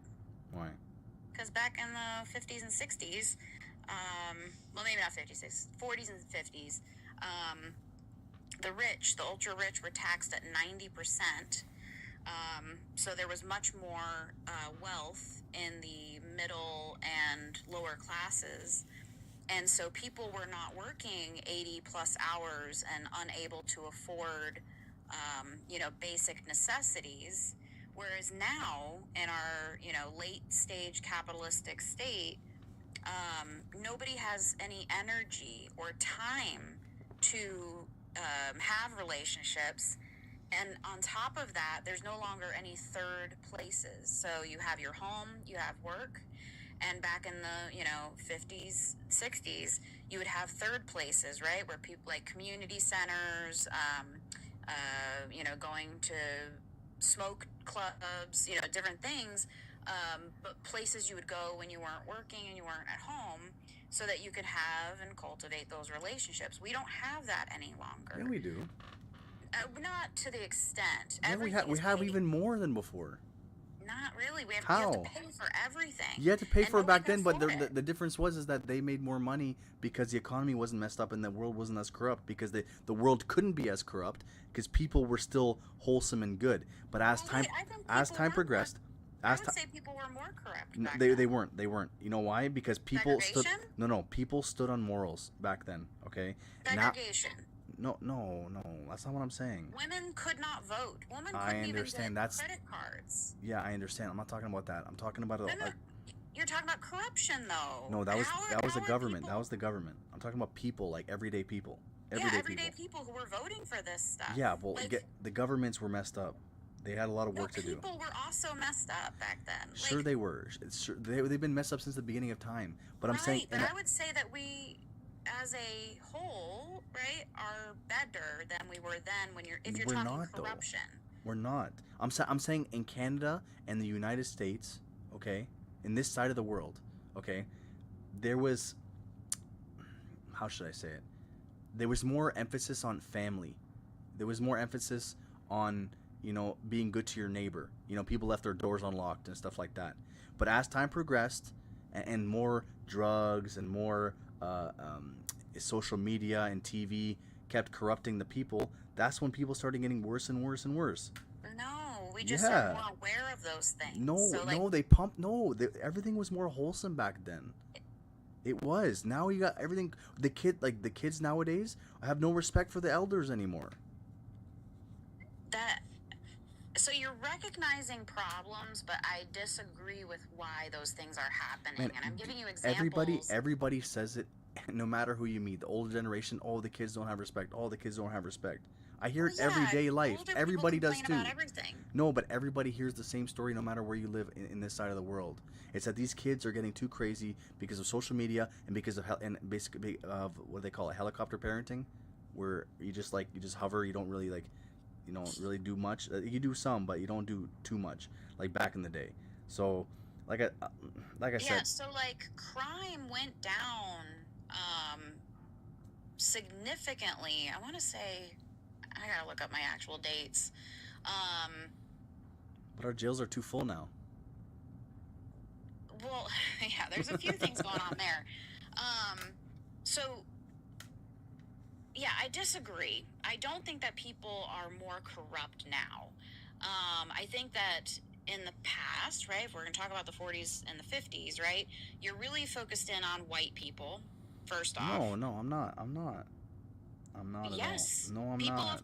People of color were not the traditional, mom and dad and two kids. Yeah, because you know why? Because the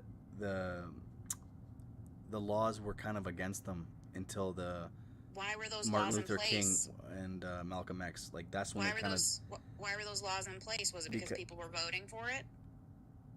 And the government was kind of corrupted, kind of back then. Sure, but people were voting for it. Yeah, that's I know. Why. That's fine. Yeah, that's why people of color were, segregated. They did not have. Yeah, but as Abraham many Lincoln rights. freed the slaves, and then it got worse, and then it got better, and then it got worse, and then it got better. It was he freed some of the slaves. Some of the slaves didn't even get freed until. Yeah, but there was a Revolutionary War. June 19th. I understand, but there was a whole Revolutionary War and everything after that. Sure, yeah, I agree with you that people have been corrupt, and that people, have done good and bad things. Where I'm disagreeing with you is that we are as a people, are more corrupt now than we were back then. When we can literally look at and just focusing on America, right? We can look at America at that time, and people of color did not have rights. Women did not have rights. You had segregation. You had, I don't know, all kinds of things going on that were incredibly harsh, versus today where like people are considered equal, right? They're treated equal, and we keep trying to keep people equal. Now, I would say that like the economy is like totally trashed because of late stage capitalism, but that's not. I don't know. I don't know how It's to put it. deep. It's so deep, and I understand what you're saying, but you have to like the family life. There is no more family life anymore. Like it's not really a staple of But it. that's because of the push of the nuclear family. So Yeah, but prior to the 1940s, 50s, you would have multi-generational homes, right? You'd have grandparents, parents, kids in a home, and that helped with, you know, keeping food costs down. It helped with child care. It helped with all kinds of things. Mm-hmm. And then during those, you know, I want to say like the 50s is when the nuclear family really got pushed. And that was part of capitalism, right? Because if they could separate the family, then you would have multiple homes. Multiple homes need multiple appliances. Multiple homes need multiple, you know, beds and bedding, and multiple, you know, you can't make big meals, right? You have to buy a lot of littler meals. And so it was really a push for capitalism so that people were consuming more. That was really why they did the nuclear family. But the nuclear family doesn't work anymore today because you can't afford living on a single income any longer, right? No, it'd be like the grandparents would take care of the kids when like parents are at work. Right, which doesn't work anymore. Why? What do you mean it does work? It doesn't. Why? Most boomers don't want to watch kids. Well, that's their problem. That's but it works though. If people want to try, it works. Okay, but most people don't try, again, because they're not living in the same household anymore. Yeah, and but all this is like we're basically reflecting like the governments are corrupt and the big businesses are corrupt. I agree with you there. That's what I mean. But why are they corrupt? It's just because they're making bad decisions, or are they all evil? I think it's because they are human, and humans, when they have a surplus of resources, their dopamine receptors are damaged, and so they don't feel satisfied. They need more and more and more and more and more. Okay. And so why do they make a plan to like basically take over the world then? Because of that, they need more and more and more and more, Yeah, right? but Like people who, like billionaires, right? You don't become a billionaire ethically. most of the time, no. Never. No. You cannot become a billionaire ethically. You can only become a billionaire by exploitation. Millionaire, sure. Hundreds of millions, sure. But billions, no. Like, the difference between a million and a billion is substantial. I'm sure you've heard it, right? Yeah. Like in seconds, it's I think a million is like 37 years, and a billion is like 10,000 years or something like that. Like it's astronomical, the difference. You don't become a billionaire ethically ever. Just doesn't happen. So these people are exploiting labor. They're exploiting loopholes. They're exploiting. You were bringing up before, putting toxins